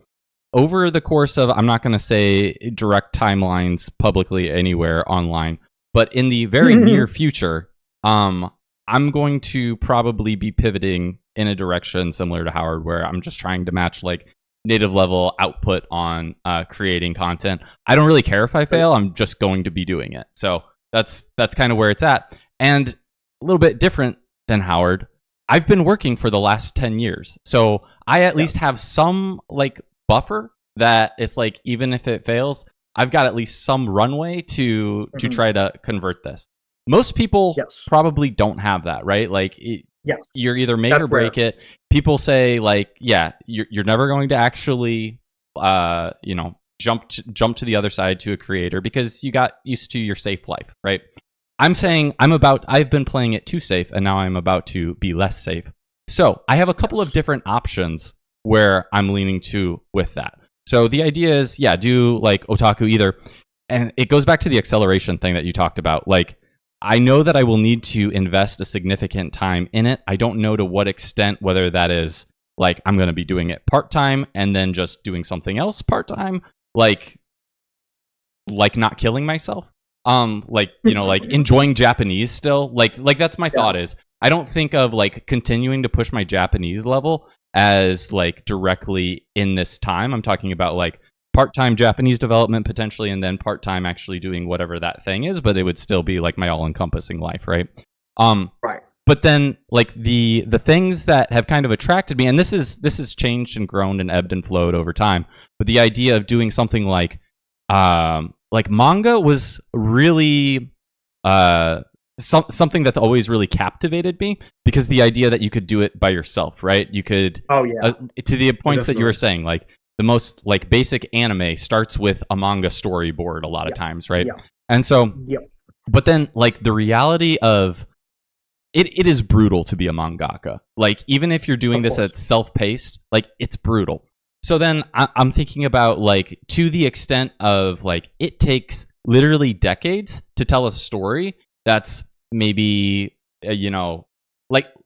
like you can't do the Ellen equivalent of something like a manga and not have it be like 100 volumes long of manga. Right. Like where is the index manga still? It's like in like 2011 or something. Exactly. Where the LNs were. So like the Monogatari series is like 300 hours of books, and you could have written that in probably just like a few years, like 5 to 10 years. But then One Piece is 300 hours of anime, but that took like tens of thousands of people, like tens of thousands of hours to make. Exactly. Mangas on a different scale is kind of what I've realized, and it's like I like that, but I don't know if that's what I want to dedicate it to, if I would rather just do something like story-based or something like that, which is why I'm kind of more leaning towards, I mean, I've been really critical of VNs. I've been really positive about VNs too. It's like, what if I took what I've learned from those so far and tried to do that myself? And that's actually kind of where, with conversations with my wife, like that's kind of where we ended up, is like, that's probably what I'd be leaning more towards doing right now. But the gotcha that I'm like, and I've been struggling with this probably for like a year of like where I want to go, because I know that there's a little bit of runway still before I make that switch. But like the thing that I'm trying to be very intentional about where I'm going with this is, should I be focusing on writing? Should I be focusing on art? Or should I be focusing on development? Because like I could whip out my own VN engine right now. I wouldn't. I would use somebody's like prefab thing, like, something that's already been made. But like my technical abilities are there because that's been my full-time job for years now, right?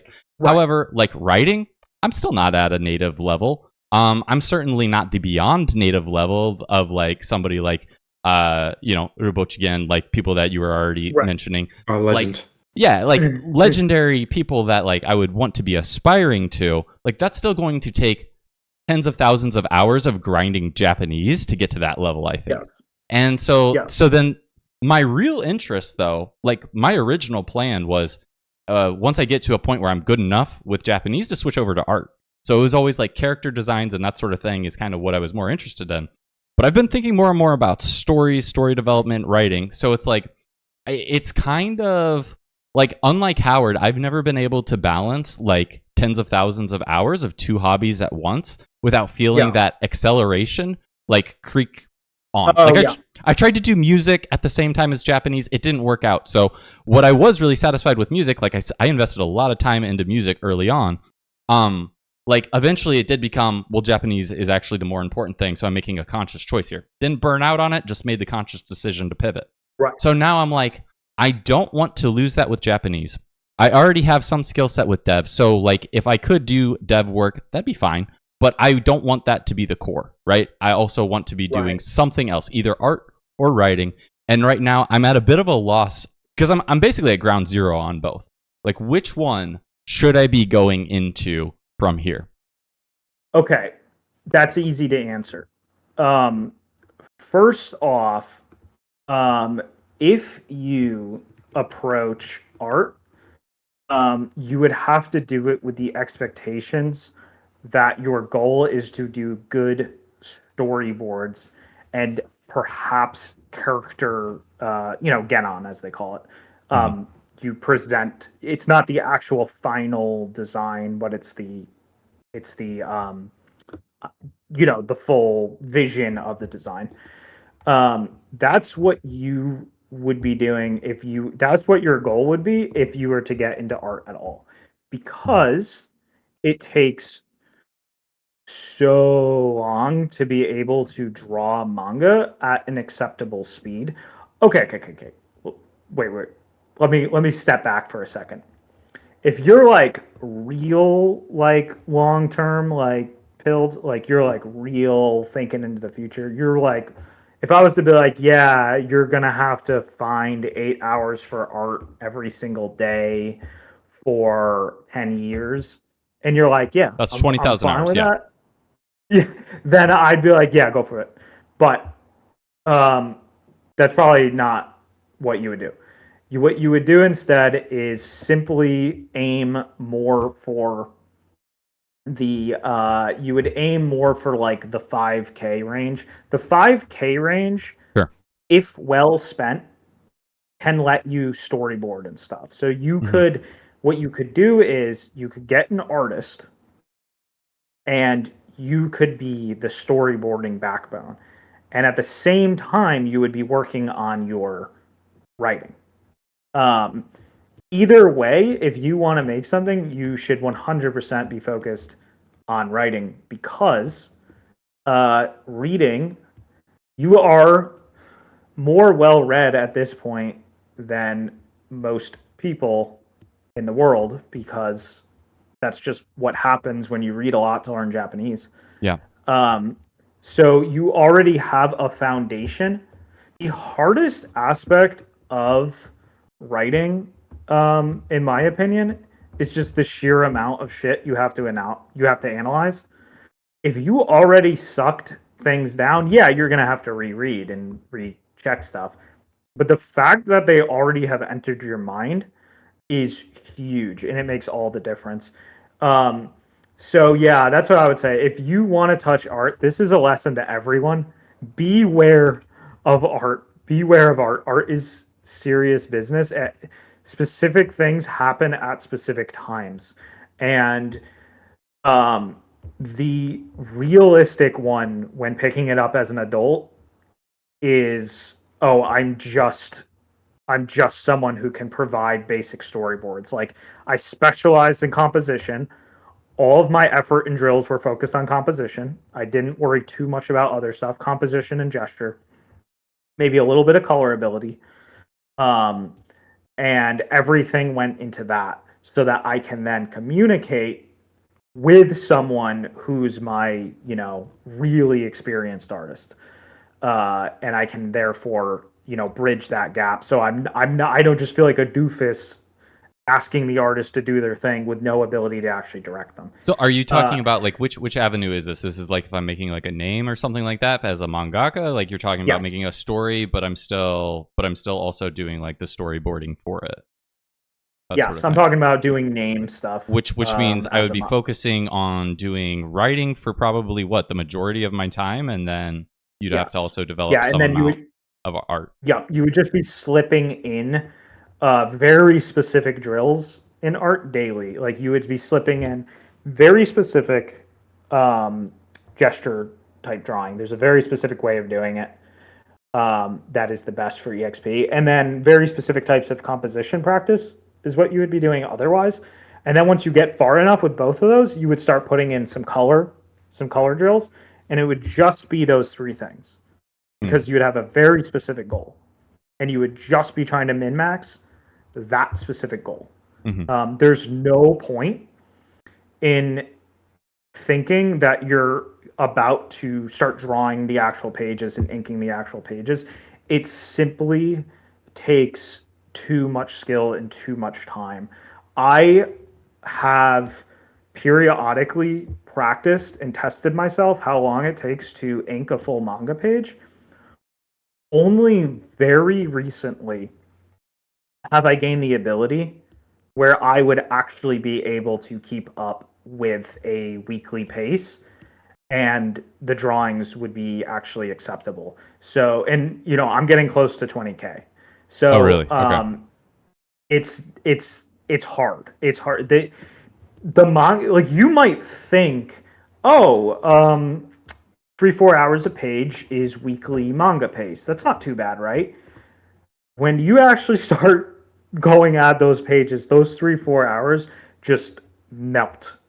They just disappear. It is like brutal to get a nice inked page out in 3 to 4 hours. It takes, you need to be able to draw like it's breathing,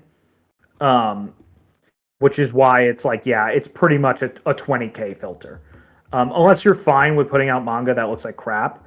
I don't think there's any money in that. I don't think, by money I mean interest, not like money. I mean, like, I don't think anyone cares about that. I think the one ship has sailed. You know, one with One Punch Man and his like right. mid art, his mediocre art. I think that ship has sailed. I think people want to see what I see get popular on Twitter with manga is always someone who's at least my level. That's what I see. Well, yeah, it's the exception, right? Like Chi also did it. I told you to watch that one. I don't know if you've watched it yet. Yes. I'm sorry. I forgot. No, you're good. I will watch it. You should watch it. It's actually really good, but the art is like probably the worst I've ever seen. Yeah. So to your point, the art is a little bit doo-doo. But even then, it's tough to get to the level that dude was at. Exactly. When you take into account how quickly he was moving. Yeah. You know. So he had there's to rip those pages out. Yeah, exactly. So it's really probably not realistic for a lot of people to even get into manga for that reason. Something like if you decide to go down like a VN route, like obviously then you're a lot heavier into the literary aspects. Yes. But I mean, to my point, I was like, I could probably whip out a manga story now, quite honestly. But it would be at manga quality writing, right? Like if you've read what you've read, just by sitting down and really concentrating, you would figure it out quite quickly. Right. But then with a VN, it's like the exact opposite. I don't think VNs need as much art time and for simple character designs, because a lot of times you can get away with very simple character designs because the focus isn't the character designs as much as it is, well, it depends on the VN, but as much as the writing, right? I would go as far to say that if you were to make a VN, art skill as the writer doesn't really help much at all. I think you're probably right. Yeah, because the reason I think that is because a lot of the time you really want to let the artist kind of cook with those compositions and ideas and stuff. Right. Because they usually, it's not like manga where the pictures are functional. You're handing a actual book to someone who is a really good artist who is used to interpreting how to turn books into good pictures.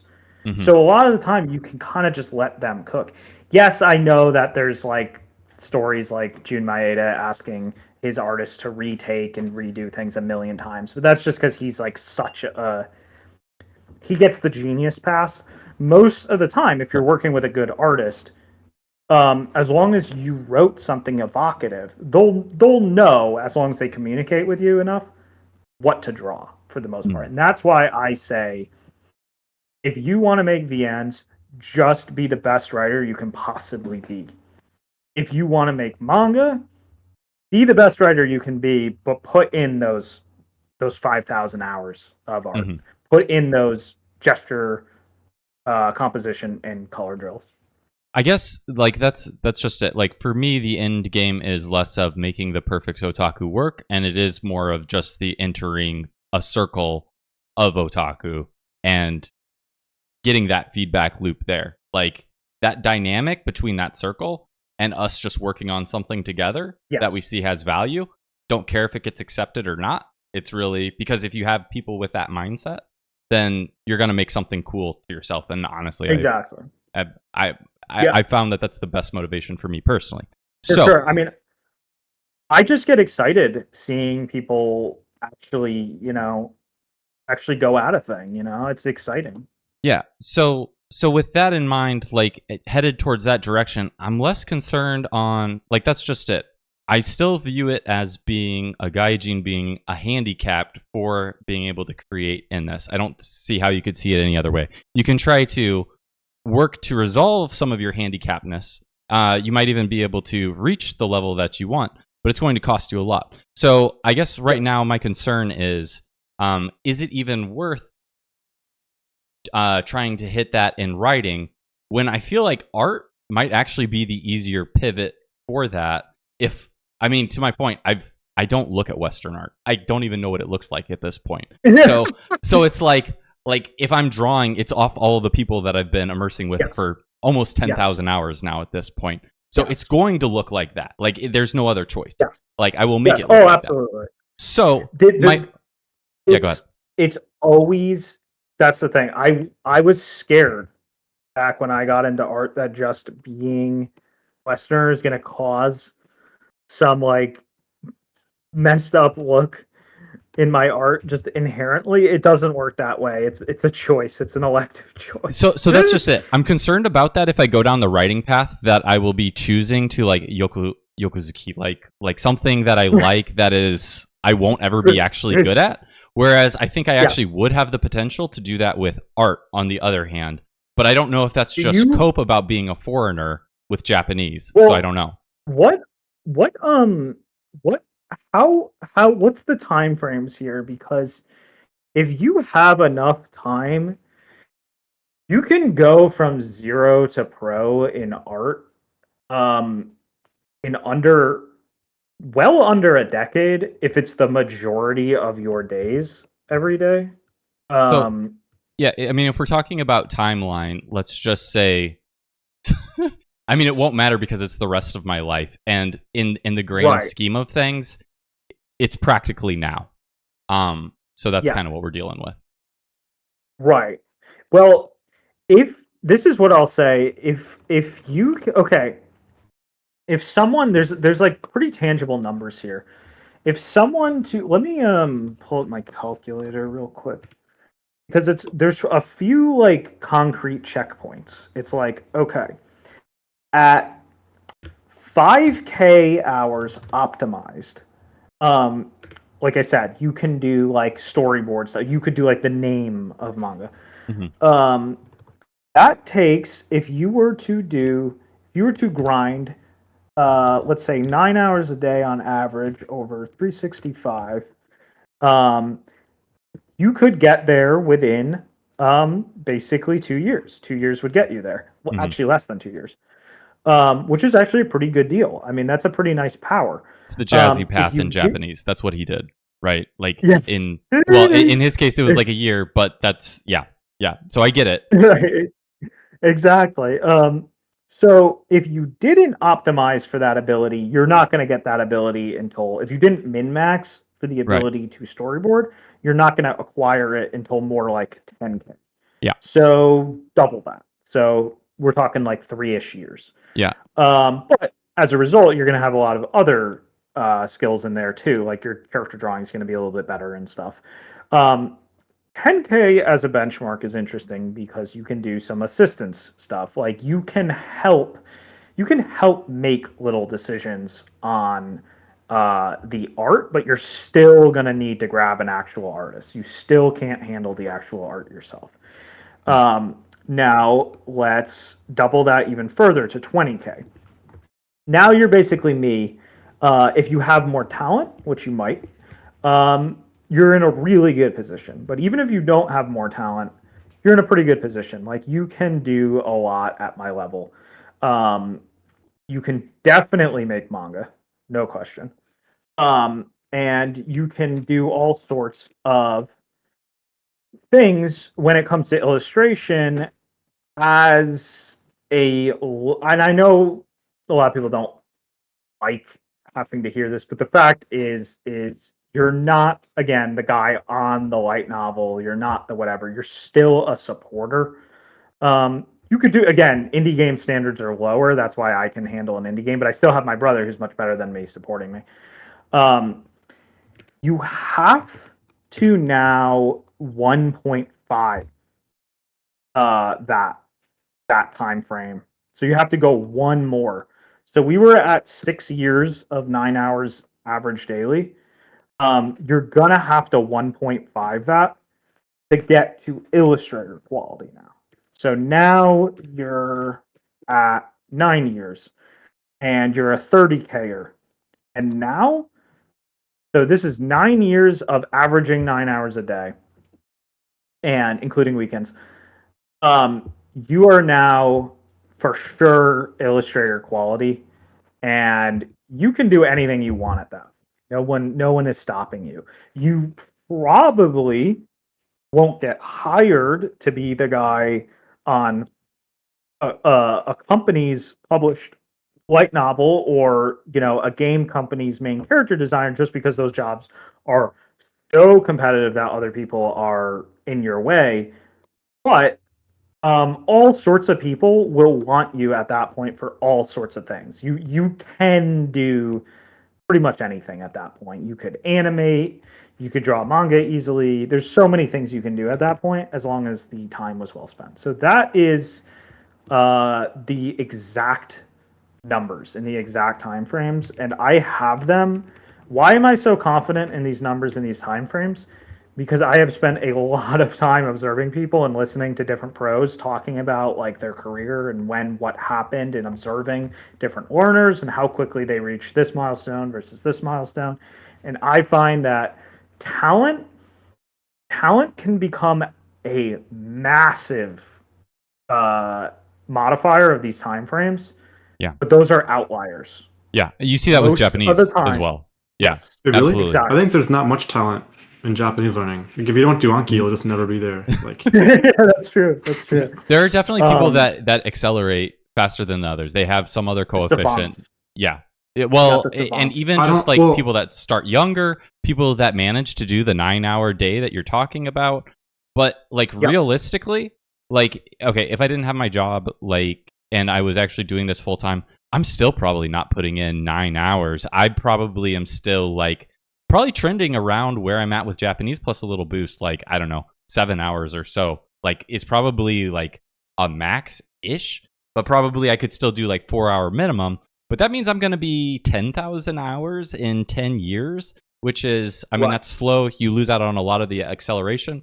I think Cripperino says that's going to be putting me into the mediocrity crab bucket mentality. But it's like, it's also realistic. It's like, I'm not going to say, like, I'm going to do 9 hours every day when it's like, an hour of my day goes to something social or something like that. You know what I mean? Like I guess I could sacrifice everything. Maybe I'm saying no to otaku. Maybe that's like a cardinal sin here. But like, I'm also trying to be a realistic adult about it. You know what I mean? I'm not going to be like, who's the really big mangaka that made like Astro Boy and stuff? Tezuka?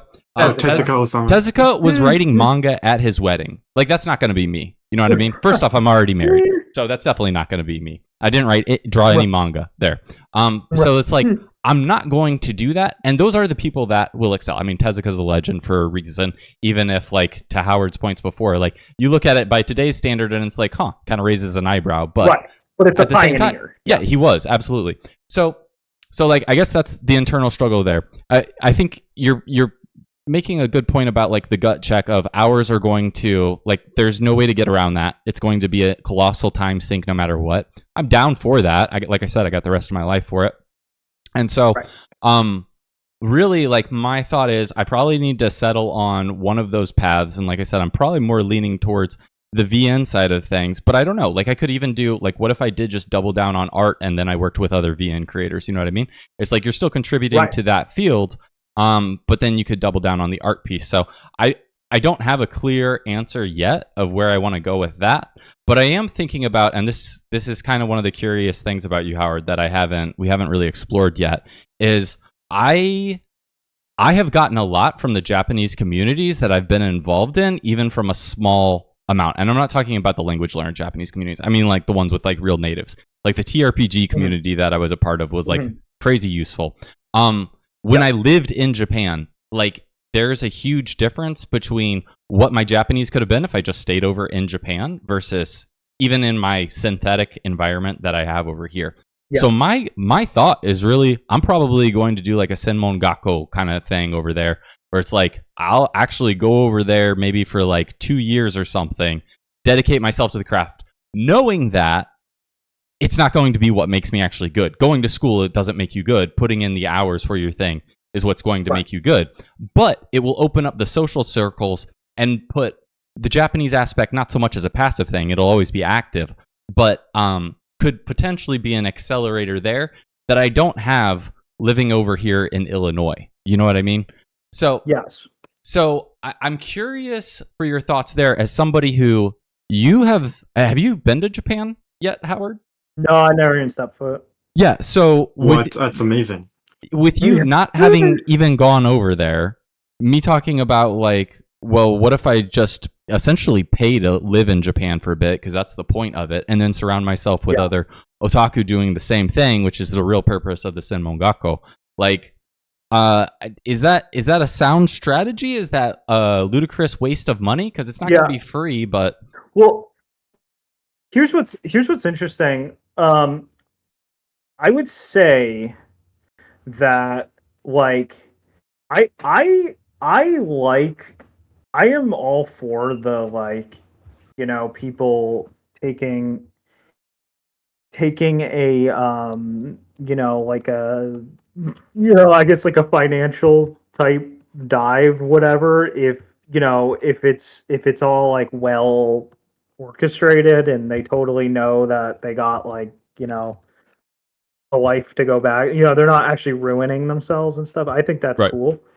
But at the same time, I feel like a lot of people underestimate what can be immediately done with money in the first place. Because one thing that immediately made me think of was like, there's one sort of like, I guess like build I forgot to even like mention when it comes to like investing or like making projects and stuff. One of them that I feel like is kind of underrated with people is just, you know, you could just fund a project. Like you could just be a producer. Like you could set up your own like I've been thinking studio. about that actually. I feel like that's underrated, you know, and like I'm in no position to talk about that because I did the polar opposite at the moment, you know, if I, you know, who knows, maybe I'll, you know, maybe you know, maybe I could be one of those guys who does fun stuff in the future. But like at the moment, I'm the opposite. I'm the guy who's, you know, utterly in the trenches. I'm not the guy in the office. But like, the point is, I feel like that is an underrated path. And I feel like sometimes people like don't necessarily know how to unlock the, I guess you could say, creative potential of the money they have sometimes. This is basically an elaborate way of me saying that people should invest money into Orkastle. No, but like in all seriousness, like I would say like it's important to know what you're getting out of a thing. Like, are you, like I said, like here's the thing that I feel like is also underrated, because I talk to a lot of people where we have like memes about how it's over at 20 or you know, it's totally over, it's doubly over at 30 and stuff. The fact of the matter is like none of that is really like true. Like it's extremely true on one hand, but on the other hand, it's like if you really like, I actually calculated for people a few times how much you could actually very realistically become a professional artist. And I mean like actually like sick professional, not just like, oh, I can do assistant work. I mean like you're an actual sick professional. It's like shockingly viable to be balanced with a full-time job. It's like shockingly a thing that can be able to be done. It's just that you have to sacrifice everything else. Which is why, you know, for most people it's not very realistic. Right. I mean, that's literally what I've done with Japanese. So, like, I get it, and I'm probably one of the few people that, I hate to say it, like, I actually probably can do it and will do it. But I guess to your point earlier, yeah, that is something I've thought. Like, I kind of laid out, you know, like a 5-year plan, kind of what I was thinking, right? Like, you know, go to Japan, spend like 2 years over there studying something. That way I can build up connections, circles. Because again, I'm not real interested in connecting with people in the West, so I might as well just go to where there's some other young aspiring talent that maybe have potential to actually make it. And then as far as like financially, like where it goes, I mean, it really depends, right? Like with Trump's economy and all that fun stuff, like in any president's economy, like I'm not going to be able to predict where that's going to go. But if things did go well, I would have no problem. Like this is what I've done with coding. It's like I had to be in the trenches myself first, and then suddenly, like I got to a point where I can tell other people and span out like my abilities, you know, multiplex it, right? And so I know that I would have to do the same thing here, and that's kind of why I'm interested in like I probably do need to have some aspect of art. I probably do need to like dive into writing more, because probably the long term is not for me to be grinding in my 60s. Right. Like we are living longer, so to your point, I think it is more realistic that we're going to have more people like the Dark Souls guy who like went from his like it's the Datsusada like story where like they escape the salaryman life, and like that is going to be a more common thing, and I think that's probably where I'm going to slot into this bigger picture is probably into that. That makes sense. Yeah, in that case, yeah, if you. Because the biggest issue and the sort of like sad stories that always upset me and stuff is when, because I've been helping people far longer than I've been, you know, getting some money to help people. Sure. And I would help people, and I would see like a lot of the time I kind of end up in these situations where I'd be like, you know, you're doing this wrong, or you're not taking this seriously enough, or you're not like whatever, and you're not going to be happy with where you are 3 years from now because of that and all that. I do that with Japanese all the time. Yep. Yeah. And then they get pissed at you, and then it becomes a little fight or whatever. And then I don't do this anymore, obviously. Nowadays I'm very formal about how I help people, but you know, and then you see them 3 years later, and you know, and then they tell you like, oh yeah, you know, I couldn't make the jump to this or that, and then you're just sad. You're like, oh fuck, I was hoping you had proven me wrong, you know. Right. So that's where like, yeah, that's where realism comes in like knowing how long certain things actually take, and knowing like what your actual end game is. Like, okay, so is your vision like I make an indie game, or I make like manga or something, and I get like $1 million because I'm so genius, and like okay, if that's your vision, then obviously you're cooked. But like if you have this realistic vision of like, okay, I'll get some skills so that I can communicate with people much better, and then I'll build some kone. I'll try to find people who are really good, scout for people who are really good at these things. And then I'll still be financially all set. And I can invest in, you know, maybe realizing some projects with a mix of money and the insight of, because I think an underrated thing is the idea of like the sort of creative producer. So it's like someone who's like a producer who sort of like is the businessman side, but he also has the ability, because Nintendo obviously has a few famous people like that. That's like Right. what Miyamoto was. He's a very famous creative producer. Right.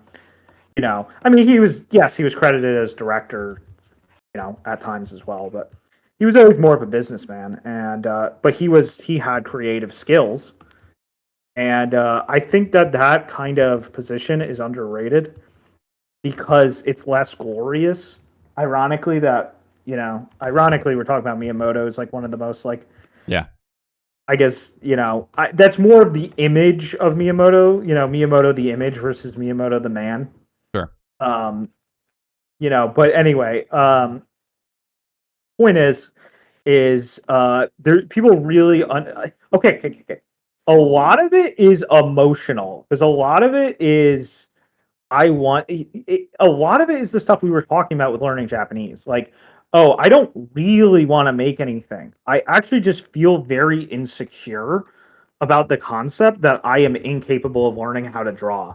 So let me like spend, a year or two or three, and then once I hit the level where it's like, oh sweet, I'm not like I've shown I can learn this. I'm not a demi-human. Okay, I'm happy now. I'm done.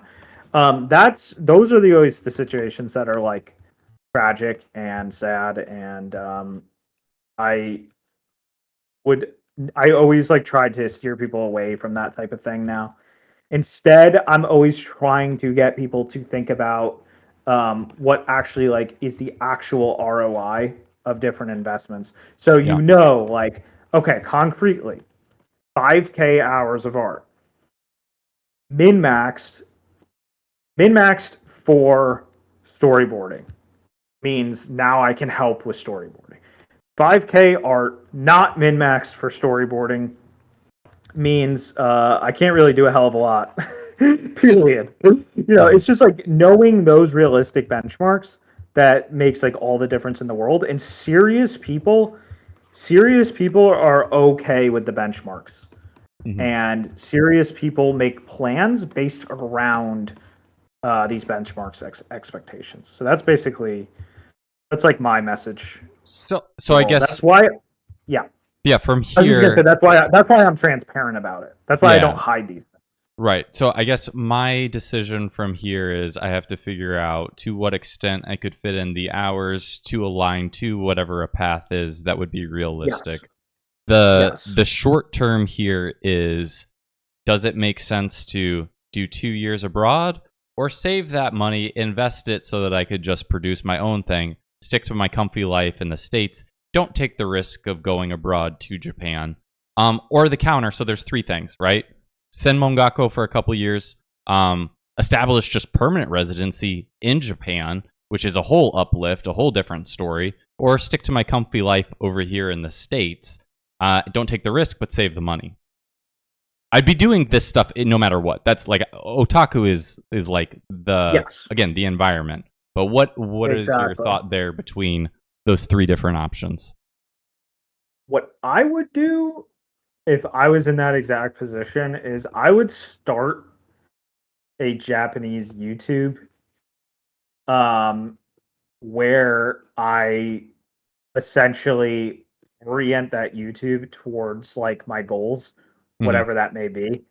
Mm-hmm. And then build up like Kone and stuff, mostly focused on the internet for a while. Mm-hmm. And then I would coast on that for at least like a year or so and see where it goes, see what kind of Kone I amass, see what I learn in that time, like what I'm able to do. Also, find out how much I enjoy putting aside time for different things. Like, for example, if I want to try my hand at writing stories, a lot of people don't realize that writing stories is incredibly painful sometimes. It depends on what you write, what type of writer you are, and all that stuff. But for a lot of writers, it can be more similar to childbirth. For other writers, it's a blast. It feels like a party. Junmai is the type of writer where it feels like childbirth. Kazuma Kamachi is the type of writer where it feels fun. So it just depends. I'm sort of a mix of the both. you need to get those experiences to find out stuff like that. For example, um,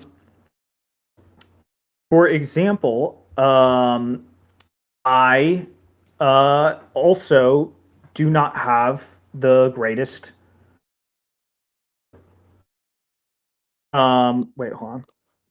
Okay, I don't have the greatest art talent in the world. I'm not a slow grower, but I'm certainly not a fast grower, and so I had to find that out. I had to note that and factor that into my plans. For example, there's also factors too, like I get more tired doing some tasks versus others, stuff like that. All those things are crucial info to know to actually make longer term decisions.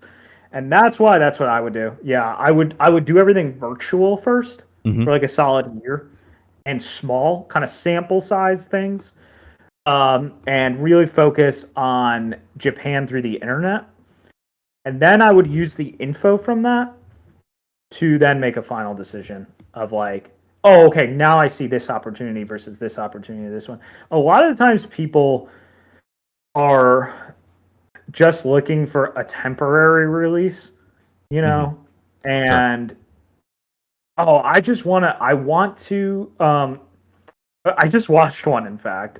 There was the dude Blargus, who he has a YouTube where he went through an indie game journey from development into release. And I can tell with him, like, he had this story at the end where it's like, oh, I quit my job and I released the game and everything, and I really want to do this indie dev stuff. I'm like, do you care more about making games, or do you care more about quitting your job? Because the feeling I get from this guy is that he cares more about quitting his job than he cares about making the indie games. And I get the feeling he's going to be right back at that job soon, especially since it's not like he got, like, you know, he made decent money off of his game, but it's nothing that's going to keep him alive for, you know, he's got a wife and stuff too. So it's like, he's not gonna be able to live, you know, off of just being a game dev for the foreseeable future. You know, it's like there's a reason. You know, there's a reason I make sure to live such a minimalistic lifestyle, so that I don't have to, you know, risk anything and stuff. So that's where, that's where I say, like, knowing things like strengths and weaknesses, knowing how easy certain kones are and how hard certain kones are and stuff like that, because some kones are harder nuts to crack than others. Kone also begets kone, so that's why like, I think just starting virtually always makes the most sense. I feel like there's just a huge dollar in gaijin doing YouTube, you know, in Japan. I feel like that will open a lot of doors. I remember Ham saying that he used to stream to Japanese people sometimes, and he would get quite a bit of views just because he was a gaijin. Yeah, that's a. I remember you told a story. Oh, sorry, go ahead. Trolled or something. Oh, I mean, you probably were interviewing him when I heard that story. Yeah. I think that's a really interesting idea of just like starting off virtual, kind of finding my footing there, and then but again, even I don't know, maybe, I mean, even Ham, he eventually went over to Japan, right? And so I feel like if I'm actually going to get, because I've tried to make connections with people online, and it's certainly one thing, but there is a different dynamic to being able to work with people over video or over like face to face. That is, you know, it's not the same as just being in somebody's DMs on Discord or something like that. So I'm trying to figure out how to broach that. And also with YouTube, the other issue is like it's very one-sided, right? Like even if it's a live stream like this, like chat's interacting, I appreciate all that. It's not the same as like us going back and forth like me and Howard are right now with Wyatt, right? So it's a little different. So I do kind of want to explore that a little deeper. But we are right around 5 hours now, so that's a new record. So apologies to the guys for. Am I part of the new record? Yes, you are, to the new record. Legendary. I feel like we just started. we literally, I mean, with the amount of things that we still have to talk about, we really did. So, might have to circle back again at a later point, but let's go ahead and start to close this one out for today. So, yeah, Howard, the final question for you, what's one piece of advice for others trying to follow in your footsteps to become true otaku creators? Do not get married. Game over. Game over for content. That is true. No, I'm trolling. Value money. Value money because it's possibility.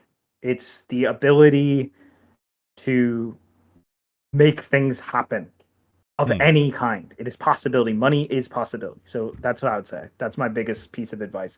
Value money and plan around the fact. Don't act don't act delusional. Don't be childish about your dreams. Be cynical and realistic.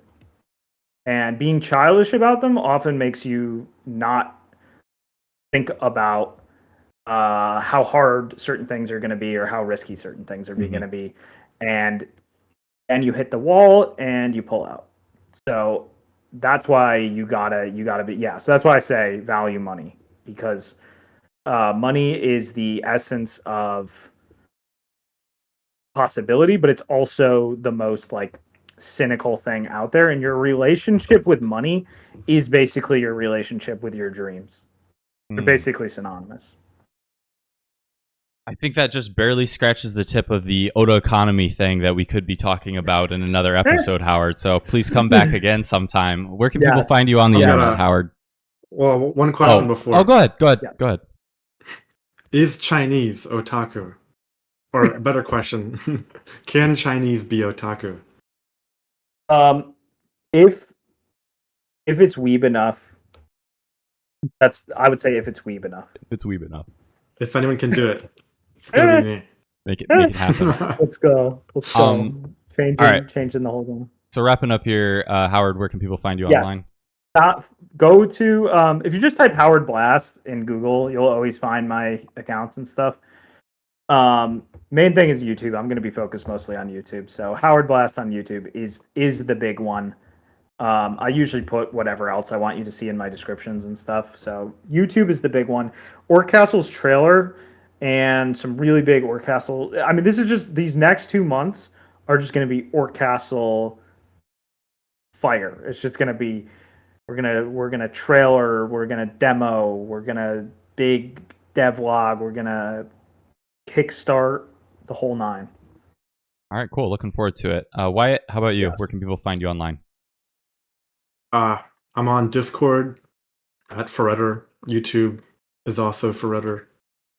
I don't have much out. Might put stuff out in the future, but I'm mostly lying low right now. And you can see your interview over on Seven Stop's channel, or I think, did you say you mirrored it on yours as well? Yeah. I edited out there was an interruption. Okay. I edited out the good parts.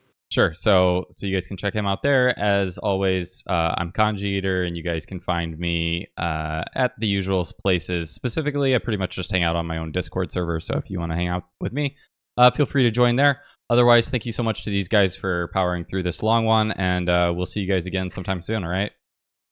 Yeah.